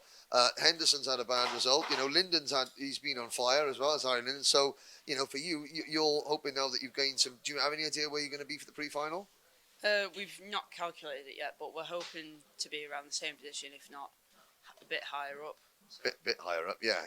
Because you're still with a chance now. And of course, look at this France, there's Mr. Thule, Andrew. This is you were upset at us for coming and seeing you at Warden Law in an easy up awning. Here we are. Look at this. This awning's got to be worth at least 2 tenths a lap, hasn't it? Hopefully a bit more. I'd hope so, but it's getting there that all got the new tent, putting everything together, getting a few more drives and whatnot. So yeah. Well, the best of luck tomorrow for to end your return to the British paddock, on a high, and you're obviously going for a title with Neo. It's going to be hard, but again, that's what you're in it for, isn't it? Yeah, definitely. Hopefully we can have a good result with him tomorrow. Obviously he's doing quite well in the championship, so we'll hope for a good result in the championship as well. Hope for a good result with them all as well. But yeah, Neo's up there in the championship, so let's see what happens. Brilliant. Well then, good luck to all the Thule drivers. Ben Burge having a good start. There's Neil Clark. Ben Follin's Kart is over there. I think you've got Nicole Sutherland's over in the far corner. Tom Adams, he did his best to try and spoil his dad's day and Morgan's day in the first heat, but he's doing really well again. And there we go. So now we've given Drew a bit of grief. I've got to say, nearly everyone in the audience said, make sure you go and give Drew some grief about the awning. So we have, and here we are in what is the nicest, shiniest new awning of the paddock. Indeed. There we go. Thank you very much. Have a good evening, boys and girls. We'll let our cameraman out. There we go. Thank you very much. Thank you. So. Yeah. No. It's getting the light is. It's getting dark now because the lights are rolling in.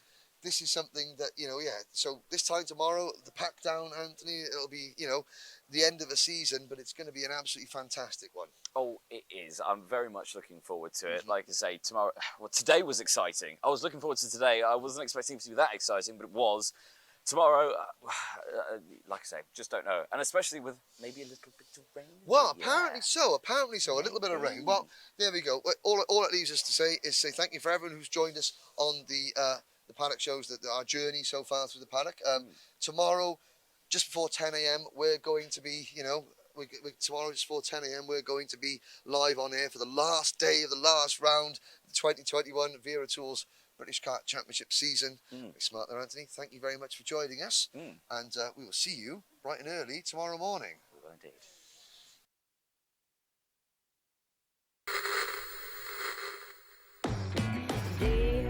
Your sadness in this bowl till you feel mine and changes in your body.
It's very exciting to be here today for the second round of the 2021 British Kart Championship.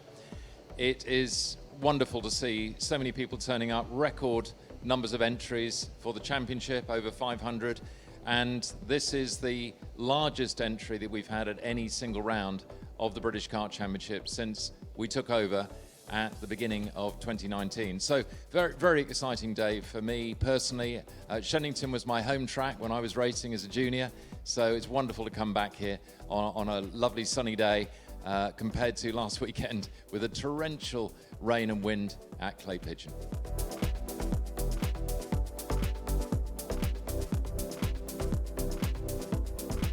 I think there are a lot of signs that show that we are getting really, really strong, consistent support. The teams, the big teams are behind us and at all the different rounds. We're seeing privateers coming out in great numbers and indeed having fantastic success. It's not just dominated by the teams. I think the all-time winning level is the second highest level of winners is actually privateers, which is really, really good news. We're seeing fantastic support from commercial partners. Wera Tools has come on board as the title partner this year in 2021.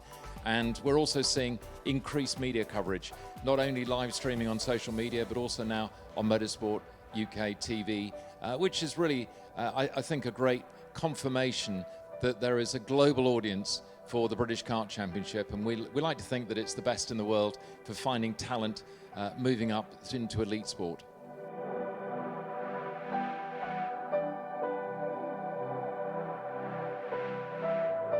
Well, listen, you know, COVID has changed everybody's lives in the last 18 months, but the resilience of the kart community to fight through all the difficulties and to bounce back, as we have done this year, and indeed complete the championship last year. Although it was curtailed in terms of the number of months, we had a full championship, which was amazing. And this year, we're starting a little bit later than maybe perhaps we'd originally anticipated, but we're looking like we're going to get a full, exciting championship season. And that's all down to not just the drivers and the teams and the families that are supporting them, but also very much about the officials, the volunteers, the marshals that make all of this happen.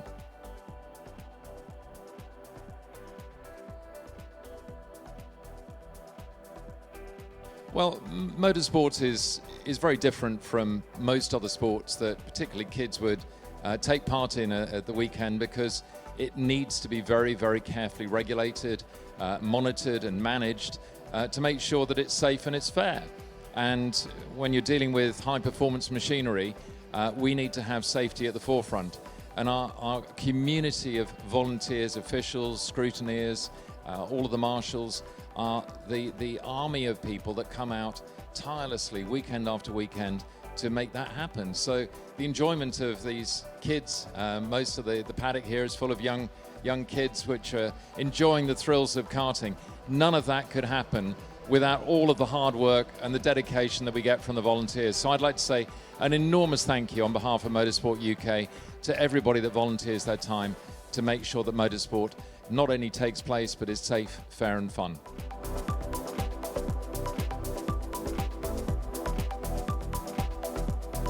Thank you very much, and good luck to everybody for the whole championship in all the different classes.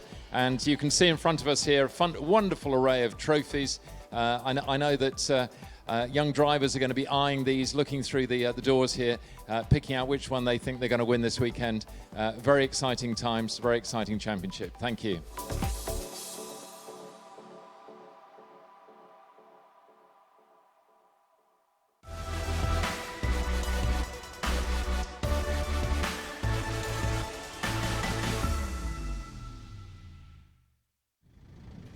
Welcome back, ladies and gentlemen, to the Paul Fletcher International Circuit. This is the final part of the final day of the final round of the 2021 Wera Tools British Kart Championship.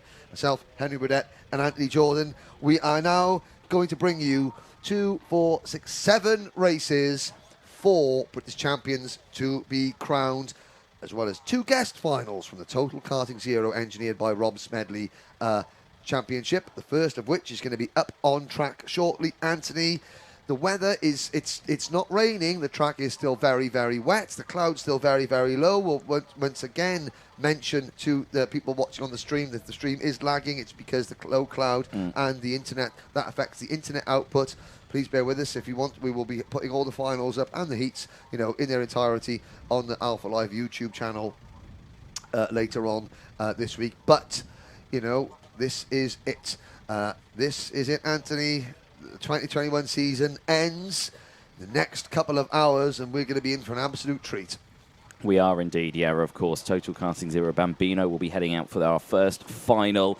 That's kicking off momentarily within a couple of minutes' time. The Minimax final will be after this one. That kickstarts at 2 o'clock. Rotax 177 for their final at 2:30. We then go to Honda Cadet for their final at 3 o'clock. Total Karting Zero, the Cadet final will be at 3:30. And then we finalise the day with Junior Rotax at 10 to 4 and Senior Rotax at 20 past 4. That is how the finals are going to line up today. But yeah, so I'm very much looking forward to all of these finals that we have got coming up for us today. Now, other bits to do. So we've seen Ethan Jeff Hall take the Minimax title. Looking at the Rotax 177 championship picture, Dan Tate's on 824 points, Louis Large on 814, but Louis Large can only gain another 7 points with the drop scores, so he's dropping a 58, so if he wins, that's going to be another 7 points. So I think maybe Dan Tate might have just about been confirmed as the 177 champion, but still nothing to choose between Senior Rotax, Junior Rotax and Honda Cadet. But that's getting ahead of ourselves. This next race is going to be Total Kart Zero, engineered by Rob Smedley Bambinos. 10 drivers, 8 minutes plus 1 lap. This morning they were out in the worst of the weather, but here they come onto our grid, and a look at the starting lineup. It's going to be number 4 on the left-hand side of your screen there, Archie Loveridge on pole position. Elliot Bennett in Kart 2 will start on the outside of row number 1. Harvey Turner and Lewis Herbertson are on row number 2. Edison Burrows and Freddie Smallridge on row 3. Amrit Atwal and Felix Barry on row 4. And Elsie Gannon and Nala Turner-Cook on row 5. 10 drivers. Green flag at the back, and this race will be underway. And of course, electric racing off the line, sharpish. Green flag goes down, away they go. Jumping up and down goes Elliot Bennett to try and get as much as he can out of that kart, but unfortunately he's falling back in the order now, down into 4th place, and a spin straight away as the number 5 rotates. Freddie Smallridge there, now facing the wrong way at turn 1, and another one off into the grass. Well, there was 2 more off. That's Amrit Atwal there, beached on the grass. Now, in this morning, Archie Loveridge won by over half a minute. The conditions are a little bit better now. Let's see what the other drivers have learned since then. But Loveridge is already disappearing off into the distance. And we can see well, no, not too far. Number 7, Harvey Turner is chasing him hard. And then there's number 2 of Elliot Bennett. So they're keeping Loveridge honest at the moment as they come into the first hairpin. And different lines. Once again, Anthony, they all get round. The leaders get round cleanly. And chasing after that number 4 kart of Archie Loveridge, the blue and white crash helmet, then that multicoloured. It's got the Union flag sort of design at the back there, that sort of pattern, but different colours for different colour than the Union flag for Harvey Turner. Very distinctive indeed. Have to say that I'm sporting my Street Hawk T-shirt. Oh yes, and you've got an Airwolf T-shirt, courtesy of Charlie Ellis Motorsport, who listened to our we were talking about, you know. We were regaling about great 80s TV shows. Oh dear, and that's Lewis Herbertson there going off. But yeah, this bad boy has been broken out for the presentation. I'll tell you something now.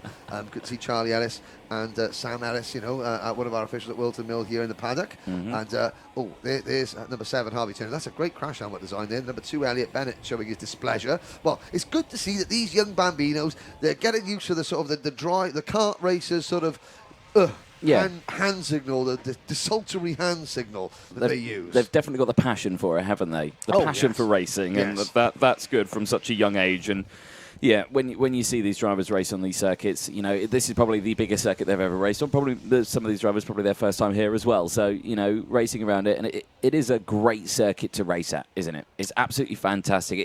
Like I say, it's the Silverstone of kart racing here in the UK. Yes, but with better facilities. There you go. I can say that. Yeah. You know. Yeah. The grandstand's got a roof. You know? Hey. Yeah. Burgers are cheaper. Just. Yeah. They do salads here and everything. Exactly. Now there's coming down the hill. The look down the hill towards hairpin number 1. Edison Burrows in kart number 3, running in 4th place. Edison lost 4th place on the last lap of the last heat race this morning, but Archie Loveridge controlling things through the Fullerton S's there. He's opened up an 8-second lead now over this battle for second between Harvey Turner and Elliot Bennett running in 3rd place there. They go through the Fullerton S's. Oh. Very, very, very anxious wheel movements there coming out of the... Oh, and a spin. I was going to say a spin for Harvey Turner. I was saying very anxious steering movements coming out of the Fullerton S's, and then he just overcooked it slightly going into the Bobby Game corner. Now he gets back up and running. Now, how many positions has he dropped? Loveridge has gone through. Bennett is second, and I think that's going to be the number 3 kart of Edison Burrows now in 3rd position. It is. So Turner's dropped to 4, and he's gone again. Now, actually... he was just behind Bennett, and here comes Edison Burrows now trying to come through. No, he does get going. Well, Harvey Turner, it's not often you spin twice in the same lap and only lose 1 position, Anthony. Yeah, no, exactly that. So that's very lucky that he's managed to hold on to those places as he goes through. 4 minutes to go, plus that 1 additional lap. And, yeah, like we're saying, I would say the conditions now are actually probably a little bit harder than what they were earlier. Because you've got to remember, there's a lot of standing water, that it really makes the treaded tyres work well. When it's just greasy out there, they can't really do it. It's in that fine zone, isn't it? Do you know what, Anthony? Not in any other class of kart, I would say, yes, you're right. Yeah. However, for these, I mean, don't forget, these young Bambinos, the water was up to their knees in the first race. So at least they can, at least they can stand without, run the risk of drowning. Well, yeah. But so there we go. But no, you are right. It's very greasy. These the wet tyres they use. Oh, there's Edison Burrows has gone for a spin, and that's the number 9 kart of Lewis Herbertson passing Edison Burrows and moving into 4th position. But of course, these LeConte tyres, they're the same tyres they use in the dry and the wet. So they're hard wet tyres. They don't offer as much grip as, say, a bespoke wet tyre would. No, because they're obviously a very soft compound, aren't they? Yeah, because they heat up quite quickly, and that's why you don't see people using the wet tyres in dry conditions, because they would just disappear in a couple of laps. Yes, so they're a durable wet tyres, which means that they're not a very grippy wet tyre. Yes. So that's another little thing that these youngsters, these 6 to 7 to 8-year-olds, have got to battle. Is still the Pokemon crash helmet of Edison Burrows. Got to catch them all, and he's trying to catch Harvey Turner. Oh, he's going to have trouble there. So he threw a Pokeball and missed. Yes. Now he's going to be Grouchy. Is that a Pokeball? Pokemon Grouchy? No, he's going to be Grouchy. That's his mood, not his Pokemon. It's Grouchy. I'm pretty sure that's one of the 7 dwarfs. yeah. Me in the morning, Grouchy. Right. Through the Bruno Ferrari S's, under the bridge. The battle you're looking at on your screen at the moment is the battle for 4th place between number 9, Lewis Herbertson, and number 3, Edison Burrows. Felix Barry runs in 6th position. Freddie Smallridge is 7th. Nala Turner-Cook is 8th. Elsie Gannon is 9th. And Amrit Atwal is 10th. Fastest lap of the race so far is Archie Loveridge. Ladies and gentlemen, Archie Loveridge in kart 4 is 5 seconds a lap quicker than everybody else. That's right, 5 seconds. Not 0.5 of a second, 5 seconds a lap quicker than everybody else. Superb racing. He's 17.5 seconds up on number 2, Elliot Bennett. Harvey Turner is half a minute back in 3rd place after those couple of spins. This is the best battle side by side on the circuit at the moment. between the 3 of Burrows and the 9 of Herbertson. Herbertson on the outside. Let's see if... go together, but again, just a little bit easy on the anchors there for Edison Burrows. Locked up, the back end swept around, and he's got all that hard work to do again. There's the number 9, Lewis Herbertson, now going into Bobby Game Corner. We've got 45 seconds plus 1 lap to go now. I mean, this is the biggest stage that these drivers have ever raced on. They're about to experience the biggest interview they've ever done, because Anthony Jordan is going back down to the paddock area to interview the winner as he comes in. So at the moment, it looks like Archie Loveridge in kart number 4, 20 seconds in front of Elliot Bennett. Then Harvey Turner, Lewis Herbertson, Edison Burrows, Felix Barry, Freddie Smallridge, Nala Turner Cook, Elsie Gannon and Amrit Atwal, your running order. The good news is that all the drivers are still running. Somebody on the stream asking, Cameron Cannon, asking what final is next. The answer is Minimax. So the race order is, after this race, is Minimax, Rotax 177, Honda Cadet, then the Total Karting Zero Honda cadets, then Junior Rotax, the last race of the day is Senior Rotax. That's your race order for this afternoon. And, another little battle as we're looking at going under the bridge. This is between Felix Barry in kart 1 and Freddie Smallridge in kart 5, and that is for 6th position. So there is number 1 kart of Barry, the 5 of Smallridge.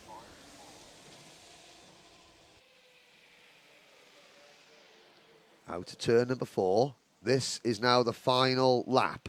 Loveridge leads on to the final lap. He is going under the bridge. This is lap number 5. And there's the number 1. He runs a little bit wide. Does Felix Barry. Freddie Smallridge closing in. Smallridge is closing in. Through the second hairpin, Smallridge gets a wider line. He's going to have a better run up the short chute towards the Fullerton S's. And of course, this isn't their final lap. They've got one more lap to do after this. Here comes the move. Not quite. Our race leader, number 4, has just lapped Elsie Gannon. He's coming up to the second hairpin. So these drivers have got a whole lap and about a quarter to go. Just wiping the moisture off their visors now into the Mike Wilson complex goes this battle between Barry and Smallridge.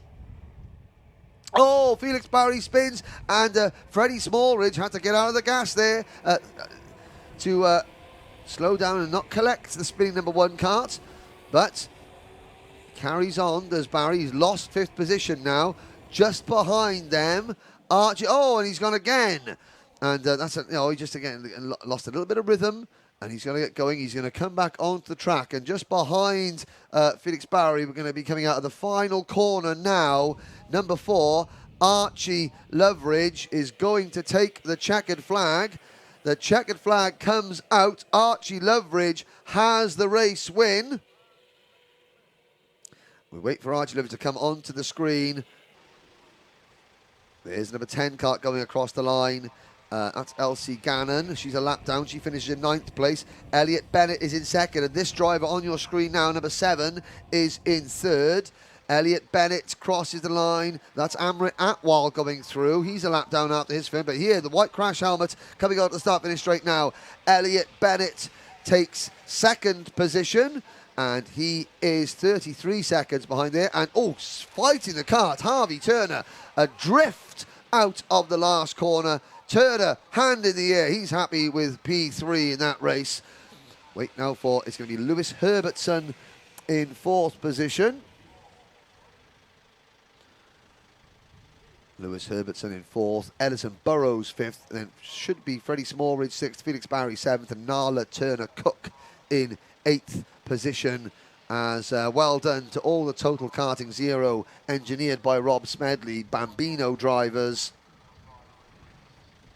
for getting to the end of that one with a couple of spins, but very, very good standard of driving.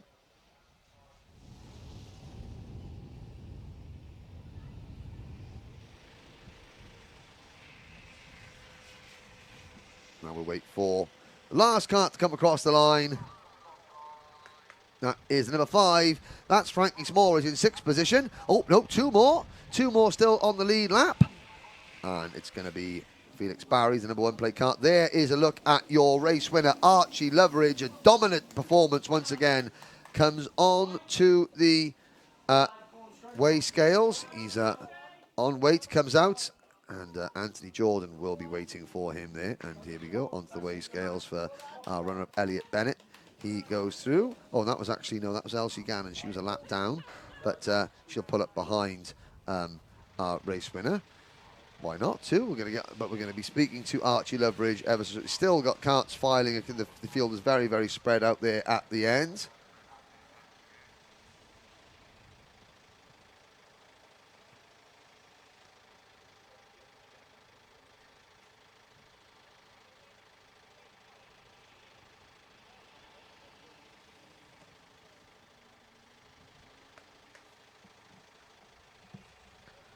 And there's a look at the start-finish line. Anthony Jordan will be getting into position. Jason, the cameraman, down there. Have a chance to have a look at the grandstands. But Archie Loveridge, Total Karting 0 Bambino winner, is with Anthony Jordan right now. Excellent, thank you very much, Henry. Yes, down in the winner's circle with our race winner, Archie Loveridge. Archie, come on over. Let's have a quick chat with you. Come on this side for me, mate. Come on this side. Mr. Cameraman, come around there. Archie, well, a tough day for you. It's very wet out there, isn't it? Yes, I mean, talk us around the track, because is it your first time here at Paul Fletcher International? Yeah. It is, yeah. Talk us about the karts. Now, they look very difficult to drive, are they?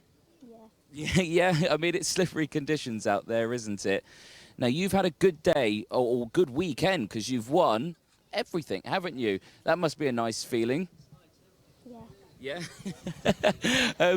Now, I'm sure parents are watching. Are they? Who have you got with you here today? Who's here? Mummy and Dad. Mummy and Dad, yeah? Excellent. And what do they think? Have they got big smiles on their face? Yeah. Yeah. Is there anyone you'd like to say thank you to? Mum and Dad. Mum and Dad, excellent, good stuff. Well, Archie Loveridge, well done winning our Total Karting 0 Bambino round here at Paul Fletcher. Thank you. Excellent there, chatted to our race winner. Oh, and an in-plate as well. Oh, excellent. And look at this in the background, just behind you as well. Round of applause and cheering there. And an E-plate as well being presented by Motorsport UK's Dan Parker. First ever winner of an E-plate. There we go. Excellent. Is that E for Electric Champion, I'll call that one for. Excellent. Well, plenty more races coming up because Minimax Final is lining up on the grid.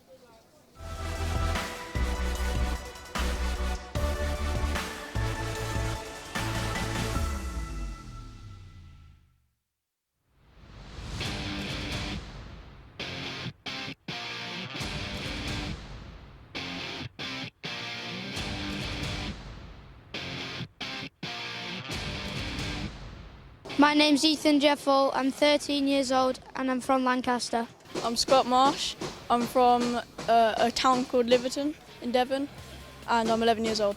I started racing in Bambinos at Daytona in Manchester in 2013. It was in a small little Bambino and I haven't done anything before. I didn't even have a helmet, proper helmet. I just went out in my normal clothes in this sort of little, they sort of like junk stuff. A junkyard. I just drove around there. My highlight of the year has definitely got to be either Mansell, where we won everything there, or Wilton Mill, where we started 10th and came through, had a crash in the middle, dropped right back to 8th and then came all the way back up and went round the outside of Crowther at Christmas. My highlight of this year was probably when I won the Mansell Raceway round final. But then unfortunately I got a 5-second penalty. So that was probably my highlight because it just showed me like that I'm up there now. To become British kart champion in 2021 it'd mean the world because it'd be the first championship I've ever won and it's been a really, really strong year.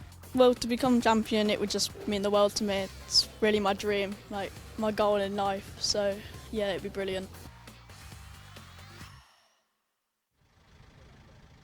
Well, the championship, since that was filmed on Friday, has been decided in favour of Ethan Jeff Hall. But what a thing. So 11 years old, Scott Marsh pushing Ethan Jeff Hall all the way there to the end of the season. and we've got one last race. The track is drying up, but it is still obviously still very wet. Cloud cover still very low, and we've got 26 drivers set to go out. So, a recap. We started off in weather much worse than this at Clay Pigeon. Ethan Jeff Hall beat Leighton Cooper and Harrison Crowther in that final. Then we went to Mansell. We heard Scott Marsh. He crossed the line first but had a penalty. That meant that Jeff Hall won again from Mackenzie Douglas and Chase Fernandez.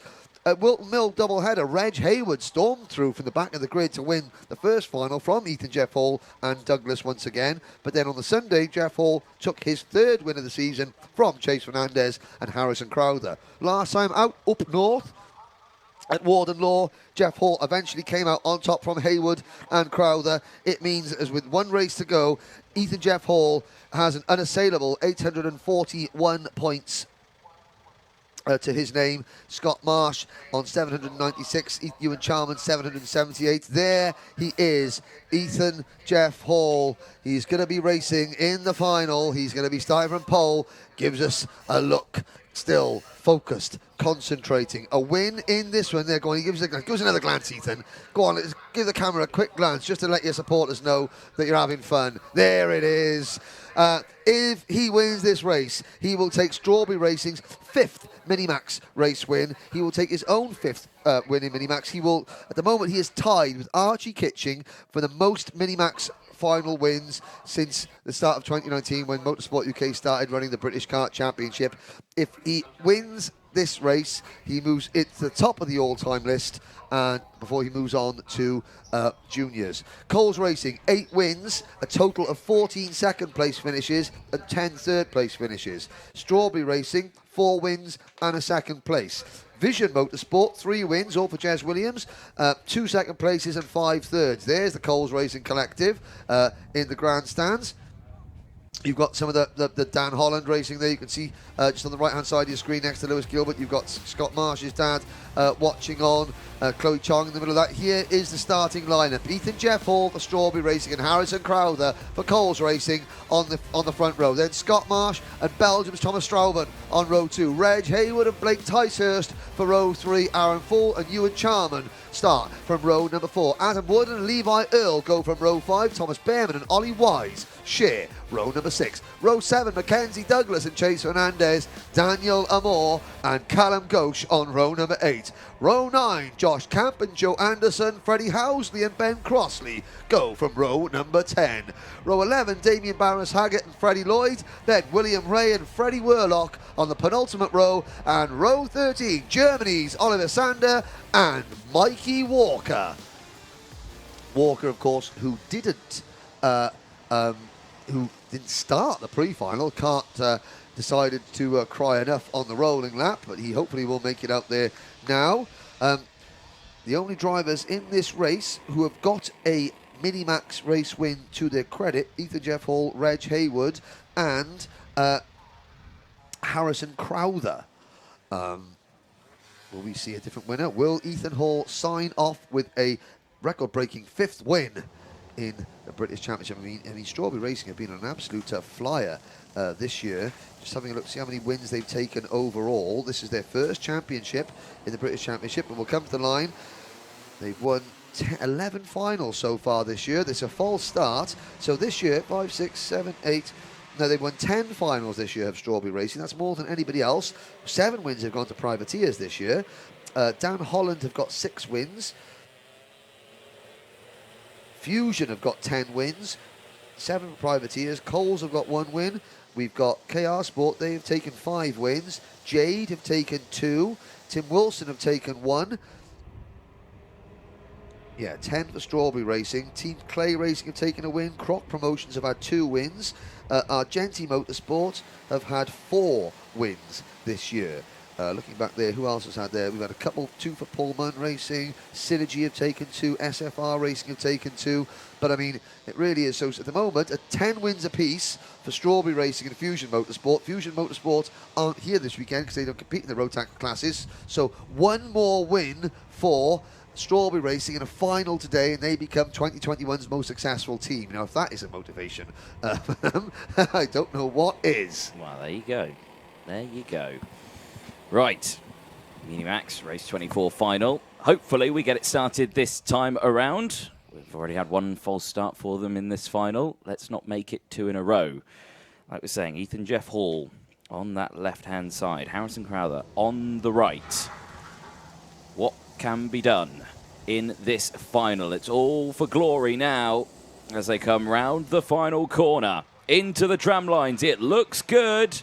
It's green flag and off they go. Good start from Jeff Hall at the front of the row. He gets a clean start and breaks away from the main pack. Crowther tucks into second place as the rest of the field. Strauven, they're still there in P3. He's managed to get past the fourth place man, or that's the third place man of Scott Marsh. Scott Marsh tucking in behind as the rest of the field slots through, but everyone up and over the bridge.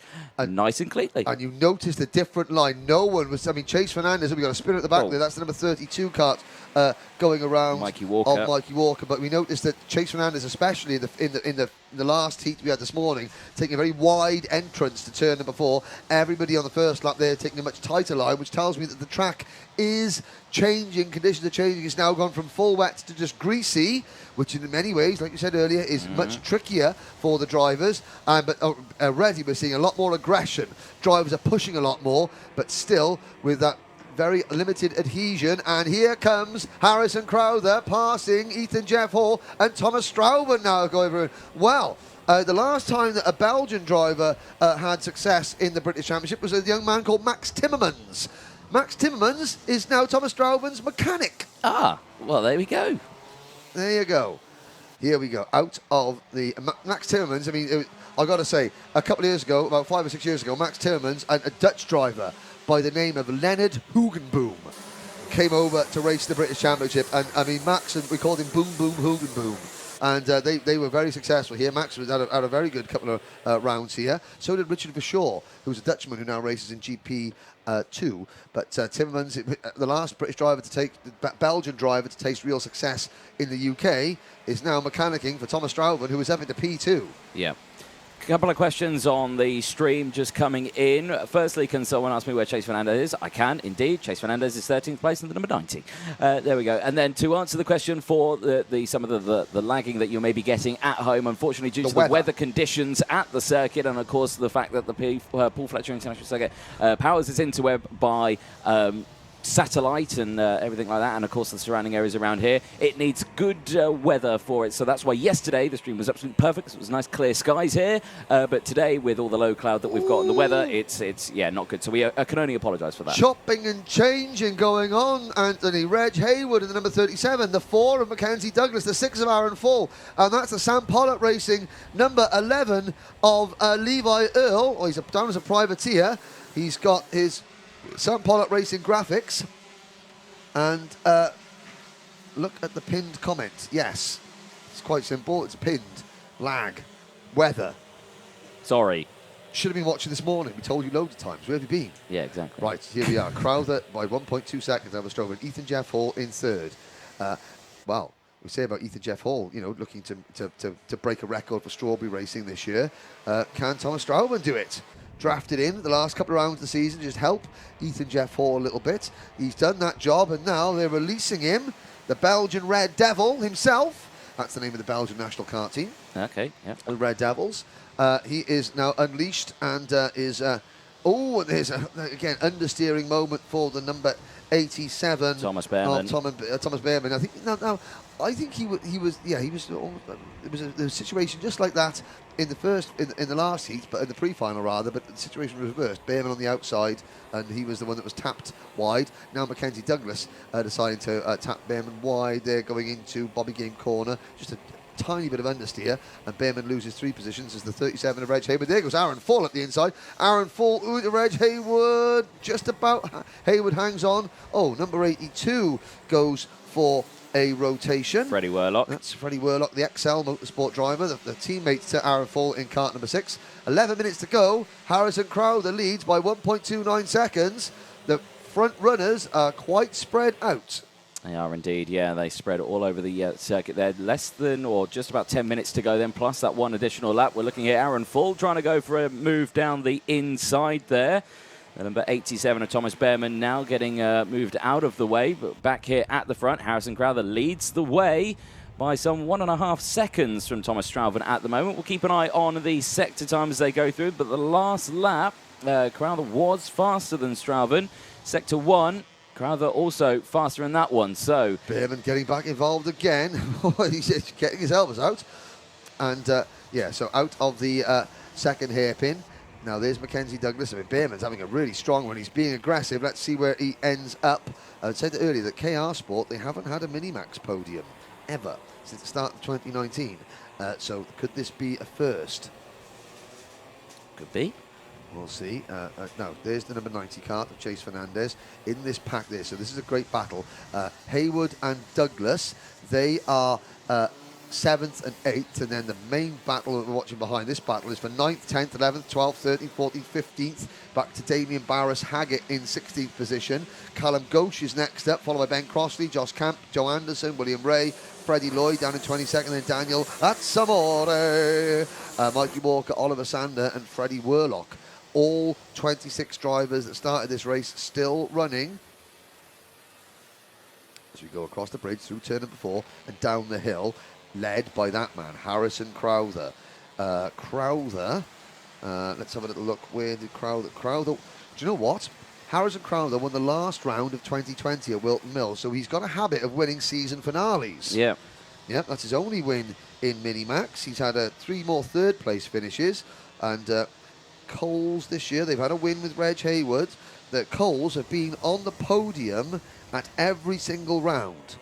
They at least one driver. Crowther at Clay Pigeon, Mackenzie Douglas before he moved to Argenti at Mansell. Haywood and Douglas again at Wilton in the first final. Crowther in the second final at Wilton Mill, and then Haywood and Crowther at Warden Law. So Coles have had at least one driver on the podium at every single round so far this year. There you go, folks. Stats. Well, I mean, but Scott Marsh, you know, Scott Marsh hasn't had a podium. Chase Fernandez again.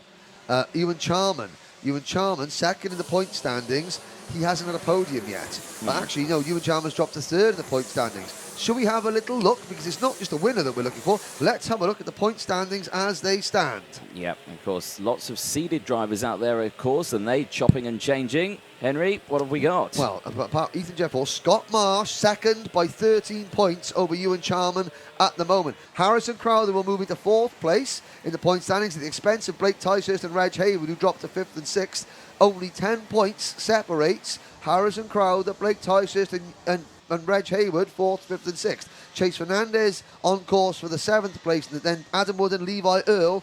And if Mackenzie Douglas can get a national seeding, okay, he's number 4 last year. He was excluded from the entire first round of the championship at Clay Pigeons, but he's got to count those 3 scores. He's got to count 3 zeros amongst his championship tally, and he's still on course, maybe for a seed.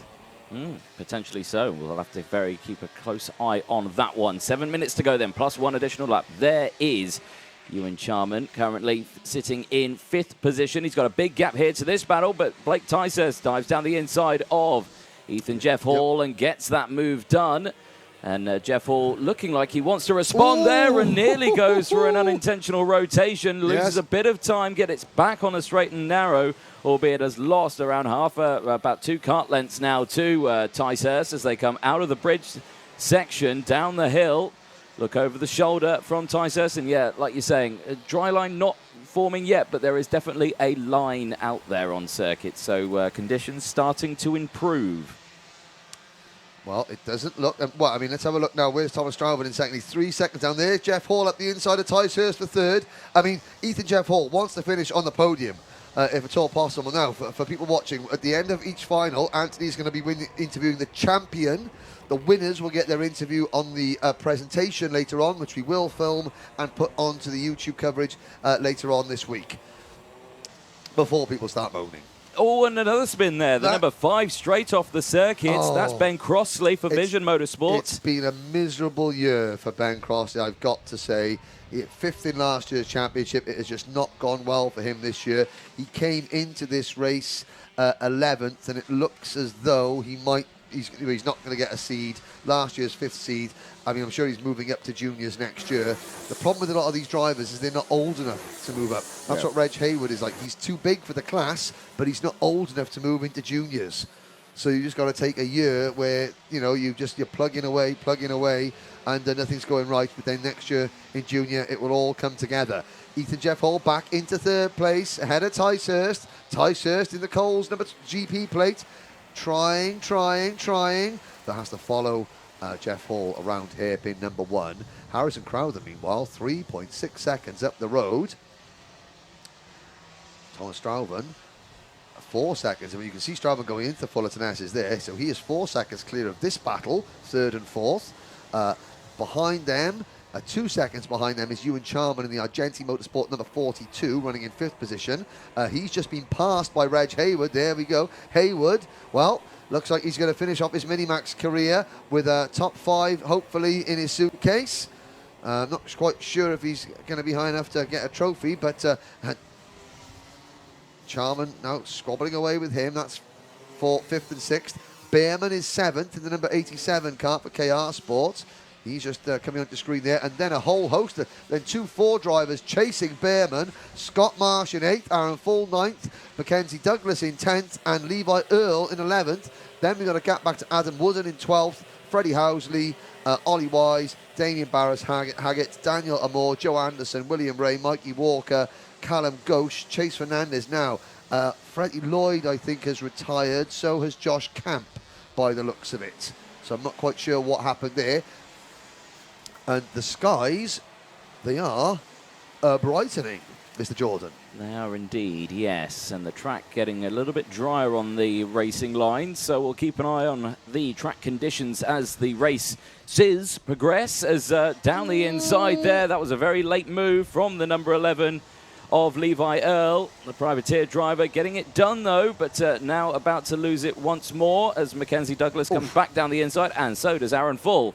So after gaining those 2 positions, loses them again at the next corner, and Full looking like he wanted to go for a move down the inside of the Bobby Game corner there, and he might be able to do it here into the Mike Wilson complex, because running wide goes Mackenzie Douglas. Holds it around the outside and slots it back down the inside here, but side by side between the both of them.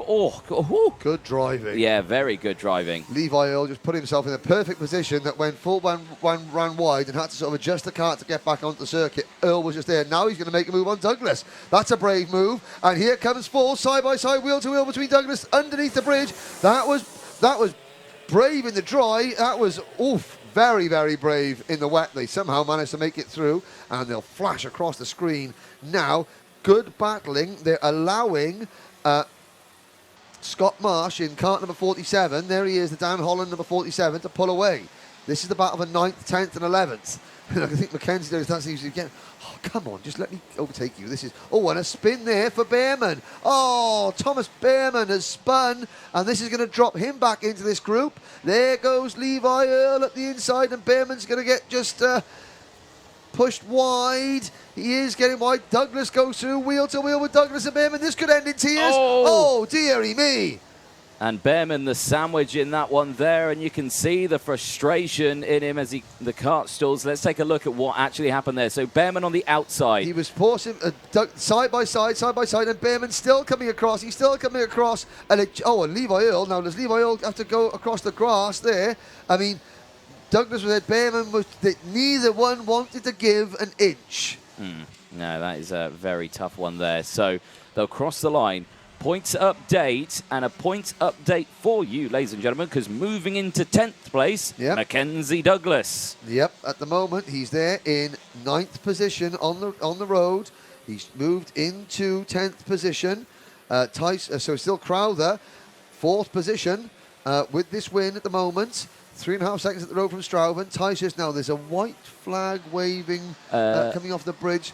I think that was the protective bag for the camera. Don't shatter the illusion. Well, fair enough. Okay, well, obviously we're looking after the camera crew, but the cameramen are getting, the camera crew are getting very, very wet. But the camera crew can get wet, the cameras can't. Yes. Ellis Snow.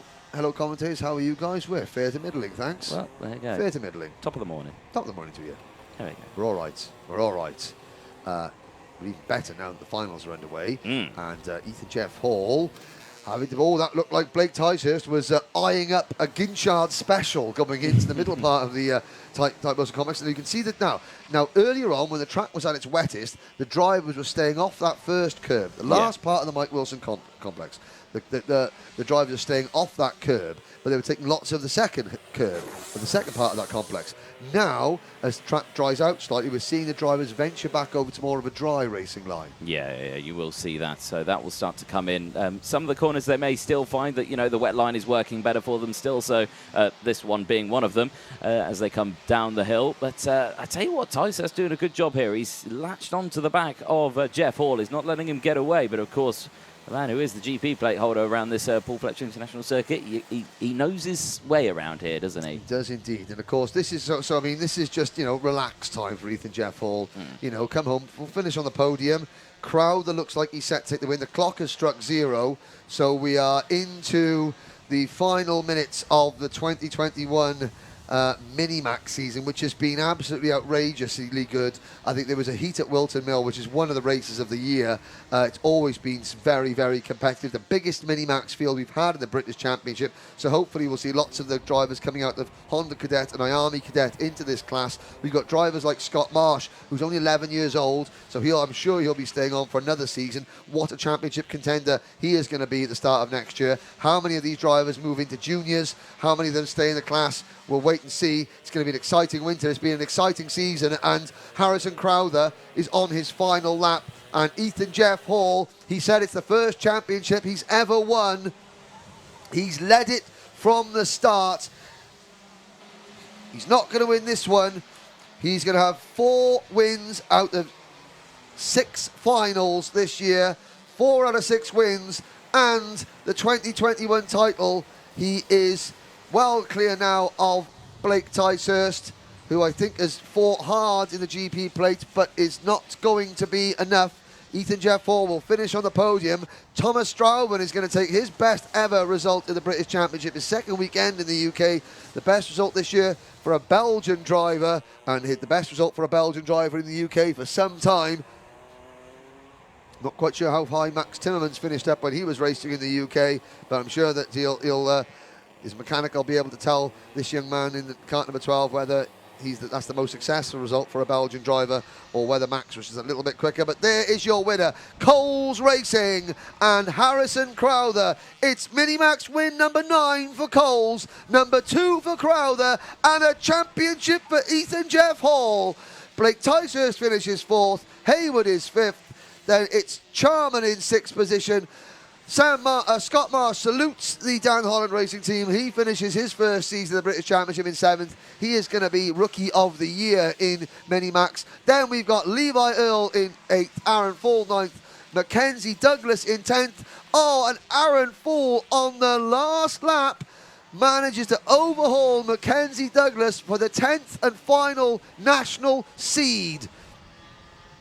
Fall finishes down in 10th, then it's Wooden and Freddie Housley rounding out the top 12. So the championship standings, the provisional championship standings, Ethan Jeff Hall, Scott Marsh, Ewan Charman, Harrison Crowther, and Blake Ticehurst, your top 5. Reg Hayward, Chase Fernandez, Adam Wooden, Levi Earle, and Aaron Fall, the rest of the 2021 nationally ranked Mini-Max drivers. There is the screen. There is the image of Ethan Jeff Hall, confirmed.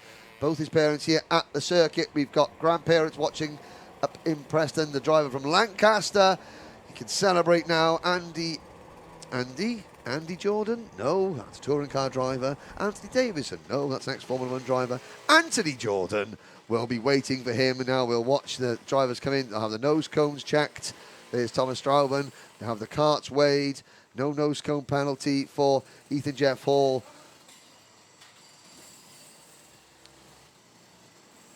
They crossed the line. There he is. It's been a great battle for 3rd place in that race between Ethan and the GP plate winner Blake Ticehurst. The kart will go into scrutineering. The top 3 karts will go into scrutineering. Harrison Crowther, well, a 2nd win for Harrison in his Mini-Max career.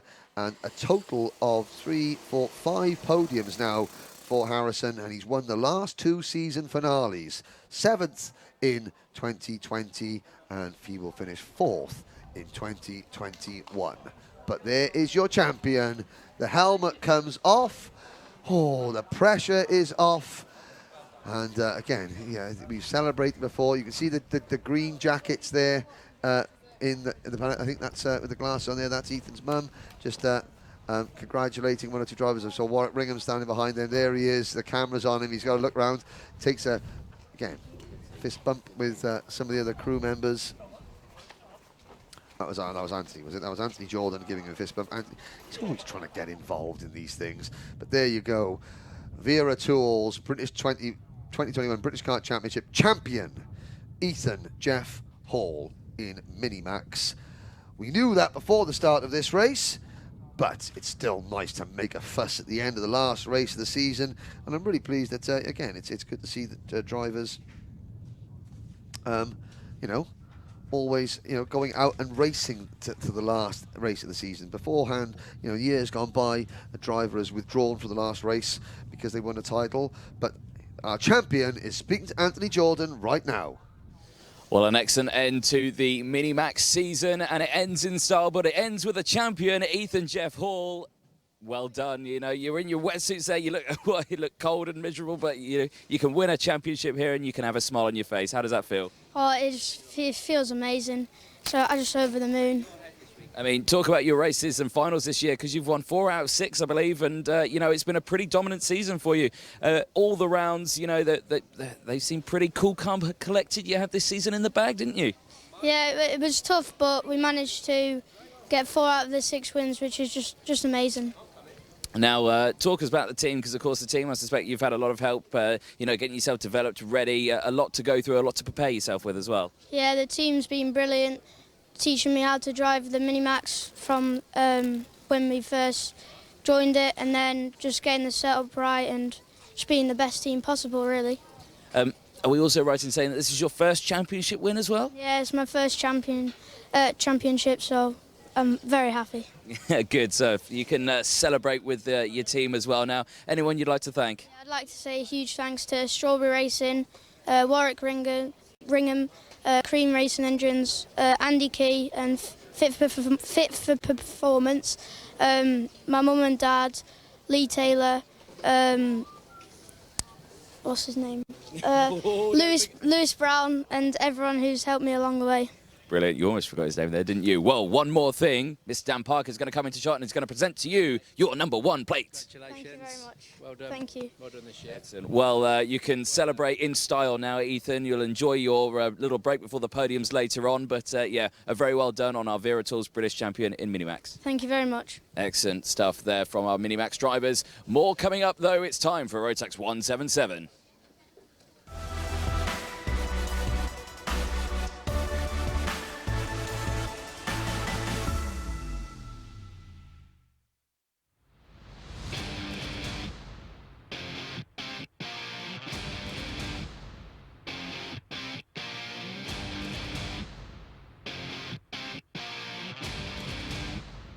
My name's Louis Large, 27 years old, racing from Sunderland in the northeast of England. So I'm Matthew Easton, I'm 21 and I'm from Blythe, Northumberland. So I started karting 15 years ago, 12-year-old when I first got into a kart. It was at Wardenlaw, which was our local circuit, still is. We started in WTP Cadet, which doesn't actually exist anymore. It's been replaced by the IAME Cadet class. But yeah, that was where we started out. So I started karting back in 2009. I was 9 years old at the time in Coma Cadet. It's Wardenlaw, Kart North East. The highlight of the year for us goes back quite a bit, which I don't know if it's a highlight or not, but we qualified pole at Clare, track that we've normally struggled at. So it was nice to start the year off strong. It's been a very competitive year, so I suppose there's quite a lot of highlights we could take, but that one stands out a little bit. My highlight of the year this year is definitely had to be in the double podium at Wilton Mill. There hasn't really been many other good finishes this year in terms of any wins, final wins or anything like that, so double podium at Wilton was a good round for us. For me, to win the British 2021 Karting Championships again this year, I suppose it would sort of solidify what we won in 2018. So we won it in 2018, it wasn't MSUK, it was a different sort of pre-series, if you will, but I suppose to win it this year would really establish that we did collect what we did, and I suppose it would just be a nice way to round off the year with a very competitive race and with a very strong grid. To become 2021 British Kart Champion, it would mean a lot. It's been a hard year this year. My dad's been ill this year, so I've been on the spanners myself for a few rounds, and then hired a mechanic for the last 2 rounds. So it would mean a lot. It's been a lot of hard work this year, and a lot's went into it. Well, there we go. That was filmed on Friday. Dan Tate, I think, has just snuck ahead of both Louis Large and Matthew Easton at that one. But again, Dan, a bit camera shy. Didn't want to have this Callum Hargrave on the stream. The Callum Hargrave driver development and a couple of his there. You just noticed he's there. Paul Barnacote was up there. We have to say we thank the Trent Valley Kart Club all the time for the Marshall team, but the circuit here, that's down to Paul Barnacote Services, Ben Barnacote's dad. It's always looking immaculate, and we have to just say a big thank you to Paul Barnacote and his team there for always providing us with a spot-on facility. And now we look, Rotax 177. There is Dan Tate.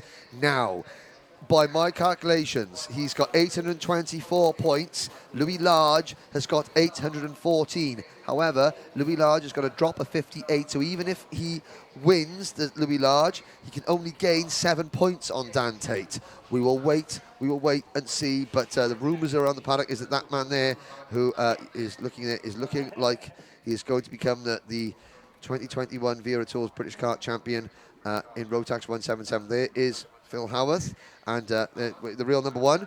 But I'm noticing that there's Darren, big Dazzer H there with that handlebar moustache. That's superb. That deserves a programme of its own. There is the ASR Racing. That's Joe Hunt, guest driver this round. Joe's had a bit of a strut, and Joe's, good to see Joe out there. And hopefully back for a full season. There is Callum Porter. Ooh, new threads for Callum Porter. He obviously went out in the pre-final and got his Ultimate R race suit too wet to continue. So rather than get pneumonia, he's got a different race suit on for this one. There's the number 97 of Luke Oliver, and the number 3 of Matthew Easton again. Matthew Easton saying he's Gary Sang on the spanners for him. Said that Matthew's dad has been a bit unwell this year, so he hasn't been able to mechanic. So Matthew's been doing his own mechanics. He's got Gary Sang there doing the spanners at the end of the season. Is it going to be a title? Well, Matthew Easton's got 812 points, so he's 2 points behind Louis Large. Oh, here we go. 8 drivers. Sadly, we lost Sam Winter after we commentated on the pre-final. It's going to be Louis Large and Matthew Easton on the front row, Henry Ayres and Luke Oliver on the second row, Daniel Tate and Callum Porter on row 3, Philip Howarth and Joe Hunt on row number 4. We started the season at Clay Pigeon. Daniel Tate won that. Daniel Tate then won a very close one at Mansell Raceway in round number 2. Henry Ayres came back strong after missing Mansell with a rib injury, took a double win at Wilton Mill and also won at Walden Law. Those 3 wins have put Henry Ayres on a total of 6 British Kart Championship final race wins. If he takes a 7th here in this next race, that would put him 4th on the all-time list behind Kai Hunter, Danny Curl and Oliver Greenall. This could be Henry Ayres' last race. He's hoping for somehow to get a ticket to the grand finals in Bahrain. He couldn't go last year because the event was cancelled, but we'll see what happens. Dan Tate looks like he's going to take the 177 ticket. Can he become the first driver to win it as a mechanic with Mark Kimber in 2016 and then as a driver in his own right 5 years later? If Strawberry Racing win this race, they take their 11th win in the British Championship this year. That beats Fusion, who have got 10, and that will make Strawberry very, very happy indeed. In this class, since the start of 2019, KR Sport have got 6 wins, all with the number 1 plate right by there, Henry Ayres. Dan Holland Racing have got 3. Team Clay Racing have got 3. Strawberry have got 2. We've had 2 wins for privateers. Coles Racing have 2s. GMS Karting, Tim Wilson Motorsport, Tom Smith International have all had a race win. At the last round, Ultimate R, Callum Porter's team, they took their first ever British Kart Championship podium with Porter at Walden Law. Can they take a second? Let's find out. The 2021 Rotax 177 British Championship finale is about to get underway here at PF International. Into the tram lines, 8 drivers, 15 minutes, lights are green, let's go racing. Into turn number 1, it's a great start from Easton, who sweeps across the front of the poleman Louis Large, and under the bridge, we're all through safely. Dan Tate is in 4th, 5th position, running a little bit wide, but that's okay. Luke Oliver not with the best of starts in that race. He unfortunately was a little bit wide into the entry of the first corner, got caught out in that wet part of the track, and then unfortunately just understeered and then cut across the back. But he's still there in third place as the rest of the field come through. And here comes Louis Large. He throws the dummy. He went for the outside. It was covered, and then he slides it down the inside and a bit of side potting. And off the track there goes the number 3 of Matthew Easton. He gets back on track, but albeit a couple of places down now. And here comes the real number 1. He's going for that number 1 position in this race, but can he do it? To quote Philip Howarth himself, that move was easy. Up to 4th position. There's Henry Ayres, the number 1. He's going to be relinquishing that number 1 plate. Again, that rib injury which kept him on a mansell has stopped him from mounting a full-on championship challenge. But they'll complete the end of lap number 1. We'll give you the championship positions when they complete this lap.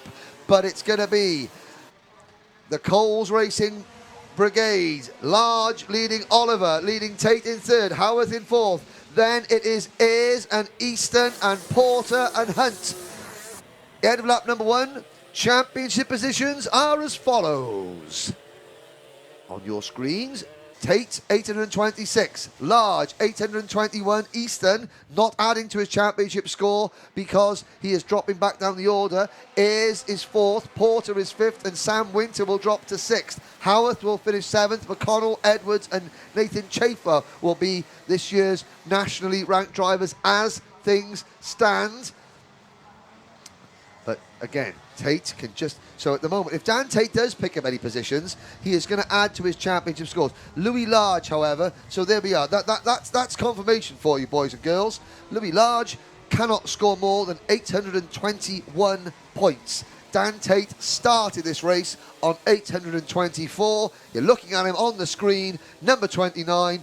Tate, as long as he doesn't get excluded, he is your 2021 champion. It came down to just before the last race of the season. But there now. So it's all down to who's going to win this race. Philip Howarth on the Comp Kart chassis.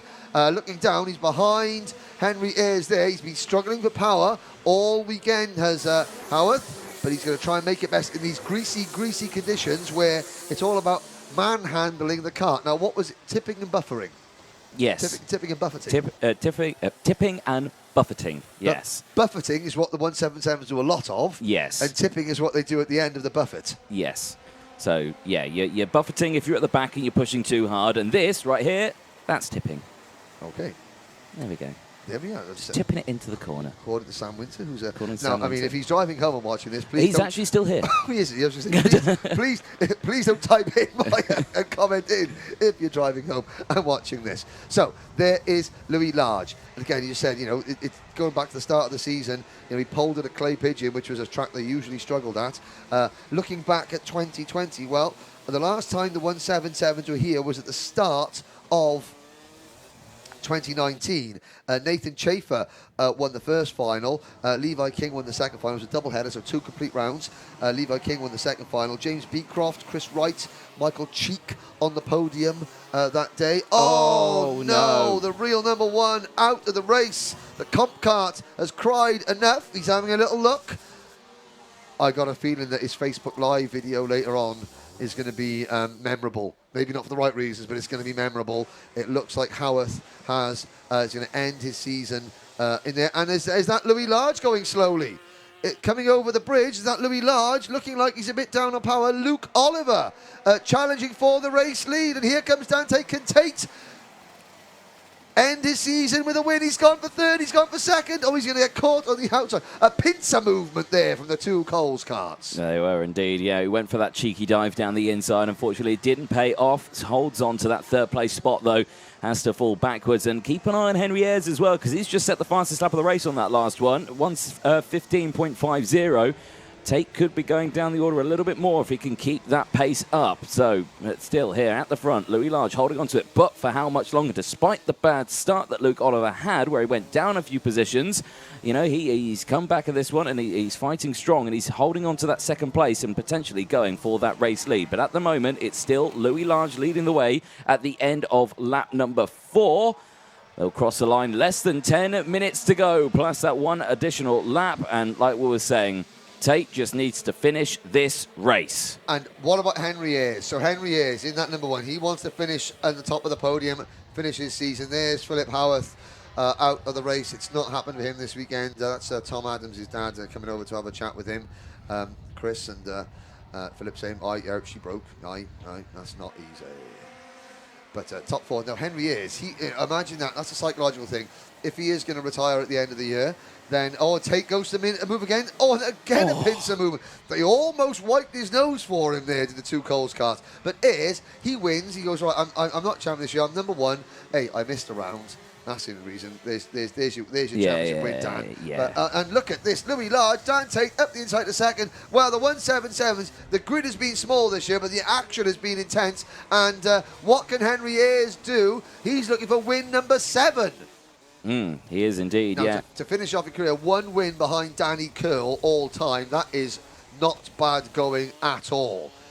Let's have a look. I mean, the only drivers with more... Well, I mean, Kai Hunter's had 10 wins, but I mean, Danny Curl and Ollie Greenall, double British champions in the last 3 years. And now Luke Oliver moves up there. Well, Luke Oliver's stats, he's had a win and a 2nd place all the way back in 2019. Luke Oliver won at Glenagorse in 2019 and finished 2nd at Rowra back in 2019. So it's been a while since he's been on a British podium, and now Louis Large has dropped to 4th. He has indeed, yeah. He's falling back down the order now. Dan Tate back up into P2 as he dives down the inside again. This time he won't get the pincer movement, but he will get his nose swiped across there by Luke Oliver, who gets a mega drive out of hairpin 1. I think Dan Tate is going to need to maybe consider taking that outside line this time around, because look at the gap that's opened up now after that move. Yeah, and I mean, talking about one-off drives, so Luke Oliver, this is his first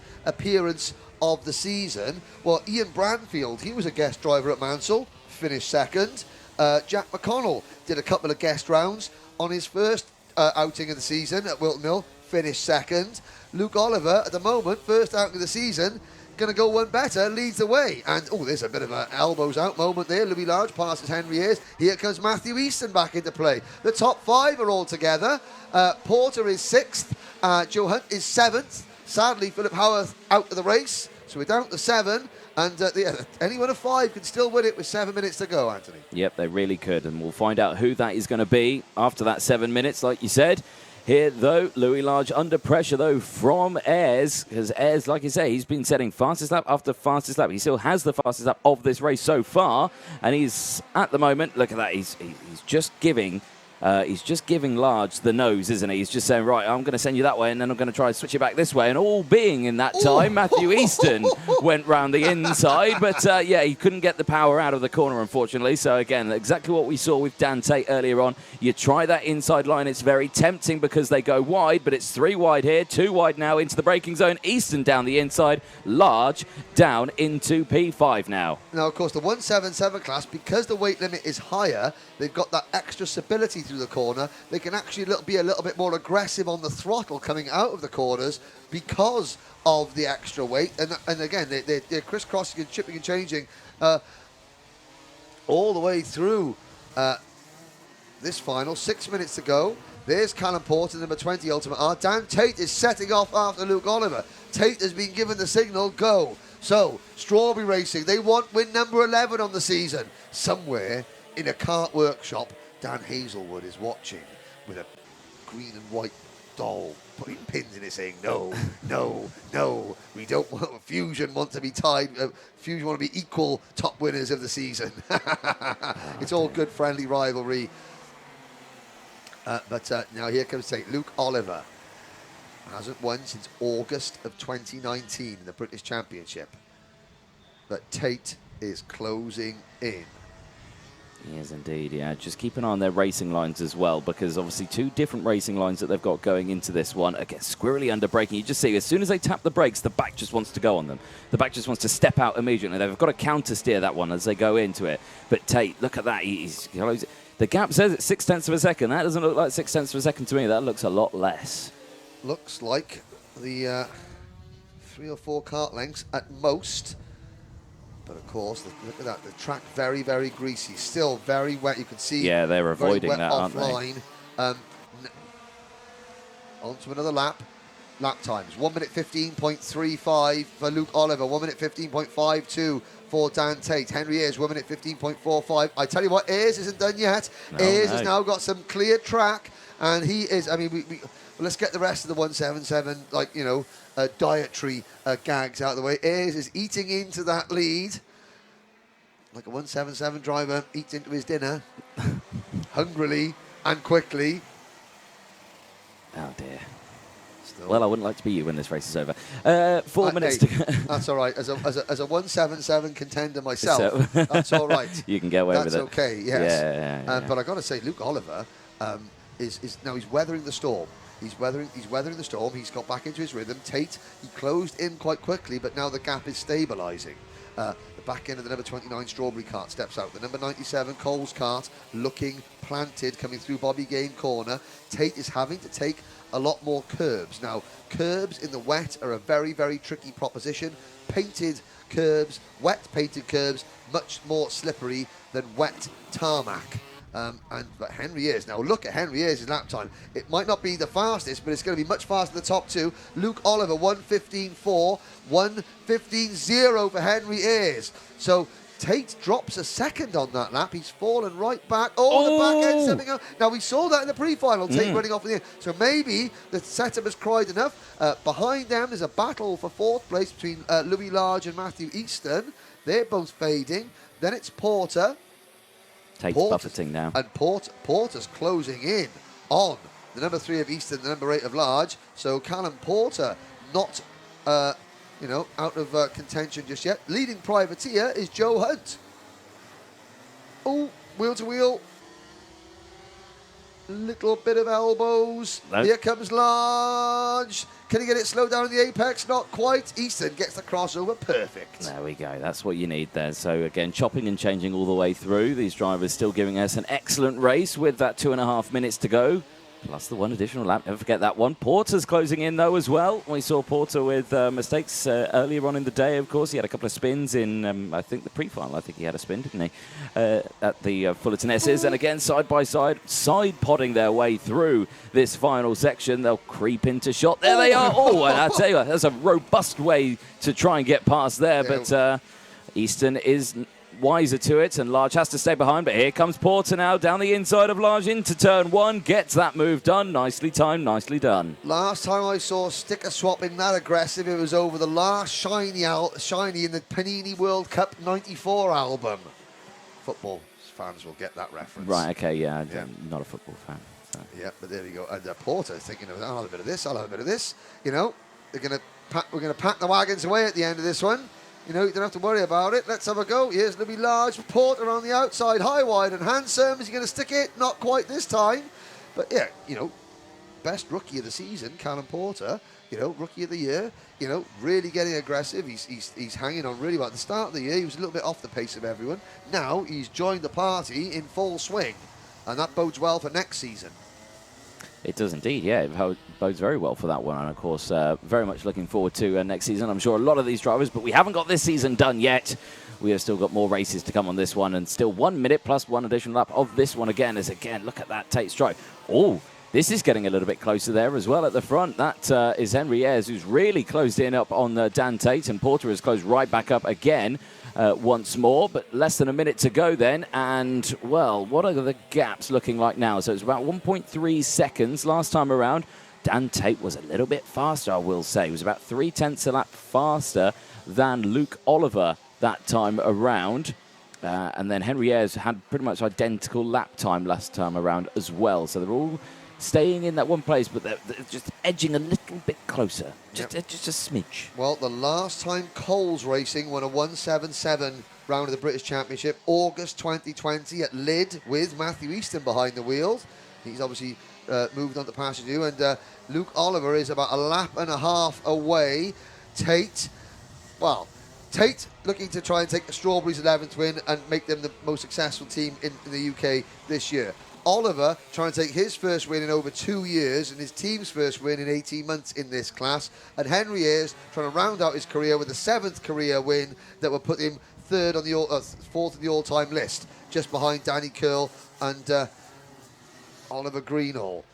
There's a lot to play for in the final lap, even though the title's been decided. They're all watching on. One of the Coles mechanics just fell over in the back area there. Robin it was really eager. Robin with excitement. Into the banking for the final time. It's Oliver, Tate and Ayres. Dan Tate's having a real good go. Dan Tate, fastest lap of the race. And there he goes through turn 4. Tate up the inside. Oliver slides on the outside and maintains the lead. Not close enough. He's going to have to try a little bit harder than that to get past Luke Oliver. Is Dan Tate. He tries it again at hairpin number 1, sends it down, but again, crossover. Luke Oliver comes straight back thinking, I know what you're trying. I know what you're trying. Don't worry, I'm all the wiser for it. Well, Oliver has had his work cut out. He's had to get his elbows out. He looks over his right shoulder just to see if Tate's on the outside. The answer is no. Dan Tate slides it into the Fullerton S's. Tate and Ayres over the curbs. Oliver is the hunted here, and the 2 hunters are chasing him down. 3 corners to go, Anthony. And Luke Oliver trying to hang on for his first win in 2 years. It's a wide entrance to Mike Wilson. Tate's not close enough. He dives. He tries to at the where Ginchard makes his moves, but it's not going to happen. And Luke Oliver for Coles Racing on his seasonal debut takes the win. Dan Tate is your champion, and Henry Ayres finishes his title defence on the podium. Matthew Easton comes home in 4th position. 5th will be large, just from Callum Porter at the end. And here's the leading privateer, Joe Hunt, in Kart 26. He crossed the line next. Well done, Rotax 177 drivers. And it remains 10 wins apiece for Strawberry Racing and for Fusion Motorsport as we move ahead to the last couple of races of the season. There, and look, there's something we haven't seen today. That is blue skies, ladies and gentlemen. The track is very greasy.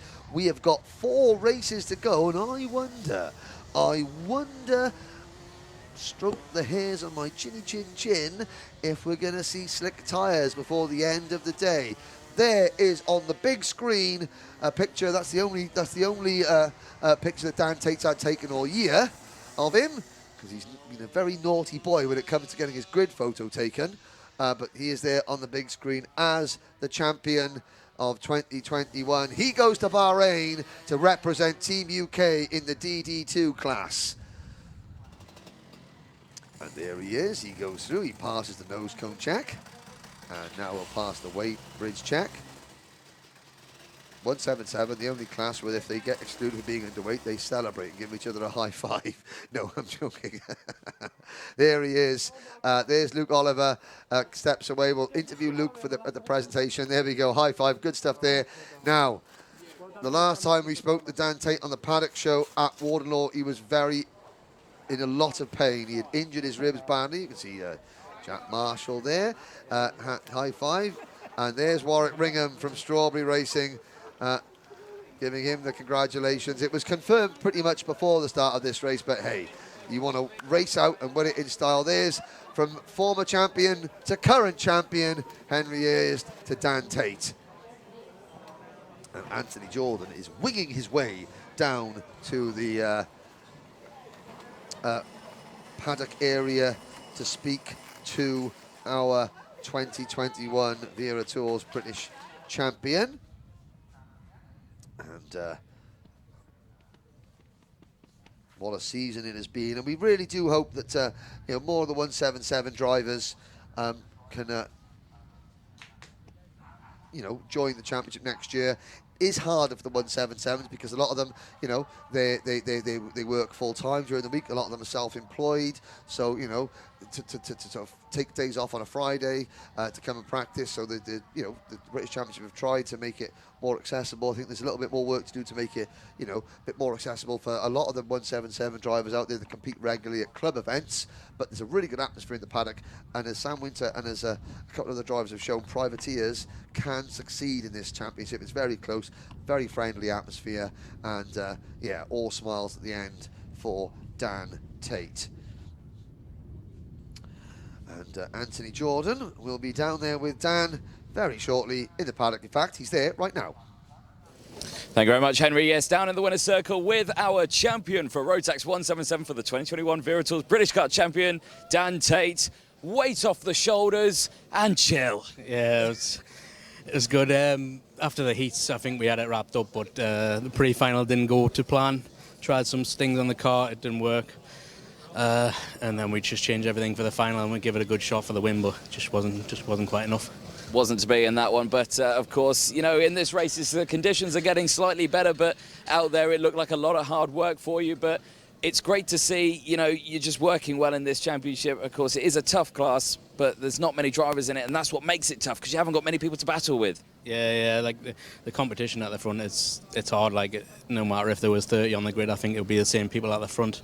And we just dug deep and we've done well, I think. I mean, talk us through the final, because again, for that one, there was a lot of hard work to work through that one, because the conditions, like I say, getting better and better. Talk us through that race. Yeah, I got off to a good start. I think I got into third or fourth of the start, and the track started to get drier and drier. And as that happened, I got faster and faster. Leader got away. I just couldn't get another few, maybe a couple of laps. I maybe would have had him, but it was just too late. You were closing in, but yeah, like I say, a couple more laps, you'd have had him.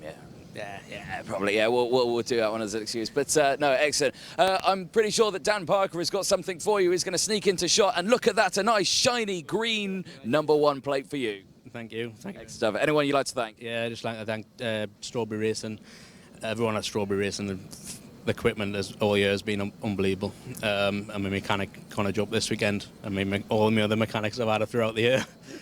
All of them. Juppy the best? Yeah, Juppy's obviously the best. Good man, Juppy, good man. Well, excellent. Dante, our 2021 Wera Tools British Kart champion in Rotax 177. Well done. Cheers, mate. Thank you. Excellent. More racing coming up. We've done with the true strokes for now. It's time for the Rumble in the Jungle. Honda Cadet is coming up next.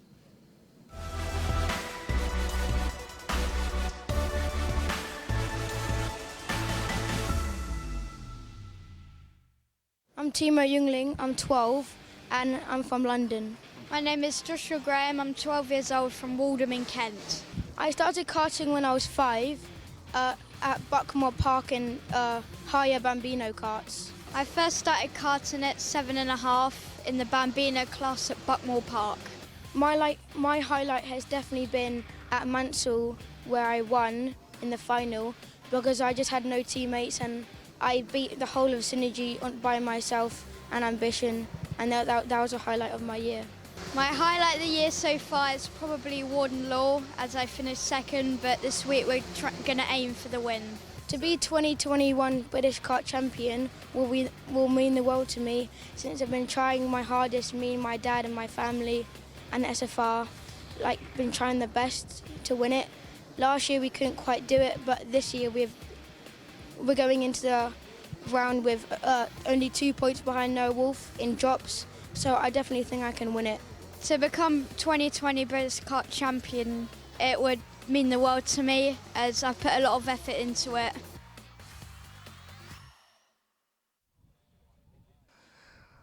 Yes, and the championship contenders, you spoke to 2 of them there, Noah Wolf the 3rd of them, and it's still all to play for with 1 race to go. Timo Jungling comes into this race with 64 points. Joshua Graham, 750. Noah Wolf, 749. Looking at drop scores, Noah Wolf is going to be dropping a 52. Joshua Graham, it's tougher for Joshua. He's going to be dropping a 59, whereas Timo Jungling, his lowest score that he's currently counting is a 57, so he'll be dropping a 57. It's in Timo Jungling's hands, let's just say that. But a lot can happen. The track is now beginning to dry out because the cloud has lifted, and my word, the sun is now shining over half the circuit at least. Not that half, the half behind the camera, out on the banking. And I'm looking from the commentary position down towards turn #1, and there are 2 tyre widths worth of dry tarmac that threading their way through the Bruno Ferrari S's and under the bridge. There is the eyes of Timo Jungling, based in London now, originally from Bavaria. So an Anglo-German driver. A look back at the season, Noah Wolf won the opening round at Clay Pigeon. Timo Jungling won at Mansell. Noah Wolf won at Lark Hall. Timo Jungling won at Warden Law. 2 wins apiece this year for Youngling and Wolf. Joshua Graham, well, he's got 1 win, but that happened back in 2020 up at Warden Law. There is a look at the number 10 of Max Cuthbert getting his number 10 kart set, looking back at the grid there. So, total in Cadet Honda, Mitchell Gibbons is the all-time Cadet Honda Cadet, winner with 5 winners. Kian Nakamura Berta is second, but Timo Youngling has also got 3 wins alongside Berta. So if Youngling wins this race, and there's a big eyes up there, that's William Murphy, there's the number 5 kart, Lewis Islin. If Youngling wins this race, he moves second overall on the Honda Cadet podium standings with 4 wins. Ambition Motorsport have got 8 wins. Project One Racing have got 3, Heinz Racing have got 3, SFR have got 2, Synergy have got 2. There's a thumbs up there from Aaron Majewskis, I do apologise. Noah Barham just having a last couple of words with his mechanic. There's Noah Pikes for Synergy Racing. Just head down there. Now look back, there's Max Endicott in kart number 18. It's a fetching pink hat for his bobble hat for his mechanic. Harrison Whitcomb, Wales is Harrison Whitcomb. The red crash helmets, qualified really well. Fade in the races. Thomas Spearing is looking up there. Thomas Min Spearing in kart number 75 down the 11th row. There's a big wave from Ambition Motorsports Jack West. And further back, Hugh Roche, who's had some support on the live stream. And Kai Clark starting right at the back in kart number 67. He's concentrating. He's got to do a top gear from the rear, has Kai Clark. But again, yeah, Ambition Motorsport, 8 wins in this class. Looks like it's a bit of a task for Josh Graham. In fact, I'm looking at I don't think Josh can gain another 14 points. So Noah Wolf, can he gain 14 more points? He's dropping at 52. He could gain 13 points. Ooh. I think that Youngling may have done enough, but still, it's going to be very nervous for Youngling. And he's got 15 minutes to try and negotiate his way around a very, very tricky circuit. He does indeed, yes. As we go down the right-hand side, there's a nice little cheeky wave there. Lucas Blanford as the rest of the drivers go through. There's Oliver Majewski there. Or Majewski, I should say. Cole Denham as well. And there's a bird. Excellent. Well, he's gone. There was a bird. Yes. Karts are going to make their way out onto the circuit now. And here's a look then at your lineup for Honda Cadet Final. Timo Youngling starting on pole position from Joshua Graham, William Murphy and Noah Wolf rounding out row number 2. Row 3, Lewis Islin and Max Cuthbert. Row 4, Kenzo Craigie and Leon Hasty. Owen Neve and Rocco Shenton on row 5 with Aris Majewskis.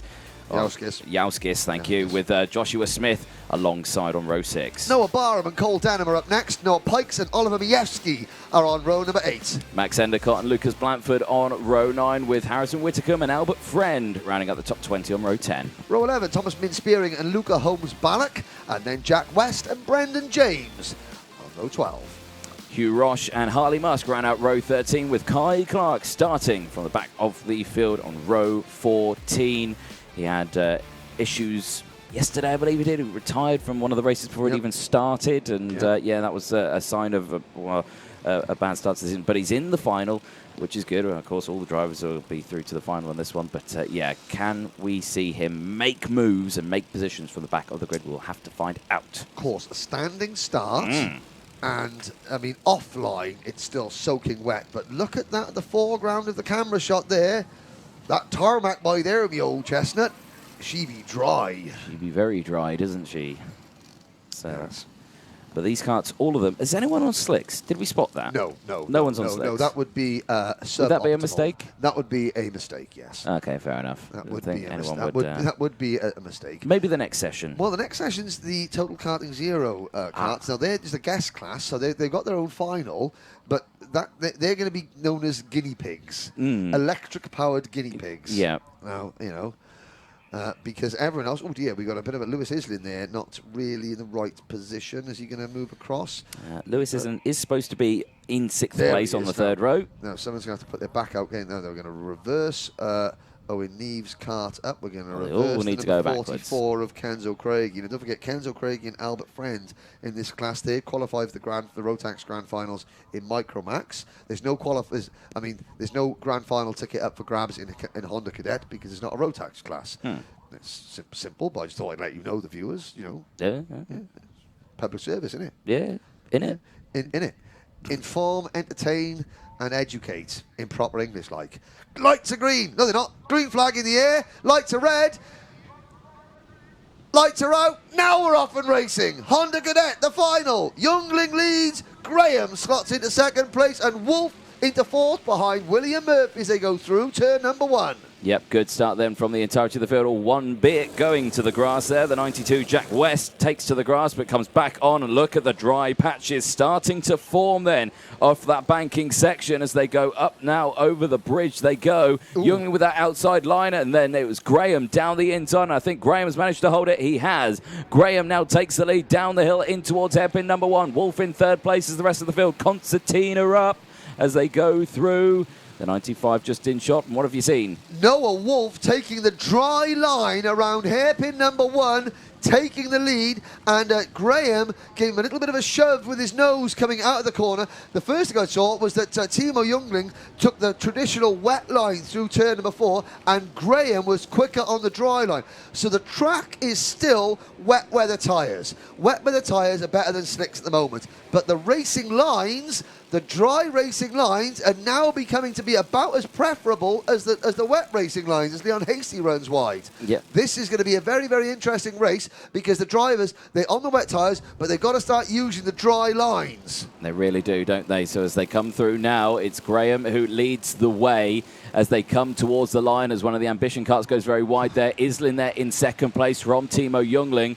No position changes in the points, of course, as they need to move around a little bit more than they currently are. 13.5 minutes to go, plus that one additional lap, and the train comes through the shot up into the banking section, and of course, all taking that favourable dry line. That's the crucial bit that you're seeing here.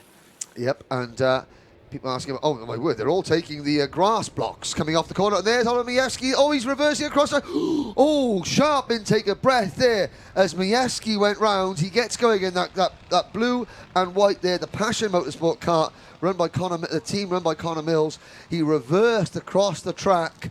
I suppose he was trying to get away from, the oncoming carts. If he had put his foot on the brakes, he would have slid right into the racing line. So I can see why he did that there.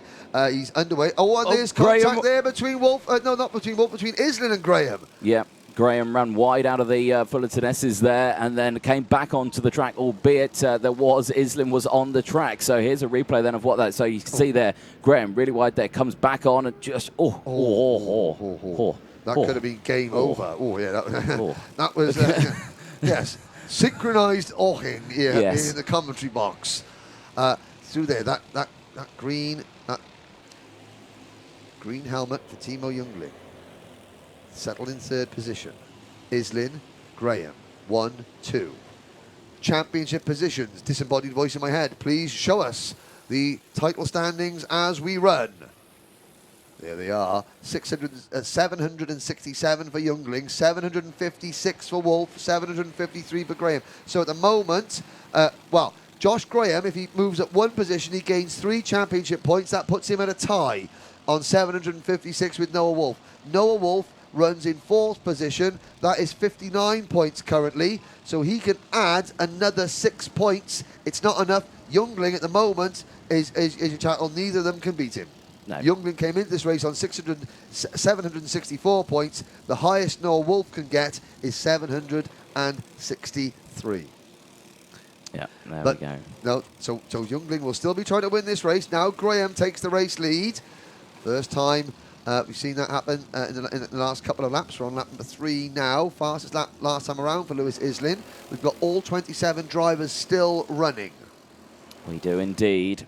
As they come out of the final corner, back on, and look at that dry line forming now, and the hand gestures coming in thick and fast for all the drivers, just saying, come on, get in that slipstream, push, push, push, don't battle, try and close these gaps, because it's unusual that we see this many gaps in Honda Cadet. It's usually one long train all the way back to 27th place. But it is, I mean, it's much harder to do that in the wet, in the damp. It is but much harder to do that in the they're wet. still proving that they can draft and slipstream. And look at, I mean, Lewis Islin is virtually sitting on Josh Graham's shoulders going into the first hairpin there.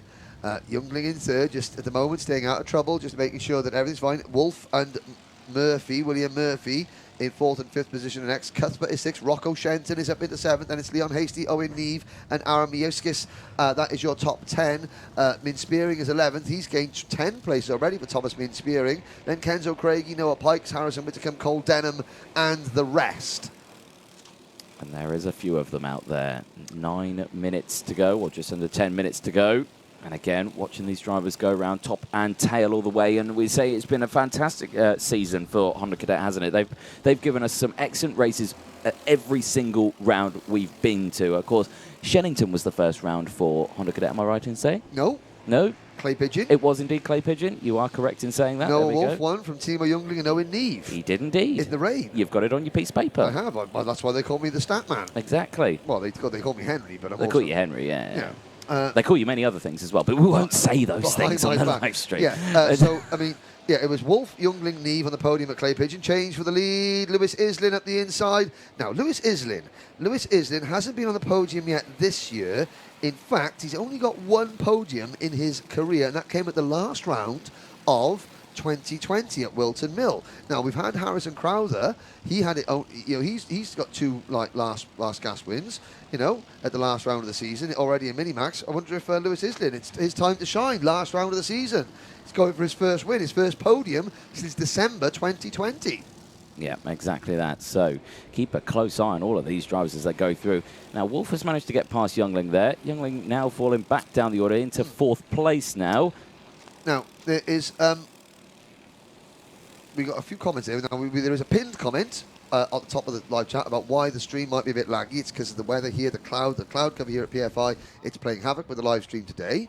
So, you know, we've tried to apologise for that as the days progressed and say that, you know, we're waiting for the weather to change, but still the stream is not cooperating because the cloud cover, although right over the circuit, the cloud is lifting, but right behind us where the signal is the cloud cover is still very low. So, you know, please bear with us, and the commentary is still there. You can still listen to what's going on. Plus, as well, this is all being recorded as well. So you yes, will see these finals in crystal clear condition yes, exactly. later in the week. So there we go. On YouTube. Right. Wolf, Youngling, and Murphy. So Noah Wolf still hanging on to second. He's moved up to 757 points. So now Noah Wolf is now second in the championship, 4 points in front of Josh Graham. And there's an awful lot of real estate, however. 2.3 seconds worth of free track in front of Noah Wolf. And of course, Noah Wolf yesterday, he was food poisoning. You know, he was very ill yesterday. He looks like he's fighting fit today, and he's sort of like got his head down, going for a potential 3rd win. Timo Youngling going for a 4th win of his career. Islin going for win number 1. Josh Graham, he has a win. He's got a win, 3 second places and a 4th. Josh Graham's last win in the British Championship came at Warden Law last September. That was a day where Ambition Motorsport swept the podium with Blake Ticehurst and Ewan Charman.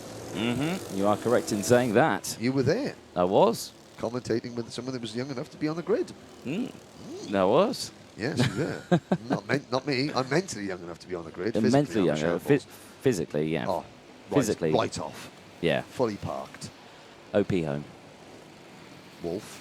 They're still using they're still using the wet line through hairpin number 1. Now that is preventing the dry line from appearing, you know, too much. Fastest lap 1 minute 17.16 for Lewis Islin. That is still a good 10-12 seconds off dry weather pace. So we're nowhere near slick tyres yet. But when that crossover happens, it'll happen quickly. There are going to be some nervous junior and senior Rotax mechanics and drivers watching this unfold and wondering what the weather is going to do. Here's a battle. That's the number 22 of Noah Barham battling with the 48 of Joshua Smith. Was that a zip car in there? That was Lucas Blanford in the privateer run zip chassis. There he goes in kart number 58, and they're being chased by the number 70 Ambition Motorsport kart of Hugh Roche. That battle is for 16th, 17th, 18th, 19th and 20th. Yes, it is indeed, and that's heating up nicely as Youngling set the fastest lap of the race now. 16.3 as pulling out of the slipstream there goes the Ambition driver there, Thomas Spearing. Oh no, it's not Thomas Spearing, I do apologise. Yep. That is Hugh Roche. This is the calm now, 5 minutes to go. Say this is the calm as they go 3 wide out onto the bank. Yes. But up at the front, still half a second between Islin and Graham. A 3.5 second gap back to Wolf and Youngling, who are battling for the final podium position. Under investigation, Noah Pikes. Quite sure what that was for. Possibly start line violation. William Murphy runs in 5th. Shenton is 6th. Hasty is 7th. Cuthbert is 8th. Pikes is 9th. And Miauskis is 10th. Then it's Neve, Craigie, Whitacombe, Spearing and Denham. Now this battle on your screen that you're seeing right now is certainly heating up because this is the battle for 3rd place. Youngling tried to go down the inside of Noah Wolf, just going into the Bobby Game corner, couldn't do it. There's Wheel in the background there. As here comes Youngling, back down the inside, gets that move done, and that's a good move. And again, it's lucky that these drivers are on the wet tyres, because of course if Noah was on the slicks there and he was nerfed out onto that wet patch there, that might have gone yeah, horribly wrong. It could have done indeed. 1 minute 15.90, new fastest lap. Race leader Lewis Islin. Josh Graham is still hanging tough. He's like, you know, clinging on to him, you know, like a terrier. But Islin is getting quicker and quicker. They're pulling away from the rest of the field. Youngling is back into 3rd at the expense of Noah Wolf, so they're battling away. So these two drivers, they're the only two drivers who have won Honda Cadet finals this year, Youngling and Wolf. They're not going to win this one. Well, what does Noah need to place to win the championships as Cameron Cannon? Well, the answer is he can't. The answer is that Noah Wolf cannot overhaul the 764 points that Timo Youngling started this race with. In fact, why don't we bring up the championship standings, Disembodied Voice, as things run? Disembodied Voice is not listening to me. He might listen to me. Could we have the points on the screen, please, Mr. Disembodied Voice in my head? Thank you. Maybe? Nope, he's maybe? not. No, he's not. He's abandoned us both. Is he both. Awake? He's abandoned us both. He did. So, 767 points for Timo Youngling, 756 for Noah Wolf as they stand. But Noah Wolf in 4th place. He is currently scoring 59 points. You only get 6 points. 65 points for a win, so Noah Wolf can only gain another 6 points, and he's currently 11 points behind. Yeah. So that's it. So the championship has been decided in Timo Youngling's favour. Wolf is just trying to finish the season on a high on the podium. Now there's the Lithuanian colours, the yellow, the green, and the red of Aris Majewskis' crash helmet, number 23. Miauskis. You say Miauskis, I say Miauskis. Someone's going to have a go at us on Twitter later on for it. Callum Hargrave, driver development driver Owen Neve running wide. They're coming out of the Fullerton S's. That drops him back to 10th position. Here's the battle of the 3rd. There is Murphy chasing them. But look at Lewis Islin has now pulled out a gap of 1.3 seconds. It's another new fastest lap. 1 minute 15.40. Now, I'm wondering if you could make your worry machine, that laptop there, to see what the lap times were yesterday in Honda Cadet, because we're at 1 minute 15.40 at the moment. 90 seconds of this race to go. There on your screen, the SFR Motorsport, the champion-elect for 2021, Timo Youngling. Fastest lap of the race yesterday was a 106.5, so we're 9 seconds off dry tyre pace here at the moment in Honda Cadet. SFR Motorsport yet to win a British title. We've already had one first-time British title winner, so Strawberry Racing have won their first since the start of 2019, since the start of Motorsport, in the Motorsport UK era. SFR Motorsport, they haven't won a British title yet. That statistic is about to change. A Zenon chassis is about to become a British Championship winning chassis. And the last time we had a driver with German heritage winning the British title, I'm not quite sure, Anglo-German driver, has won it before. So lots of history being made here in 2021. 30 seconds to go. Timo Youngling, well, this is a very sedate Honda Cadet race, and that is just what Timo Youngling wanted. It's another new faster lap, 1 minute 14.890 for Lewis Islin. We're now just 8 seconds off dry weather times. Now, some of those, so that's, here's Youngling looking over his shoulder. Noah Wolf, head down, chasing hard. First season. Noah Wolf. He's trying to do Noah Wolf doing both cadet championships. He's going to come a little bit short in Miami. He went into the final round in Miami though with an outside chance of the title, and he came into the very final. I've just seen Ollie Varney out on the banking there. So that's the first time I've seen Ollie at a kart circuit for some time. Top driver back in the day was Ollie. Good to see him here. There is though Joshua Graham in kart number 4. There is number 8 of Timo Youngling. So 8th last year. And I think this would be his final fling as a cadet driver. And he's going to go out as a British champion. Graham, 4th last year. He's 3 points adrift of Wolf at the moment. Wolf is 2nd on 7.56. Graham on 7.53. But the maximum that Josh Graham can score is 7.56 as well, so he could. So if Graham can catch Islin, which I don't think he's going to do on the final lap, they would tie on points, and Graham would win it on a tiebreaker. But Lewis Islin, he's coasting away at the front now, 2 and 3/4 seconds up the road. Leon Hasty, 1 minute 14.49. There's a list on your screen of the drivers who will get a national ranking in Honda Cadet at the end of the year. Lewis Islin for the Synergy Race Team, Synergy Racing. 2 wins, both come this year, thanks to Noah Wolf. They could be about set to, that would tie them with Heinz Racing and Project One Racing, joint second behind Ambition Motorsport as the most successful Honda Cadet team in the Motorsport UK era. Here he comes, number 5, Lewis Islin. He's going to be 6th in the championship, but at long last, he is going to be a race winner. 1 corner to go. Lewis Islin takes the checkered flag. He is your winner in Honda Cadet. He celebrates, and we wait for it now. He's going to finish the year on the podium. Timo Youngling crosses the line. Your 2021 Wera Tools British Honda Cadet champion. Germany's Timo Youngling, and look at this battle for the minor places, side by side across the line between Kenzo Craigie and Aris Miauskis for 9th place, and they're still battling. That's Albert Friend in the number 91, the number 18 of Max Endicott. This is for 20th place crossing the line now. Oliver Mievski crossed the line after his spin. He recovers to 16th place, and who takes the final place, the top 20? It's Max Endicott. There it is though, Timo Youngling, British champion in Honda Cadet this year.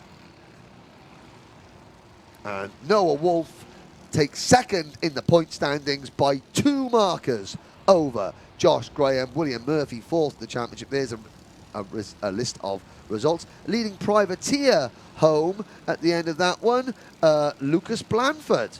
So Lucas, the Scotsman, 23rd, but he does get a trophy for the leading privateer. That was good to see. And Youngling has, someone saying Jake Davis, Youngling has won the championship. Yep, Youngling has won the championship. He's about to speak to Anthony Jordan. Well, when Anthony can get his tail down there, jogging through the paddock. And just having the nose cones checked. Now the weighbridge checked. He's okay. Thumbs up. Move the cart will go into there. There's Rocco Shenton. Rocco Shenton finishing top 4 for Rocco Shenton, just off the podium. He passed Noah Wolf in the last lap, so that's the best result of Rocco's season so far. And there they go. So Youngling celebrating, shaking hands with Rocco Shenton, fist bumps and what have you. Lewis Islin is happy. Lewis Islin, well done. Mum's there to greet him. The SFR Motorsport team that Youngling drives for is there to greet him. There's Luke Hines, who helps with the SFR Motorsport team. And Luke Hines, the son of the late Martin Hines of Zip Kart fame. And he's good. He's guided and helped guide another driver. That looks like Timo's brother Ralph Youngling there, who also races. A little bit further back now, Noah Wolf, just a little bit a bit too much to ask, but after being ill now, there's Timo Youngling gets a handshake. This is great to see. I love watching these paddock shots, especially the young drivers, the cadets. We saw it last year, we're seeing it this year. Drivers from different teams giving their congratulations, you know. They compete hard on the track, but they're kids at the end of the day. They act like adults. We treat them like adults. They drive like adults, but then they are kids. And, you know, that's great to see. The elation, the unbridled joy, and now Timo Youngling is going to have his first interview as a British champion. Yeah, you can take your helmet off so we can see your boat race. And, yeah, Anthony Jordan is going to be down there very shortly. So Timo Youngling up in lights on the big screen. Honda Cadet champion. We've had an Anglo-Algerian title winner this year in Mini X30. We've now got an Anglo-German winner as well. This is why the British Championship truly is a place for international drivers to come. It's the hardest national championship to win anywhere in karting, anywhere in the world. It's why we have so many drivers from overseas come here. And as restrictions continue to get lifted next year, then we will have even more. But over to Timo Youngling, who's down with Anthony Jordan in the pits now. Thank you very much, Henry. Yes, at this point, I would be chatting to Timo Youngling, but as you can see, I don't have him. He's just stuck a #1 on the front of his kart. Timo, he's chatting to more drivers now as well. Timo, come chat to us, mate. Well, 2021 is over. You finished it on the #1 spot. Well done. Thank you. What a season it's been. I mean, last year privateer, this year with the team, the SFR team, and I believe the SFR team's first championship win as well, and you provided it. That must be a nice feeling. Yeah, it is. Of course, talk us about today's racing and this weekend's racing, because the challenging conditions that we've had today and, of course, yesterday's lovely weather. Talk us through these races. Luckily, I'm good in both the dry and the wet, so when it changes condition, I'm still top 3. But this season's been quite hard since quite good drivers such as Noah, Josh, Lewis, Leon, like everyone like that. Yeah, it's been a fantastic season, hasn't it, for you? And, you know, talk us about, you know, in this one, we see a lot of emotion with it. You know, family and friends are just alongside watching you. Talk us about, you know, what are the plans for next year? What are we going to be doing? I think I'll be doing Junior X30 or maybe Europe in OK Junior. But, yeah. Changing it around a bit, aren't we? Well, one more thing before you go. You've already stuck a sticker on your cup, but right here from Mr. Dan Parker from Motorsport UK, he presents to you your #1 plate for championship winning Wera Tools British Kart champion in Honda Cadet. Well done. Thank you. Excellent stuff there from our Honda Cadets, and excellent stuff there from the entirety of the grid, and huge congratulations to Lewis Island, of course, taking the race win in that one. So, from the rumble in the jungle of the 4-stroke Honda Cadets, we go to the quiet and lovely quiet racing of the electric cars. Total Karting Zero Cadet is coming up next.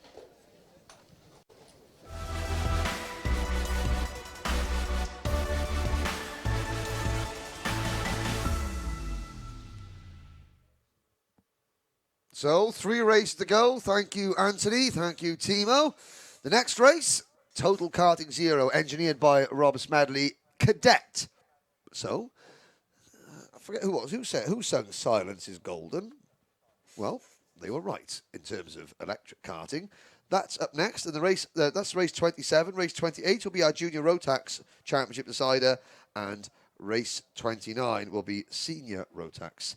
That's the last 3 races of the day and indeed of the season here at Alpha Live. Once again, I can only apologise if the stream is being a bit laggy. It's due to the weather in the area. We often have problems here at PFI when the weather is like this, so please bear with us. All the races, all the finals, all the Junior Rotax seats especially will be uploaded uploaded in their entirety on the Alpha Live YouTube channel for you to watch later on. But hopefully we're going to be okay. There is a view. So the 9 drivers in TKZ Cadet will be heading out onto the grid. The standing start. Their final will be an 8-minute plus 1 lap race.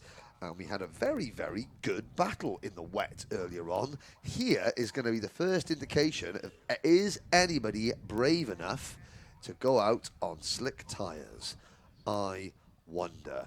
the Total Karting Zero people there. Nope, nope, nope, nope. Doesn't look like it. They're standing there on the grid, waiting to see what happens. Now, they can hear me down there, but their drivers are going to be coming out. So all these Total Karting Zero drivers, they run out of the same awning. So the two guys, they mechanic the karts. They're there now. They say, give us a wave on the camera. Turn around and give us a wave. We can see a ball patch there on the right-hand side. Oh dear, don't want to see that. Oh, yeah. Turn around and give us a wave. No, not going to give us a wave. Ignoring me. Photographer knows what I'm on about. The photographer. There we go. Now give us a wave. There we go. Give the live stream a wave. The Total Karting Zero, engineered by Rob Smedley. Turning around. Oh, where's he looking? Give us a wave. Where? No. Yeah, you. Yeah, you. You on the grid. Yeah, give us a wave. You two. Yes, that's right. Hello. That's the one. There's the team from Total Car here. Now star jumps. Now allow star jumps. I want star jumps on the left, flossing on the right. Star jump. Go on, give us a star jump. Star jump. Give us a star jump. 1, 2, no. Yay! There we go. I'm a happy chappy. The photographer gives us a star jump as well. Brilliant stuff. There we go. It doesn't take much to keep me entertained up here in the commentary box. I'm a simple Welshman. You know, and the timetable, well, Jake Almasawi, I have just told you what the timetable is. It's this race, and then Junior Rotax, then Senior Rotax. There we are. Now, here comes the Motorsport UK official. Here we are down on the dummy grid again. Let's have a little look. We're going to have Joel Dixon-Cohen is going to be from pole position. There's James Winstanley in kart number 5. Thomas Gray is in kart number 9. William Sparrow is going to be in kart number 11. There's William. That's right. He's got that nailed. Corey Chapman is up next. There's Corey. Big wave there from Corey in kart number 3. Our pole sitter is going to be Joel Dixon-Cohen. Nice crash helmet design there from Joel Dixon-Cohen, like that, and the iridium visor. Now onto the opposite side of the grid. There's Callum Foster in kart number 8. Is that Lewis Hamilton style design? It is. I believe it is, Lewis yeah, Hamilton. yeah. The green of Max Winfield. Max was very, very strong earlier on in the rain. Then there's Lincoln Bevan, Lincoln Park and Iron Bevan. That's the one. In kart number 6, not number 10. Right, number 6. And then kart number 4 is Jacob Clay. Big wave from Jacob. And what are we going to do? That's right. So there is our contenders. 9 drivers in total. And they're all looking around to see. So Lincoln Bevan is in kart number 6 now, not number 10. Again, Total Karting Zero keeping us on our toes here up in the commentary box, but that's what we want. You know, mental stimulation, Anthony. What's happening? Comments coming in thick and fast. Yes, but they're all...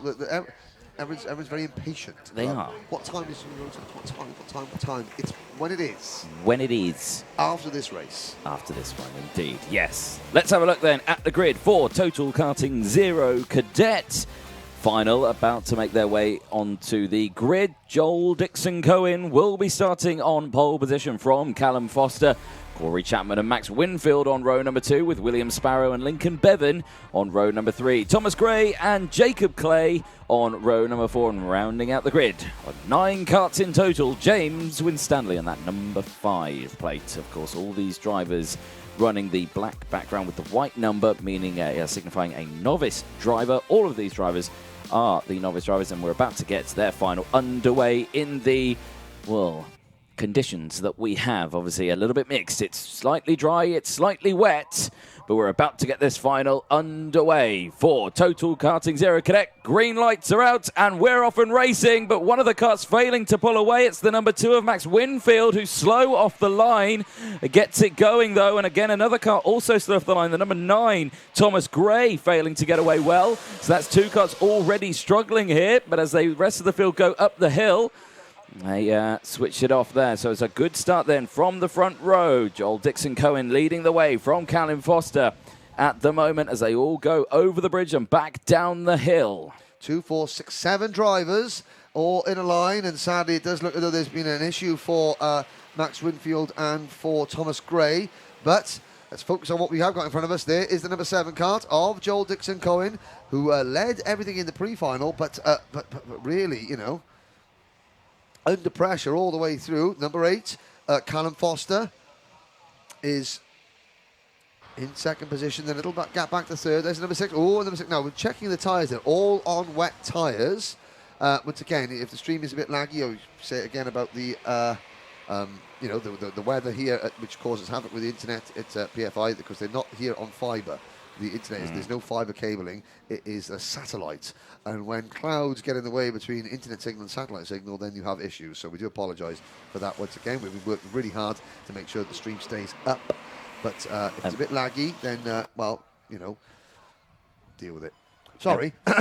Vintage Boho with his comments about a week late with that one.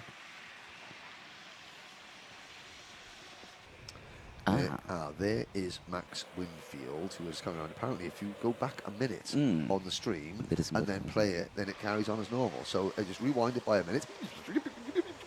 Lights agree, we're off and racing. And there you go. There you go. Yeah. There we go. We're on. Hey, top 4, nose to tail. Dixon Cohen leads from Foster. And then, is that the number 11 cart of William Sparrow trying to get involved? And I think there might be a slight transponder issue there because we've got the number 6 cart is number 6. Yeah, that is Lincoln Bevan. He was number 10 on the grid, but he's number 6. So Lincoln Bevan, so it's Dixon Cohen, Lincoln Bevan. Now, Lincoln Bevan yesterday in the dry had a spin on the first lap, but then came absolutely charging through the pack. And here he goes for the race lead. Yep. Red race suit, white crash helmet. Sorted. And again, this is cadets, but it is electric cadets. They've got Ientron batteries. This is the total, we've got a spin there, but this is the Total Karting Zero, engineered by Rob Smedley. Guest class. Lap times, well, we'll see. So in Honda Cadet, they were doing 1 minute 14s at the end of the race. We're only on lap 2 now. First flying lap, 1 minute 23 for William Sparrow. Let's see, I think this is going to be a really good comparison over a long, long track. You know, long track, and this is going to be a good comparison between, you know, internal combustion engines and electric battery power. Now, Joel Dixon Cohen is back in front. There goes Lincoln, but he understeers on that inside line there and had to get on the anchors quickly. So that inside line still not the one to use then at hairpin 1. That is going to be. You're going to find that even if there's just 2 corners, the dry line is wet, people are going to stay off the slick tyres. You know, just because it could cost you 5 or 6 seconds per corner if you're on the wrong tyres. Looks like we have just lost 2 drivers into the pit lane. The 2 drivers Winfield and Thomas Gray. Yeah, so sadly, Max Winfield and Thomas Gray out of the race. Not a way that they. Now they're getting the E plates at the end of this meeting, which is the first for the Total Karting Zero. That's obviously for the electric plates. Yeah. Yeah, we do have an E plate in other karts. That's for the English Championship. Is it actually electric plate? Did you clarify that? It's E for electric. Well, yeah. Because the E plate is an English Championship meeting, which is for normal, let's say normal cars, internal combustion. No, I called it the electric plate down when I did the interview, but I was just guessing when I said that. I think it's a fine call, and if not, it should be. And I'm sure it is. And Total Karting Zero, engineered by Rob Smedley, E plate named by Anthony Jordan. I think that's a fair shout. Yeah, there we go. Here are the leaders. Great battle, by the way. Great battle. Joel Dixon Cohen in the number 7 kart. Lincoln Bevan in the number 6. Under braking. The leaders collide and they've all gone off. And in 4th position, that is William Sparrow sneaking through into the race lead. So Lincoln Bevan gets it locked up under braking, cannons into the back of Joel Dixon Cohen, and poor Callum Foster, who was sitting there in 3rd place, all on his loan, right there. Let's have a look back. You can see the number 6 car of Bevan in the red racer. He locks up into the back of the race leader, Joel Dixon Cohen. Now, behind him, there's the 3rd place car. He's right on the outside of the circuit. He has to just understeer off. And William Sparrow on the inside, he's got that split second extra to react. Oh dear. And that is Callum Foster, who's had a second off, and he is looking like he is potentially out of the race, and he doesn't look too thrilled about that now. He's kneeling down to maybe get the car restarted. He's off and running again.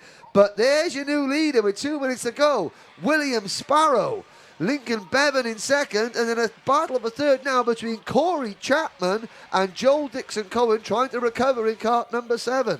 Yep, exactly that. So a shake-up then at the the mid-pack of this race. 2 minutes to go then as drama into the first hairpin there as they go through. But here, right now, William Sparrow leading the way in that number 11 electric cadet kart by Total Karting's area in towards hairpin 1 again. Now, again, the middle of that track there looks very slick, but now he doesn't have to worry about anyone else now. He's just stay there in the middle of the track. You're okay.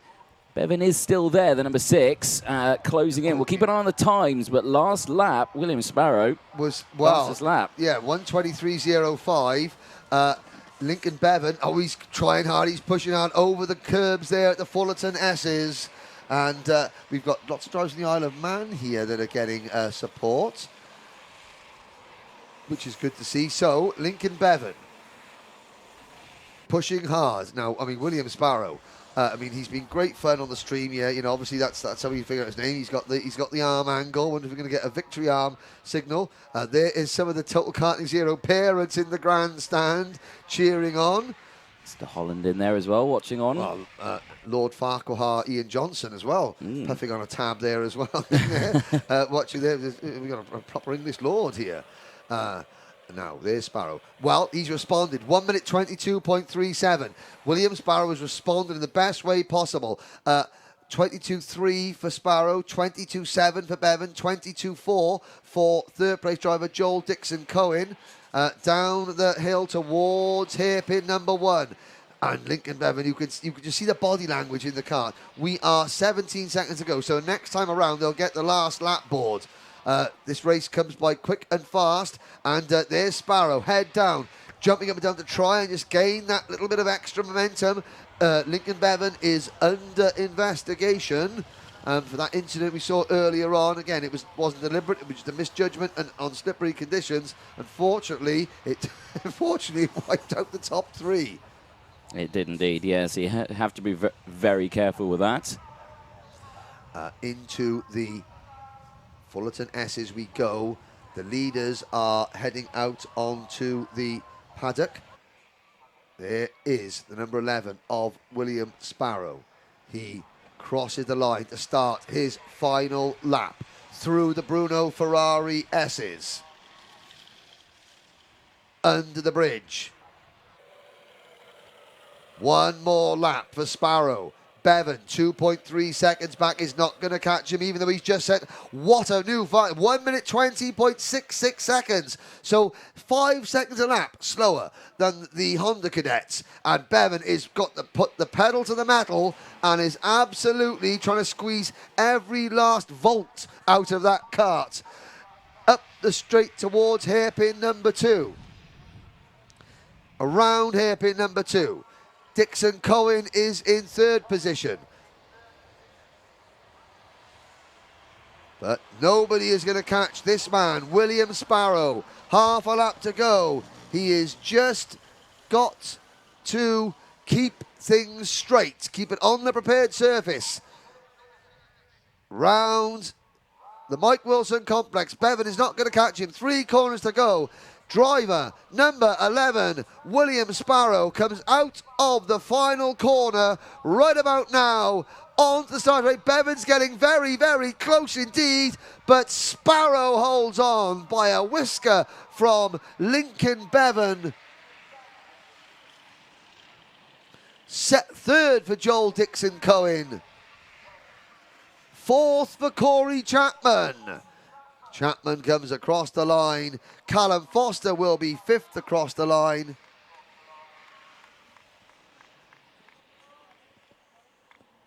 James Winstanley finishes 6th. Jacob Clay will come home in 7th. Here is Winstanley in kart number 5. Well, that is actually Foster crossing the line. The tail end is quite spread out at the end of this one. But William Sparrow, your Total Karting Zero, engineered by Rob Smedley, cadet winner, 7/10 of a second in front of Lincoln Bevan. And Lincoln Bevan, on the last lap of the race, did the fastest lap of the race, 1 minute 19.74.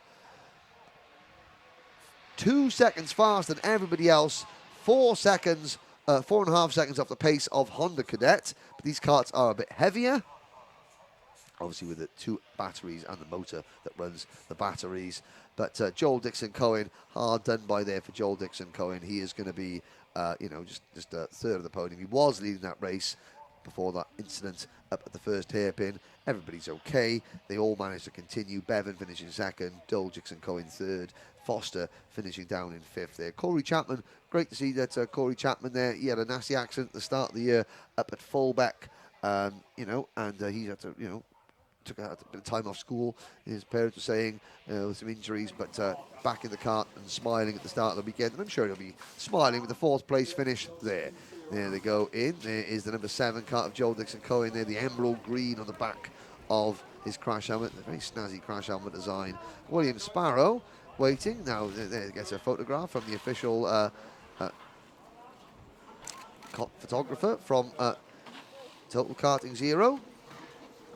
Out of the karts, and Anthony Jordan will be waiting to greet our TKZ Cadet winner. He's shaking his head in disbelief, I think, but of course he went from 4th to 1st. I'm sure that he's never won before. Well, you have now, son.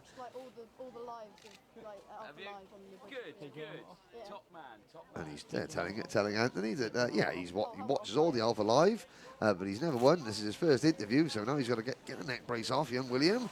And what is the E-plate? Is it? Because I dubbed it the electric. Oh, now we're going to find out if it's the E-plate. But it's the electric plate.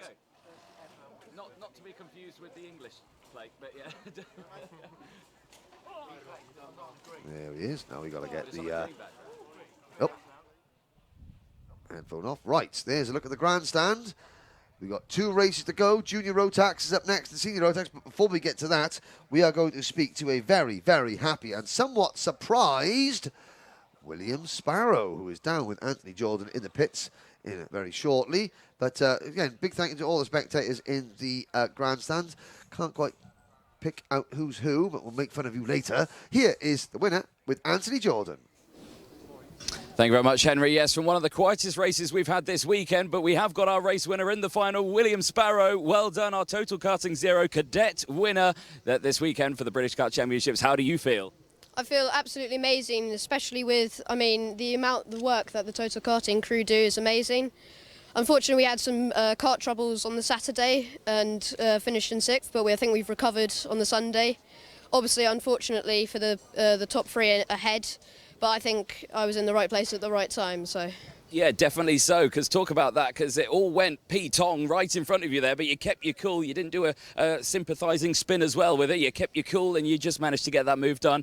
But like I say, it must be a good feeling to come to PFI and, finish on top. Is it your first time here at Paul Fletcher International? Yes, it is my first time here. Absolutely love it. I love the long straights, and also the first sector is amazing, going under the bridge.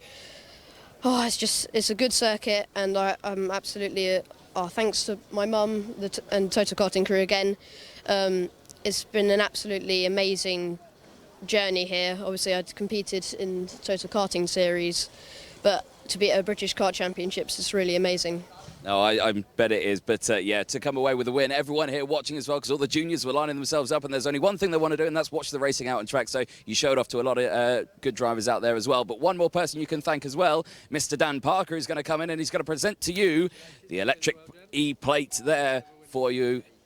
There we go. Perfect stuff. Well, our race winner from Total Karting Zero Cadet class, William Sparrow, well done.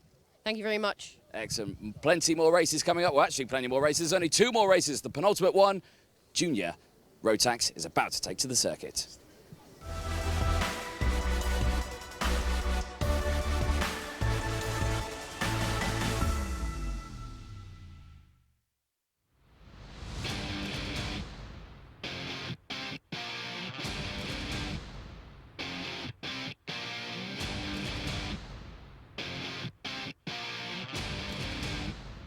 My name's Louis Large, 27 years old, racing from Sunderland in the northeast of England. So I'm Matthew Easton, I'm 21 and I'm from Blythe. Northumberland. So I started karting 15 years ago, 12-year-old when I first got into a kart. It was at Wardenlaw, which was our local circuit, still is. We started in WTP Cadet, which doesn't actually exist anymore. It's been replaced by the IAME Cadet class. But yeah, that was where we started out. So I started karting back in 2009. I was 9 years old at the time in Coma Cadet. It's Wardenlaw, Kart North East. The highlight of the year for us goes back.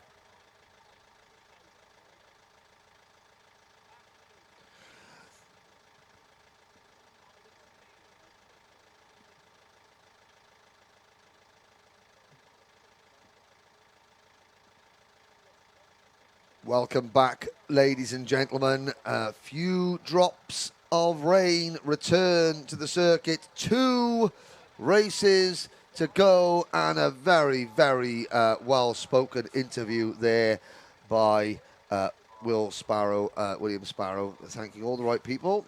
Good lad. And a lot of the other drivers can learn from that. Media training is all important. Being polite and saying the right things on the microphone. 2 races to go, and if anyone was thinking of putting on slick tyres, I think these last few spots of rain have paid to that thought process. Junior Rotax. Well, a statistical look at the season. Dan Ginchard won the opener at Clay Pigeon. Archie Walker won at Mansell Raceway. Harry Linden took the first half of the Wilton Mill doubleheader. Ginchard took his second win of the season, the second half of the win of the doubleheader at Wilton, and Leon Henderson won last time out at Warden Law. I have told them, Anthony Jordan, it is raining yet again. It's pandemonium in the paddock area when I came through. But you know what? There are karts on slicks down there. Let's have a look at that. Yes, most of the drivers, if not all, on slicks. They are indeed. All on slicks, is it? Oh, my word. The junior title is going to be decided on slick tyres in the rain. A quick Anthony Jordan, are you lying to me? Are there 2 drivers on wet? Well, apparently so, because there was a flurry of activity. Well, I was down there, but I was walking back. I'll tell you what, let's go and find the winners before the race starts then. As whoever's on wet tyres, if the rain continues, then I'm guessing they're going to be down at the back of the grid. So, a quick glance. In this junior Rotax class, in the Motorsport UK era, Dan Holland Racing, 11 wins, 4 for Coles Racing, 3 for Argenti, 2 for KR Sport, 1 for Strawberry Racing. There is Alex Biles and the Sam Pollitt Racing, number 73 on wet tyres. He is going to start on the 15th row of the grid. If it carries on raining, Alex Biles, well, and who is that? Well, that's Jessica White. Well, why not? When her older sister, her older sister Catherine did this in the last round of senior Rotax last year and went from 30th to win. Yeah. Jessica, where's Jessica starting? She's starting from 32nd. Well then, let's see if that rain continues, because at the moment, apparently, sources tell me, Ketchup and Mustard have told me, that the rain may have stopped, but I'm looking out the window and it looks like it's still going. I'm not too sure. Well, precipitation is in the air. Kai Hunter has 8 junior Rotax wins. 2 each then for Tom Adams, Matthew Higgins, Archie Walker and Dan Ginchard. 1 apiece for William Jenkins, Ryan Taylor Truman, Sam Gornall, Leon Henderson and Harry Linden. This is going to be a fantastic race, I am sure. We'll give you the championship points as they stand in a moment. Let's firstly have a look at the starting lineup. Dan Ginchard, the championship leader, starts from pole position. Second in the championship, Sam Gornall starts alongside him on row 1. On row 2, we have Archie Walker and privateer Daniel Armstrong. Neo Clark for Thule Motorsport starts on that 3rd row. What can he do from there with Charlie Hart alongside? Leon Henderson and Jamie Perrelly round out row number 4. Ted Bradbury and Jez Williams start from row 5. Harry Linden and Oliver Martinsky on row number 6. Ollie Stevens and Pierce at Bullock Carter on row 7, with Stephen Duncan and Ben Folland on row number 8. Row number 9, Alfie Gallagher and Gustav Usakovs. Row 10, David Auleshner and Mikey Porter.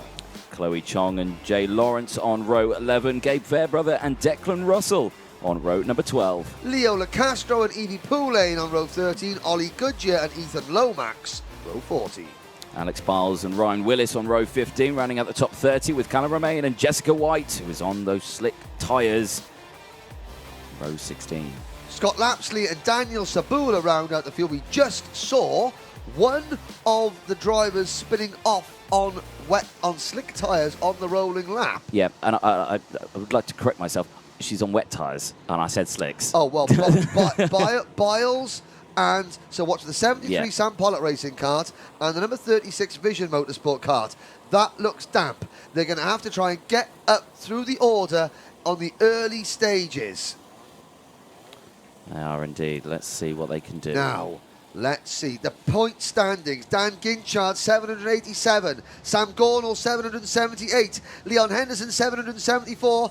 Archie Walker, 770. Neil Clark, 767. And they are it. So 4, because Archie Walker's got to count a 0. Well, I don't know, can he possibly squeeze in there? We shall see. It's going to be a false start. Now, we looked back as far as 1990. No driver has ever won 2 junior British karting titles in the same season. Adam Christodoulou won 2 British titles. One was in mini and one was in junior, but never. And Bruno Ferrari, of course, won 3 senior British titles back in 1967. But this is junior, and nobody has done it since. Has been more than one in a single season. Could that about to change? Remind you, Dan Ginchard won Junior X30 last weekend here. Can he win Junior Rotax? It's been a very busy season for Dan Ginchard. Now, I can't see any rain falling at the moment. This extra lap could be critical, because if there's no rain and there's karts on circuit, the dry line is getting drier. I wonder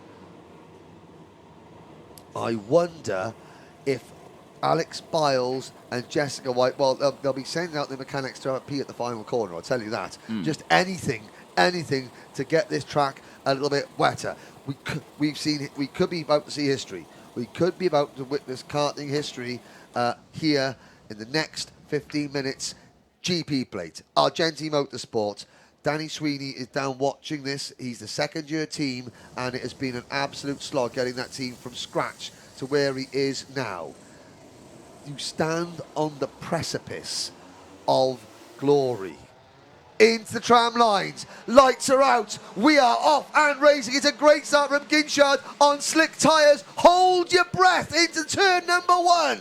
As everyone goes through, many taking to the grass as they're on the outside line, and now the tyres are wet and they've got to slow it right down for the section there. They all get through, though, cleanly, which is the most crucial thing about it. And that is why these are the best junior Rotax drivers in the world. It's why Britain have got more Grand Finals wins in junior Rotax than any other nation, because they're so good. And there's Henderson sliding. There's somebody backs it into the barriers there, and there's contact there. There's some of the 2 drivers on wet tyres have now just got to try and side their way through the pack. But Ginchard is clear, and there's Henderson. 94. Leon Henderson is back in the middle of the pack.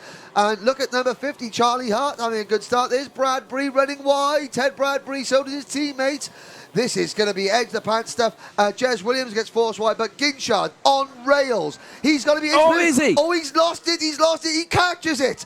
Unreal kart control from Dan Ginchard. Archie Walker's setting about him in second place. Leo LaCastro has got a technical flag there. Damage for Leo the Lion. He is out of the race. Where are the wet tyre drivers? The answer is Jessica White is 21st and Alex Biles is 25th.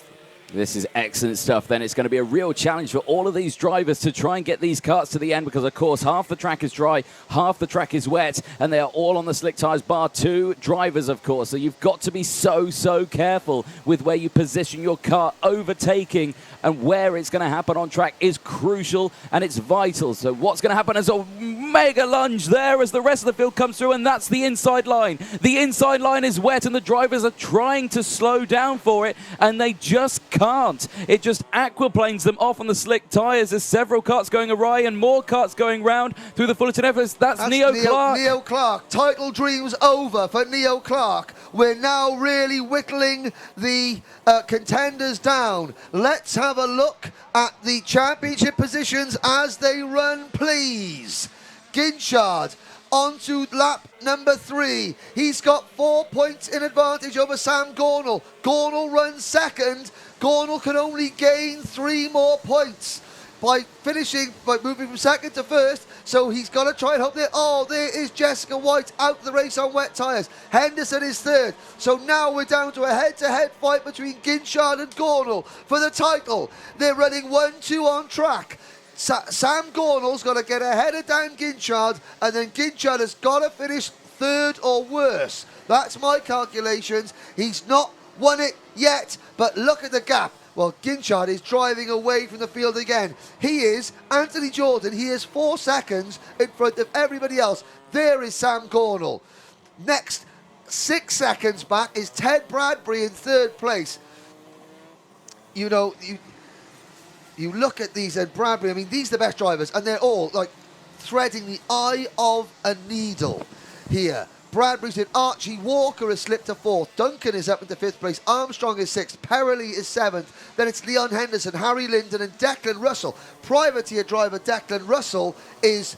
That's Leo Lacasser at the race. Privateer driver Declan Russell in the top 10. And there's a spin for one of the Jack's Motorsport drivers. That's Mikey Porter. Mikey Porter. So we've lost Jessica White. Jez Williams has come in. So he was one of the contenders.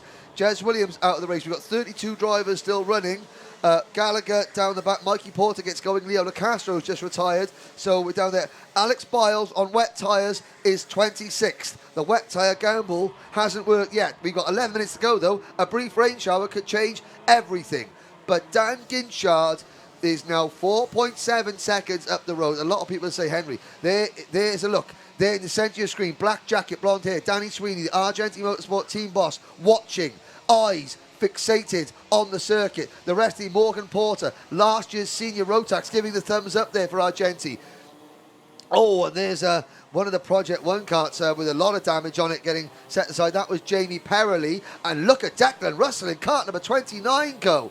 Declan Russell, they just kick up a splash coming through the curbs there at the Mike Wilson complex. Declan Russell on an absolute mission, but they're crossing the start-finish line. Ginchard is coming off the bridge. Yeah, he's clear by nearly 6 seconds now. 5.4 seconds, 5.7 seconds now. It updates as he crosses the timing beam midway round the lap. And look at the control that he's got, sticking to that dry line as best as he possibly can as he's going through. This is, a reminder of, previous races in the past where we've seen drivers on slick tyres on the wet. It just shows great control and great precision as well. The precision of keeping that kart on the straight and narrow. The first time I saw Dan Ginchard drive a kart was the Shennington Super Prix in July of 2016. He was in Cadet Honda. He was on a Gillard. He was running with a Gillard team. He was 54 back then. That was his race number. And he won the award that day for the, Best Endeavour Award. He won it at the Shennington Club. They awarded him the Best Endeavour Award. He's done a little bit in the UK. Then he went out. He raced in Germany last year. He didn't race much in the UK last year. He has come back this year. He's dominated. Well, in Junior X30, he's dominated. He's had his work cut out for him in Junior Rotax this year. The end of this season, he has been operating on a different level to everybody else. People say to me, Henry, what's the best kart race you ever seen? And I'm always a bit mum about it because I watch lots of all these drivers are supremely talented. They're much better than I was as a driver. So I hate to say, well, so and so's better than so and so's better than so and so. You're looking at one of the greats there. There's the number 46, but you are looking there at one of the top kart races I have seen in 20 years talking about this sport. He is metronomic in his approach to the pace, the lap times, and don't forget, he is cruising away. The risks are the same for him as every other driver. In fact, the stakes are higher for Dan Ginchard because one mistake from Ginchard, it'll cost him a British Championship, a piece of karting history, and yet his fastest lap, a 101.88 seconds. Gornall has managed a 102.05. Every single lap, he is quicker than the very best of the country. He's going to get a ticket to the Grand Final to represent Great Britain in the Rotax Grand Finals in Bahrain. I'm putting my money on him being on the podium in the world later on this year at the least. This is spectacular. It's special, Anthony. Yeah, it really is as he goes through. Less than 8 minutes to go until we crown our junior Rotax British champion of 2021. But until then, there is plenty of racing to go because, like we're saying, and it can happen. It can happen. If you look back to the 2021 Canadian Grand Prix with Button and Vettel, it was the same conditions. It was 2021 or 2011? 2011, sorry, 2011. That's what I meant to say. That's this. only a decade off. Well, is what I meant to say. But it's, yeah, like I say, he made that mistake, you know, into one of the chicanes, and he goes off, and then Button comes through, and again, it's the same conditions. It's the same conditions we're seeing here, but at the moment, it's being controlled cleanly by Ginchard, but all eyes at the moment on Gornall, because he has to catch up. He has to get past Ginchard, but at that moment, that gap is extending 6.4 seconds now. And please don't think that this is not a slight against any of the drivers. We're seeing some superb drivers here. But I mean, we're looking at the battle going through the second hairpin there between Ted Bradbury and Archie Walker. Now that's for third place. We're on lap number 7. They're 10 seconds behind Dan Ginchard. He's pulled 10 seconds on third in the race in the first 7.5 laps of this race. Oh, Bradbury gets very crossed up there for Sam Pollitt Racing. Well, when was the last time Sam Pollitt Racing was on the podium in Junior Rotax? The answer was earlier this year at Mansell Raceway with Neil Clark, who's now, of course, moved over to a different team, to Tooley Motorsport. But Ted Bradbury, he is fighting for a top 3. Archie Walker currently is 4th in the British Championship standings. That is including a 0 score for an exclusion earlier this year. That's incredible. That is great stuff from Archie Walker and the KR Sport team. Coming down the hill, he was second earlier on. Now, I think this is Dan Ginchard's last year as a junior. I think he's 15 at the moment, the GP plate. So he won the British Grand Prix here at Kart Masters. Yes, there's involvement with the Mercedes Formula 1 team, you know, and Ron Meadows that helped set up Argenti Motorsport. But again, that's car racing. Karting is a completely different kettle of fish. And Danny Sweeney and his team have had to build this in the space of the last 2 years. And of course, last year, it was COVID. Oh, and a spin in the background. Sorry, Henry. And I think that was Gornall. I think that was Gornall in the wall. Let's have a look out there as he managed to get himself out there. Sam Gornall, kart number 4. He has just crossed the line. He's crossed the line. He's 6 seconds down. I don't think it was him, but it looked like a Coles racing car. Well, it was probably Sam Gornall getting it very, very, very crossed up coming out of the final corner. That was a good last lap there for Gornall, but he's 6 seconds down. He's 6 seconds down. I'm looking down the order. We've got Bradbury now in 4th. Leon Henderson is 5th. A word for Leon Henderson. Came into this weekend as the championship leader on the back of his first win at Wardenlaw, on the back of driver of the day at Wardenlaw. A mistake in one of the heats, an incident has just not gone right for him. Harry Linden runs in 6th position. Daniel Armstrong is now the leading privateer in 7th place, and Neil Clark runs 8th. So Neil Clark is a spin and he's 8th.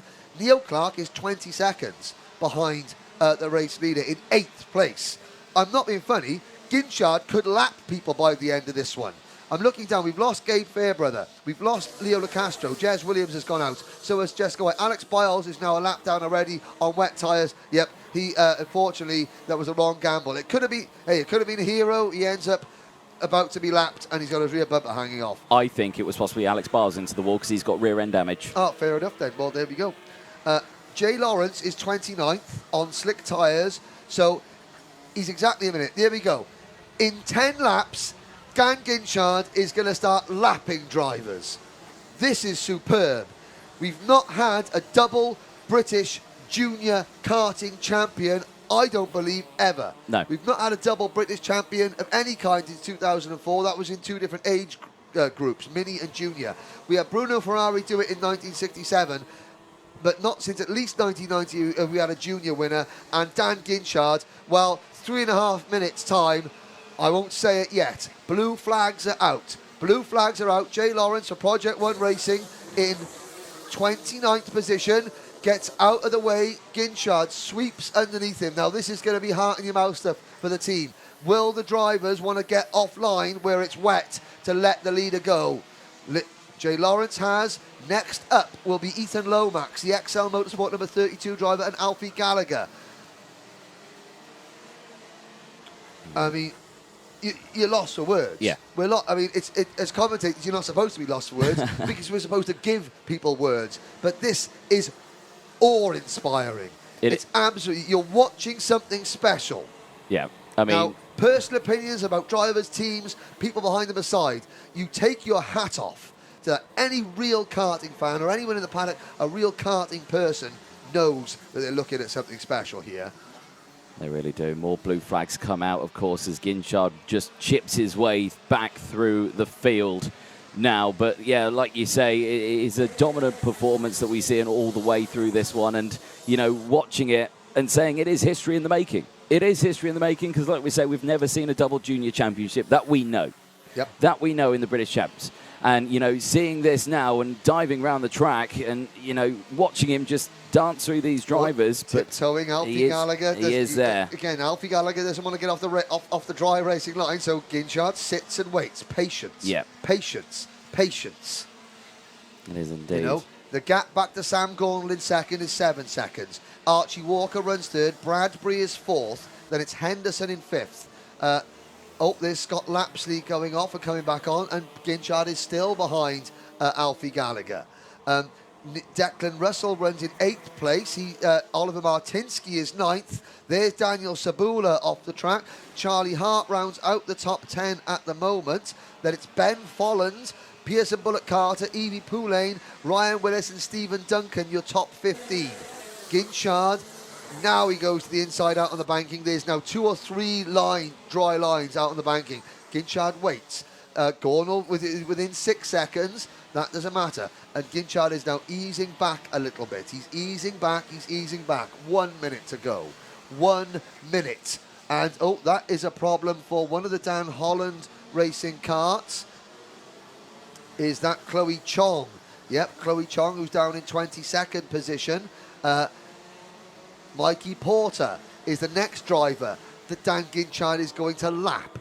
This is only a 15-minute race, don't forget. I think Mikey Porter's safe. I think he's only 55 seconds behind Ginchard into the Mike Wilson complex. 30 seconds to go. Still, the team at the side of the circuit, watch on. Thumbs up. Gallagher spun, coming out of the final corner. Ginchard just lapped Alfie Gallagher. There's the difference. There goes Harryland. There is the number. There's Alfie Gallagher going through. We wait for Dan Ginchard. The clock is about to strike 0. The next time around, he will get the last lap board. His team owner, Danny Sweeney, cannot bear to watch. It's starting to rain again. It's starting to rain down the far end of the circuit. We're on slick tyres. Ginchard having to tiptoe round, hand in the air in front of Ginchard. Who's that? That is a Strawberry racing car. That, I think, is Scott Lapsley. Ginchard now has got to pass the slowing cart of Lapsley into the Bobby Game corner. The weather gods have thrown everything they can at Dan Ginchard. But he has set his stall out. He's walked on water. He's got 1 lap to go. Hold your breath, everyone at Argenti Motorsport. Out onto the banking. You can see the spots of rain on our camera. He's 7 seconds in front of Archie Walker. And Bradbury's up to 3rd. Gornall slipped to 4th. Thousands and thousands of drivers have tried to win a British junior karting title. Very, very, very few succeed. None have done 2 in 1 year until now. Head down, the Terry Fullerton S's. Well, Terry Fullerton is going to be very proud. One of the greatest of all time. This circuit is named after some of the greatest kart racers. There's Bobby Game corner, Mike Wilson corner. Dan Ginchard has made this corner here his absolute own with some fantastic manoeuvres. And for the first time in history, Great Britain has a double junior karting champion. Daniel Ginchard is your winner and your British champion. Argenti team embrace, they breathe at long last. Down on the side, I can see Morgan Porter running down. I can see there is Danny Sweeney. It's not often that this commentator will stand and applaud other drivers, but that is worthy of a round of applause. Well done, Daniel Ginchard. He wins by 5 seconds, but he eased off at the end, and all those other drivers, the best drivers that Britain has to offer, well, they were just in a different race. Superb. And that is your 2021 Wera Tools British karting champion in junior Rotax, Dan Ginchard. He comes in, and Archie Walker finishes second. A recovery from Archie Walker from being excluded in the opening round, and he finishes fourth in the British Championship. We're getting commenting, so Gordon will finish second in the championship. Now the emotion comes out. Now we're going to see the emotion. He doesn't want to lift his visor up. Well, you can understand that. He has done it. He has made history, and that is the reward for a very, very busy season. I shall tell you something now. There are people in the world of motorsport looking at this young man very seriously. How long we keep him in karting, I do not know, but you will be hearing the name Dan Ginchard for many years to come. Archie Walker takes second. Bradbury on the podium for Sam Pollitt Racing. Great season back at this level for Sam Pollitt Racing. He finishes third. Fourth is Sam Gornall. There is the Argenti team. Morgan Porter in the glasses. There's other members there, just there, and they can't. He's going to have to take his helmet off, and he's going to have to speak to Anthony Jordan. And now he'll run across. There's Danny Sweeney embracing his driver. I don't know where his dad Tom is. We spoke to Tom at the Paddock Show the other night, and Tom saying, "Oh, I'm just quite calm and cool, and just let them go on." And I bet he's not calm and cool at the moment. And there's Tom. There's his dad. Well done. And you can't blame Dan Ginchard. I think the emotion just comes out there. The pressure. You don't necessarily feel the pressure, and then you realise how much pressure you were under as soon as it's over. And that is a double British champion. And of course, it doesn't help when you've got people like me shouting him, saying about history and all that kind of stuff. Well done. Shake of the hands from our scrutineering team. Archie Walker there, finishing second. Bradbury on the podium. Sam Gornall finishes fourth, and Leon Henderson fifth. Neil Clark in sixth. A hug from Archie Walker's dad and from Archie Walker. Hey. I was going back to fifth. That's pretty good.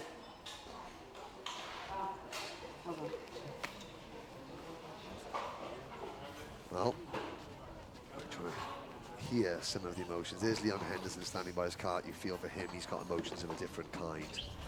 There goes Pearson Bullock Carter. And now Ginchard tries to compose himself. He's got cameras right in his face. He's found his mechanic. Where's Curtis? There's Mr. Gregory. There is his mechanic. He gets his beanie.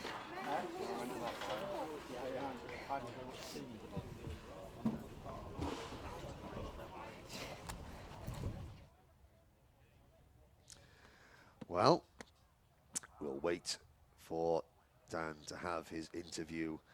People saying, well done to Leon Henderson, mega season. Yes, first year at this level, indeed. Third in the championship at the end of it. That's Ethan Jeff Hall's man saying that. And of course, yeah, the Strawberry Racing teammate, Dan Ginchard, different class as Miles Murphy. Well, Miles Murphy's been around racing a long time, and he knows when somebody is different class. Paul Ozan, again, a name, a very, very experienced kart racer at all levels. Say congratulations to Dan, but let's hear from the man himself, who is down with Anthony Jordan. Thank you very much, Henry. Yes, and what a final that was. It's never been done before. The double junior British kart champion has been crowned, and he's on his way over now. The emotion on Dan's face when he came in. Dan Ginchard, well, you've only done it. You've done the double, sir. Well done. I don't even know what to say, to be honest. Came into the year thinking, oh, maybe let's go for one. We have a chance, and we've gone out with two in 2 weeks. It's a phenomenal job from everyone. You know, the team have been fantastic all year, as always, in both classes. You know, Ogden engines have been outrageous all year. You know, it's just everything's gone so well this year. I'm so happy. You came into this weekend 4th in the championship and you've come through to take the win. I mean, you did it last weekend in Miami. You've done it again this weekend in Rotax. What are the fundamental differences between the two of them? Because, you know, it's two different karts completely, but you've got the double in both of them. Well, I think one thing that stayed the same the whole time was the team. You know, they've done a fantastic job all year in both classes, and, you know, I can't thank them enough. They've given me the equipment that, you know, I can show what I can really do. Now, which weekend was harder? Now, be honest. Was it last weekend or was it this weekend? I think this weekend, because I had the added pressure of maybe I can get the double, be the first in history. So this weekend was difficult. Well, it's absolutely amazing achievement, both done at the Paul Fletcher International Raceway. And like you say, 15 years old now, aren't you? So next year, of course, you're going up maybe into seniors. We don't know what you're planning on doing, but yeah, it's a bright future ahead of you, most definitely. Yeah, well, we'll see what happens. Anyone you'd like to thank? I'd like to thank Argenti Motorsport, Kart Republic, Coast Gregory, Danny Sweeney, Ron Meadows, Puma, Arai Helmets, and all my family and sponsors. Well, one person you need to thank as well, Mr. Dan Park, who's going to come in to give you your second #1 plate of the season. Two-time junior British kart champion in the Wera Tools British Kart Championship. Dan Ginchard there, who's going to enjoy his photos being taken and enjoy the celebrations, of course, that he's got coming his way at the end of this year. But congratulations to Dan Ginchard and, of course, to the rest of the junior Rotax paddock as well. One more race to go then for the 2021 Wera Tools British Kart Championship. It's time for senior Rotax.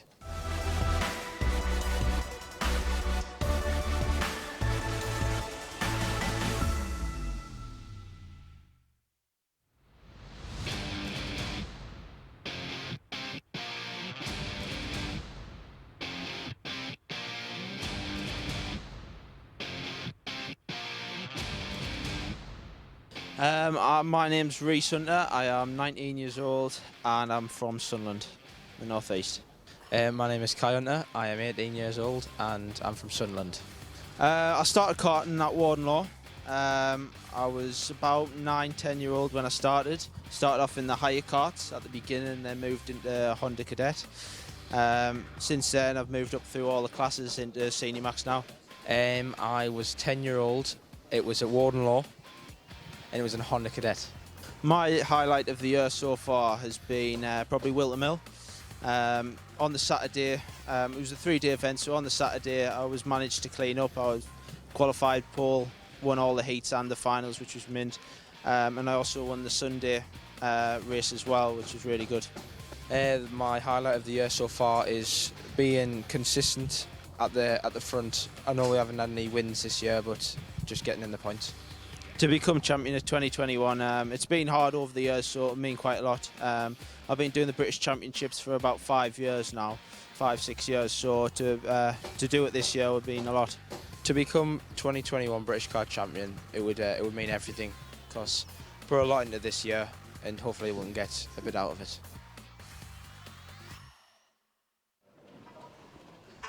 So, the curtain is about to be drawn on the 2021 Wera Tools British Karting Championship season. But we have just had history in one class, and now brothers go head-to-head for the Senior Rotax British title. Sean Butcher and James Lowther start from the front row. Lewis Gilbert and second place the championship driver Kai Hunter start on row number 2. James Lingard and championship leader Rhys Hunter go from row 3 alongside Tom Adams and Jack Steadman. Row 5, William Ellsworth and James Johnson. Row 6, Matthew Higgins and Oscar Hoole. Row 7, Teddy Clinton and Tom Edmonds, Edward Matthews and Harrison Collins on row 8. Row number 9, George Holbrook and Matty Hingley. Then it is Brandon Nagelvort and Ben Burgess, your top 20. On row 11, Sam Hawthorne and Harry Holland, Luke Wooder and Louis Harvey go from row number 12. Row 13, Jensen Watson, Alex Baker, Chris Simpson and Ryan Luscombe are on row 14. Harry Gibson and Chaz Heighton on row 15. Kieran Kay and Spencer Shinner, row 16. And the 17th and final row, it's Alex Eads and Nicole Sutherland. Well, Rhys Hunter has 824 points. Kai Hunter has 806. It was Reese's 20th birthday on Friday, and now we'll see whether older brother can beat younger brother to the British title. And have a look. Everybody out there on slick racing tyres. Anthony Jordan, who has just recovered from a very, very emotional interview there, as we see the number 96 kart of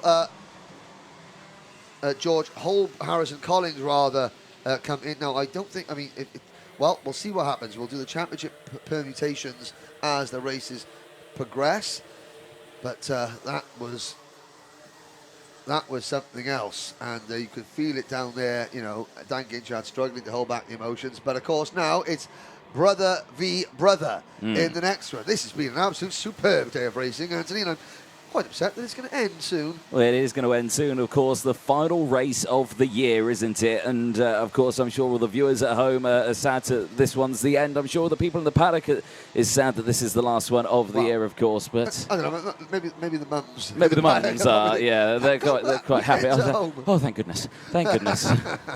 He's home safe. There's Lewis Gilbert. There is the number 2. Reese Hunter. So Oakley Pryor started the season winning at Clay Pigeon. Lewis Gilbert won at Mansell. Reese Hunter did a double at Wilton Mill. Lewis Gilbert won again at Warden Law. Reese Hunter has a total of 3 British Championship wins in this class. He is second behind Guy Cunnington, the 2019 British Rotax champion. Dan Holland Racing have 8 wins in this class.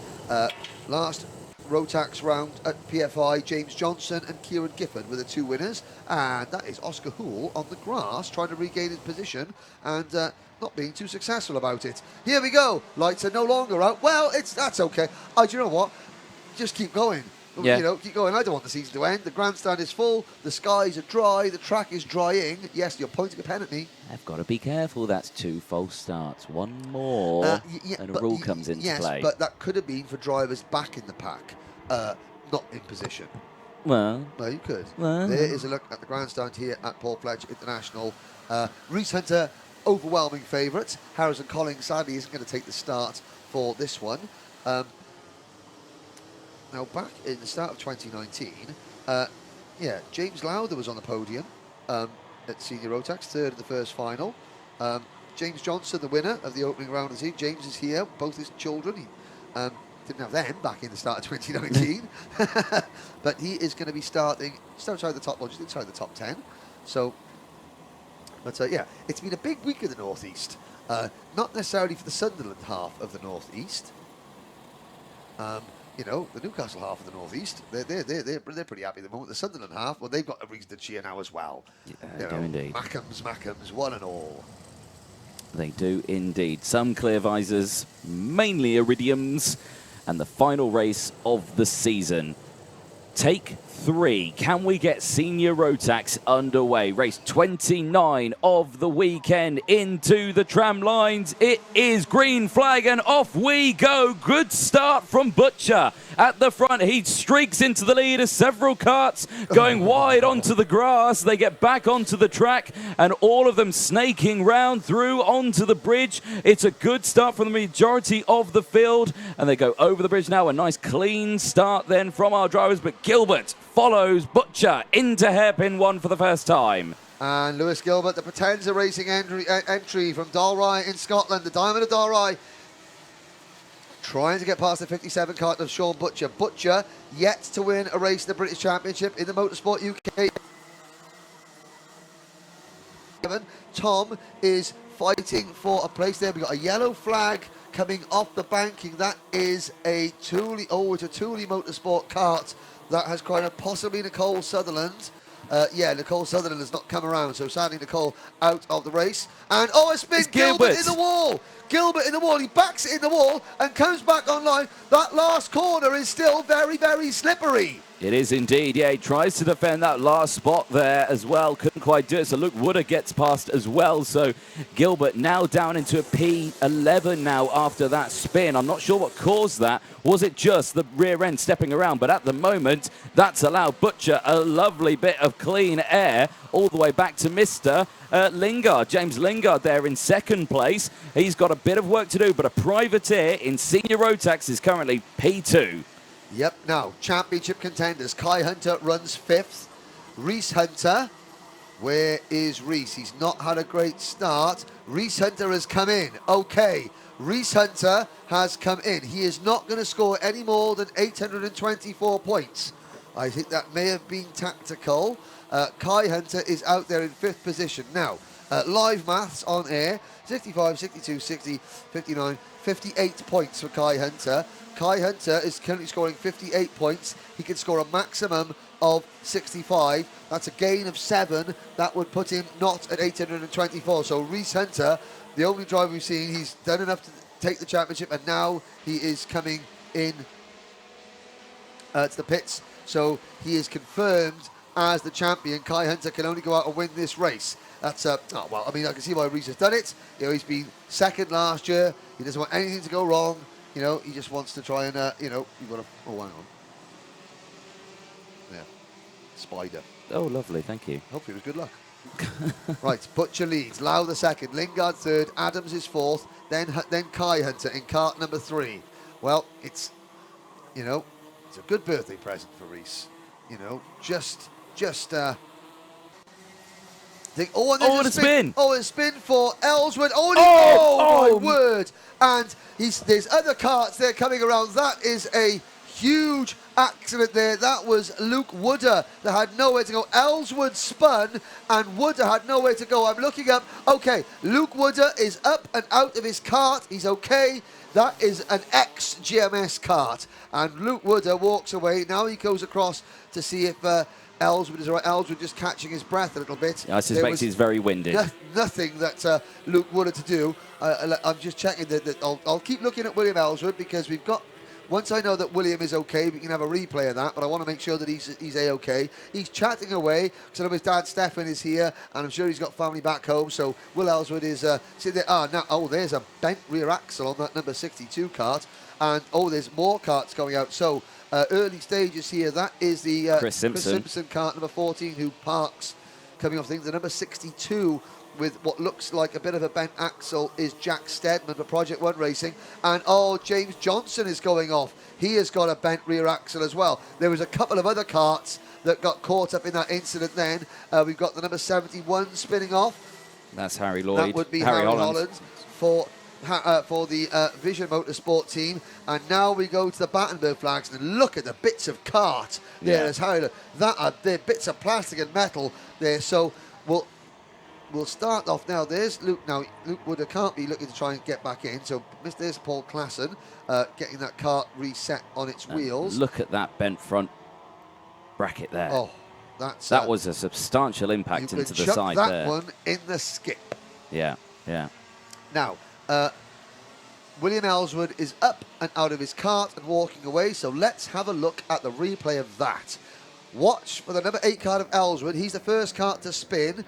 And he just gets on that wet curb. He spins. Now behind him, that's what happened to James Johnson. He gets clipped. It sends Ellsworth back across. And Luke Wooder, in and over. Luckily, that's on grass. That's a 6.4 for style points. And Luke Wooder, again, he gets out of that kart. He's going to be sore in the morning. He is going to be sore in the morning.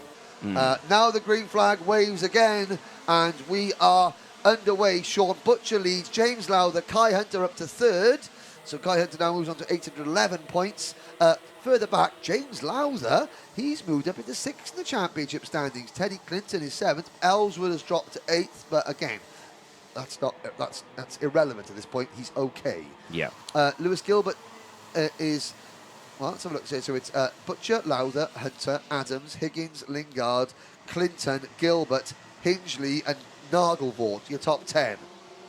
They are indeed. Less than 10 minutes to go then, as the green flag restarts the race after that incident.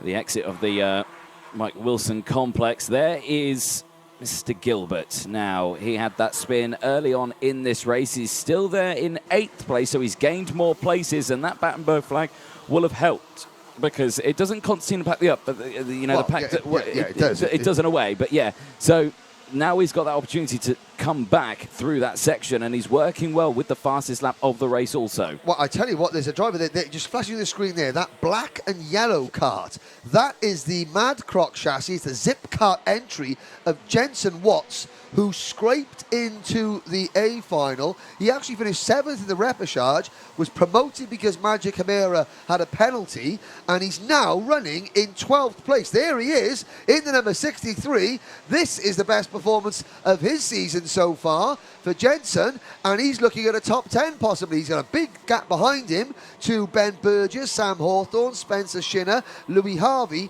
Tom Edmonds, Alex Baker, Ryan Luscombe and Kieran Kay. The rest of the top 20. We've only got 26 karts still running because we've lost Hool.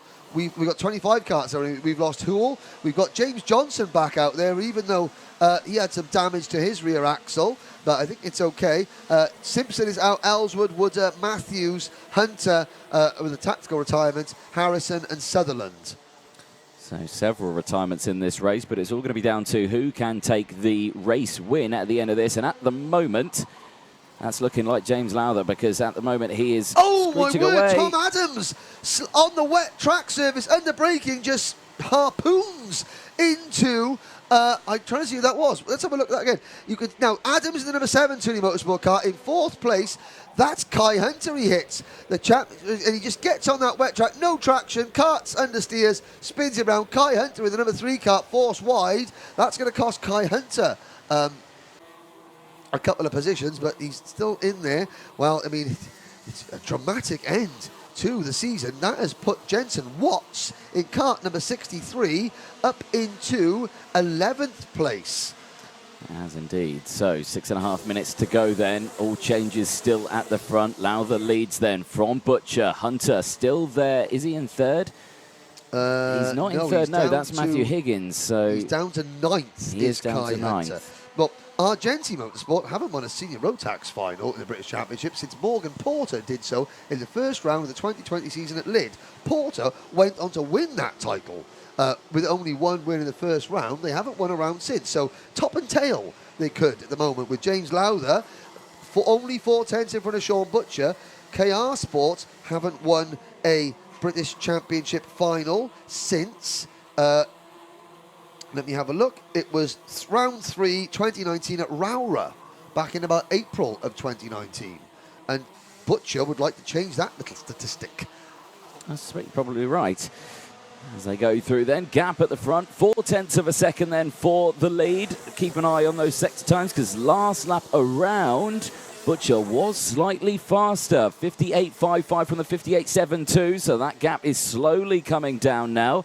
0.4 of a second. George Holbrook, though, with the fastest lap of the race, currently in 7th place out there with a 58.230. But all going through and all well at the moment. But like I say, Reese Hunter, he's chilling now in the paddock. He knows he doesn't need to do anymore, and he's tactical retirement. There's a change for the lead as Sean Butcher. So I was going to say, I hope Reese isn't chilling in the paddock. I hope he's waiting in the paddock, in the Park Ferme area, for a so chat. that you can give him your champion's interview. So Reese, get the step in, young man. Back to the paddock you go, so you can have your interview at the end of this one. Lowther in the number 44 car. Lingard, on a superstar, James Lingard has been a privateer driver, number 36. So Lowther, Butcher's now taken the lead of the race, and he has set sail with Matthew Higgins hot on his wheel tracks. So Higgins, Mid-Walian from Treford-Lois, the Dan Holland race team, last year's junior Rotax British champion. And, Anthony, shall we call up the championship standings, because there's been a change? There has indeed, yes. Sean Butcher, with that race lead he has at the moment, has pushed himself now into P2 in the championship with 808 points. Kai Hunter, who is still out there, but after that collision at hairpin 1, that has pushed him down the order quite substantially, and he has lost points here. He is now down into P3 in the championship with 806 points. Now, there's the number 60 kart on your screen. That's George Holbrook. Behind him is Matty Hingley, who's having a storming race for the Ultimate R team in kart number 11. There go your top two. Matthew Higgins looking for a first ever win as a senior in the British title. Lowther in 3rd. There goes someone running now. Where is Kai Hunter? Kai Hunter in kart number 3 is 8th. and the gap is 2 points. So Kai Hunter needs to, with Sean Butcher leading, Kai Hunter either needs his teammate Matthew Higgins to push Butcher back to second, or Kai Hunter needs to get past another Dan Holland kart, number 60, and the number 11 of Matthew Higgins. Oh, but he's running wide there. It looks like Kai's a little bit rattled and he's going to lose a place to Brandon Nagelvoort. And Nagelvoort says, no, you go. You go. That's smart there from Brandon Nagelvoort.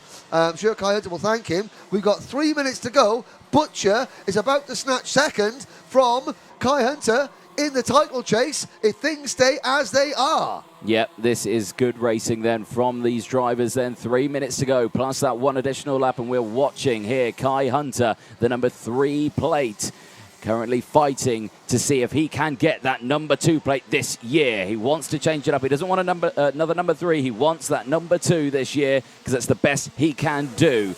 Less than 3 minutes, and up through the bank and they go as Gilbert's under pressure there from Matty Hingley. Matty Hingley, well, yeah. I mean, Matty Hingley passed his driving test this week, so he's full of self-satisfaction, and now he's doing it on the racetrack this weekend. He goes past the British Open champion Lewis Gilbert, and there is Hunter again, running a little bit wide through the first hairpin. Oh, and in front there's a collision. That's Lowther up in the air, and Lowther loses, so that's going to give Kai Hunter 1 place. And Lowther, and who was that? Oh no, Jensen Watts.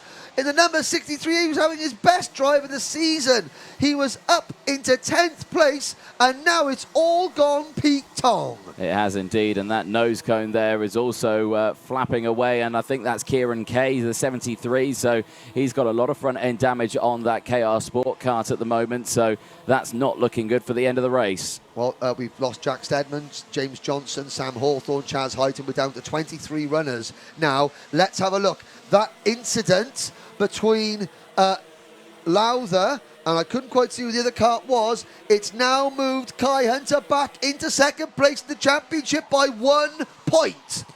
Sean Butcher can't do anything about that because he's leading this race. He has got maximum points he can earn. 808, that's all he can do. Well, it's all down to what Kai Hunter does at the end of this race. Kai Hunter, if he passes Lewis Gilbert, that gives him a little bit more breathing space. If Matty Hingley, first-year senior driver, number 11, can pass Kai Hunter, that would put us in a tie for second. And if Brandon Nagelvoort for Coles Racing get past Kai Hunter, that would give Butcher P2 in the championship by a point. There's Teddy Clinton going through in kart number 6. So, Hunter looking over his shoulder. The difference between second and third in the championship is the gap between Hunter being the number 3 kart and a tie. Well, Butcher would take a tie by virtue of the fact that he's winning this race. So, it's down to Kai Hunter and Matty Hingley could decide who finishes second. So the 2 drivers that finished first and second in last year's Junior Rotax Championship, they decide who finishes second in this year's Senior Rotax Championship. Matthew Higgins, if Higgins passes Butcher for the win, Kai Hunter gets second. If Matty Hingley passes Kai Hunter for 5th position, Sean Butcher gets second. Simple as that. Simple maths. And with that timer striking 0 any second now, there it goes. The last lap board will show to Sean Butcher this time as he crosses the line. So here we go. It's final lap time for Senior Rotax, the final race of the 2021 British Kart Championship season. Into the banking for the last time. See on the point standings, it's 809 for Kai Hunter, 808 for Sean Butcher. Butcher still leads this race by 0.6 of a second from Matthew Higgins. Matty Hingley is trying to pass Kai Hunter for 5th on the road, and Hingley won't realise it, but this is the battle of a second in the championship. He could take it away from Kai Hunter, who has it at the moment by 1 point. Sean Butcher is not going to be caught by Matthew Higgins, so Butcher's going to do all he can. He is going to take the win for KR Sport. What can Matty Hingley do? Hingley versus Kai Hunter. P5 on the road, P2 in the championship at stake here through the Mike Wilson complex. Kai Hunter in kart number 3 is going to hold on. Checkered flag comes out. Butcher takes the win rather. Higgins second. George Holbrook on the podium for Dan Holland Racing in 3rd. And Kai Hunter holds on for 5th position It's a 1-2 in the British Championship for the family from Sunderland, Reese and Kai Hunter. They'll be cracking open the champagne at Warden Law this evening. It's finally happened. Brother versus brother. Elder brother wins out against younger brother. And there it is. Reese Hunter. He retired from that race. Didn't want to get involved in any incidents or accidents. He came in. Sean Butcher, though, is a win there for KR Sport. Higgins second. Holbrook, I think that's George Holbrook's first British Kart Championship podium. Well, it's definitely of the season. I'm just going to look back at the statistics. I think that might be his first podium. He hasn't had one in senior Rotax. Has he had one in junior Rotax? I'm going to look down the order. No, he hasn't. So a new podium sitter with George Holbrook to end out the season. Lewis Gilbert finishes 4th. Kai Hunter 5th. Matty Hingley 6th. Brandon Nagelvort is 7th. I think that's going to be his best result of the season. He gains 12 places along with Matty Hingley. James Lingard is 8th. Tom Adams is 9th. Louis Harvey is 10th. Then it's Spencer Shinner gaining 21 places to finish 11th. James Lowther down in 12th. Bear Burgess, Kieran Kay, Alex Baker, top 15. Jensen Watts, unlucky for Jensen, in 16th. There is Reese Hunter. He did wait in the paddock alongside Chaz Heighton, who finished that race. Well, he retired right at the end. No wonder Chaz looks a little bit glum. There's Brandon Nagelvort getting out of his kart. There's the back end of James Lingard. Lingard, top privateer, in 8th position. Tom Adams and Louis Harvey round out the top 10. And, number 2 is now number 1. And yes, Bod Cole, thank you to the Hunter family for putting Northeast karting on the map. And I know that my friend Joe Bradley will be celebrating that up there as well. And the whole crew at Warden Law, I'm sure we'll see you next year. I'm expecting a full-on festival. And a big thank you to the spectators out on the banking. There is the Charlie Ellis Motorsport team leaving. I've got my Street Hawk T-shirt on. It's going to be worn at the presentation. And there we go. We'll see Charlie. Charlie's going for one of our competitors this year. He's going for 3 Hunt's Kart Club junior Rotax titles in a row later this year. So we'll see them soon. And we'll see Sam Ellis at Wilton Mill, one of our trainee marshals. Big thank you to them and for supporting the championship. Here's a look back down in the paddock area, and Wheel has found Reese Hunter. He's dragging Reese Hunter over for his champions interview. We'll be with Anthony Jordan in a few short moments, and there we go, the embrace. Well done, son. Yeah, understated as always. You know Adams? Yeah. He went on the wet patch, wiped us out. Yeah. I went back like, ooh. And then I got back to 5th. I got wiped out, but I just didn't. Did you? Yeah. What you won? Championship. So 1-2. £200. No way. Axel. Where is he? Rim. He's good, isn't he? Is there like volume on that? Yes, there is. Yeah, turn off the volume. And we're listening, boys. But no, that's it. Yeah, well done, son. That's about as understated as it gets. Not bad for a vote, There's Matthew Higgins. Mate, you're right. You know when you're over that curve, you were like looking. You want to head over to Ant? Right. Anthony Jordan is going to be taking over things there, but that was a tense one. So we've had history, we've had a bit of family history. What a great way to round out the season. When Mr. Jordan gets there, I'm going to leg it down and have a little look around the paddock myself.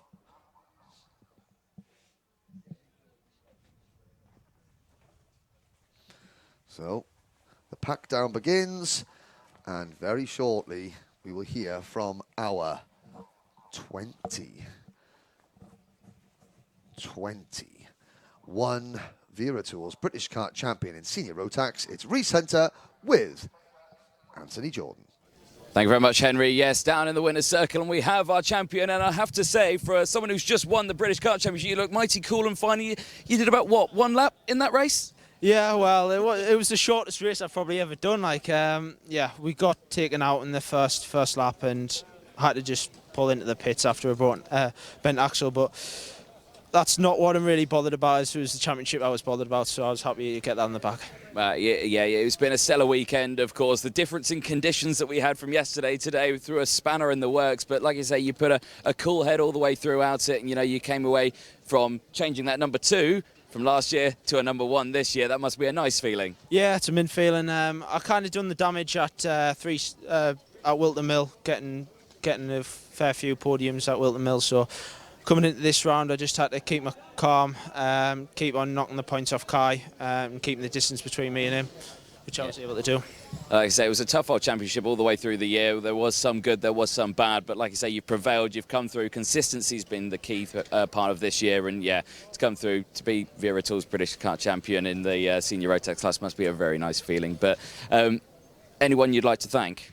Well, Dan Holland, Dallon Racing, he's been awesome all year. My mechanic, Dan Bellini. I also want to thank my mum and dad and Time Racing Engines as well, please. Excellent. Well, Dan Parker, who's just walking away, now suddenly turns around and he's going to present to you your brand new number. Shortest ever race indeed, yeah, from Dan. But yeah, a great result for you on that one. Changing that number 2 to a number 1, a great feeling, like you say, but congratulations. What's the plans for next year? I don't know yet. We'll have to have a think about it. Have a think about it. Yeah, good stuff. Potentially KZ2. Maybe. Maybe. We'll try and get that out of you one day. But well done there, Reese Hunter, on our 2021 British Kart champion. And thank you. Excellent stuff there. And Henry! Hello. My goodness me! You're outside the commentary box. Are you feeling all right? Are you feeling all right? A little jog.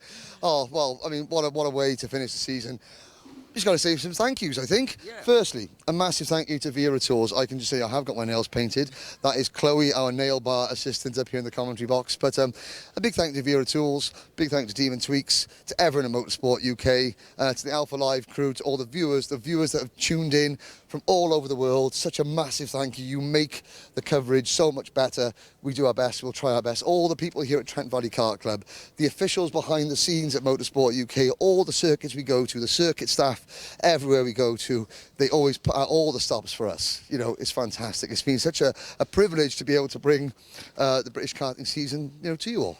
Yeah, exactly that. It's second year for me completed, and I've loved it. I think I've grown in terms of commentary side of things. I've learned a lot of you. I've learned a lot of the drivers as well. Learned a lot of the karting side of things as well. But again, to all the viewers at home, to all the staff here at the circuits, and to all the Motorsport UK staff as well throughout the entire year, a tireless effort from everyone has brought a fantastic season to a close, and I'm very much looking forward to next year. Well, I mean, we're not done just yet. I mean, we've got the presentations to do, which we'll put the winners' interviews on the edited video, but Alpha Live have got plenty of content for the British Kart Championship over the winter. We're going to have review shows, we're going to be speaking to the drivers, me and you can look at back some of our highlights of the year, but yes, Wera Tools, Demon Tweaks, Motorsport UK, the British Kart Championship, all the kart clubs, motorsport-timing.co.uk, everyone, thank you so much. The drivers, their families, the teams for supporting us, you, the viewers, wherever you are in the world, thank you very much. It's a pleasure to be able to talk nonsense about the sport that we love and, yeah, hopefully entertain. Congratulations, everyone. Yeah, congratulations to everyone, and a round out to the season from us here at Paul Fletcher International Raceway. It's the end of the 2021 season, but like you said, it's not over until, well, you start singing. Are you singing yet? As they say in Landau, ciao for now.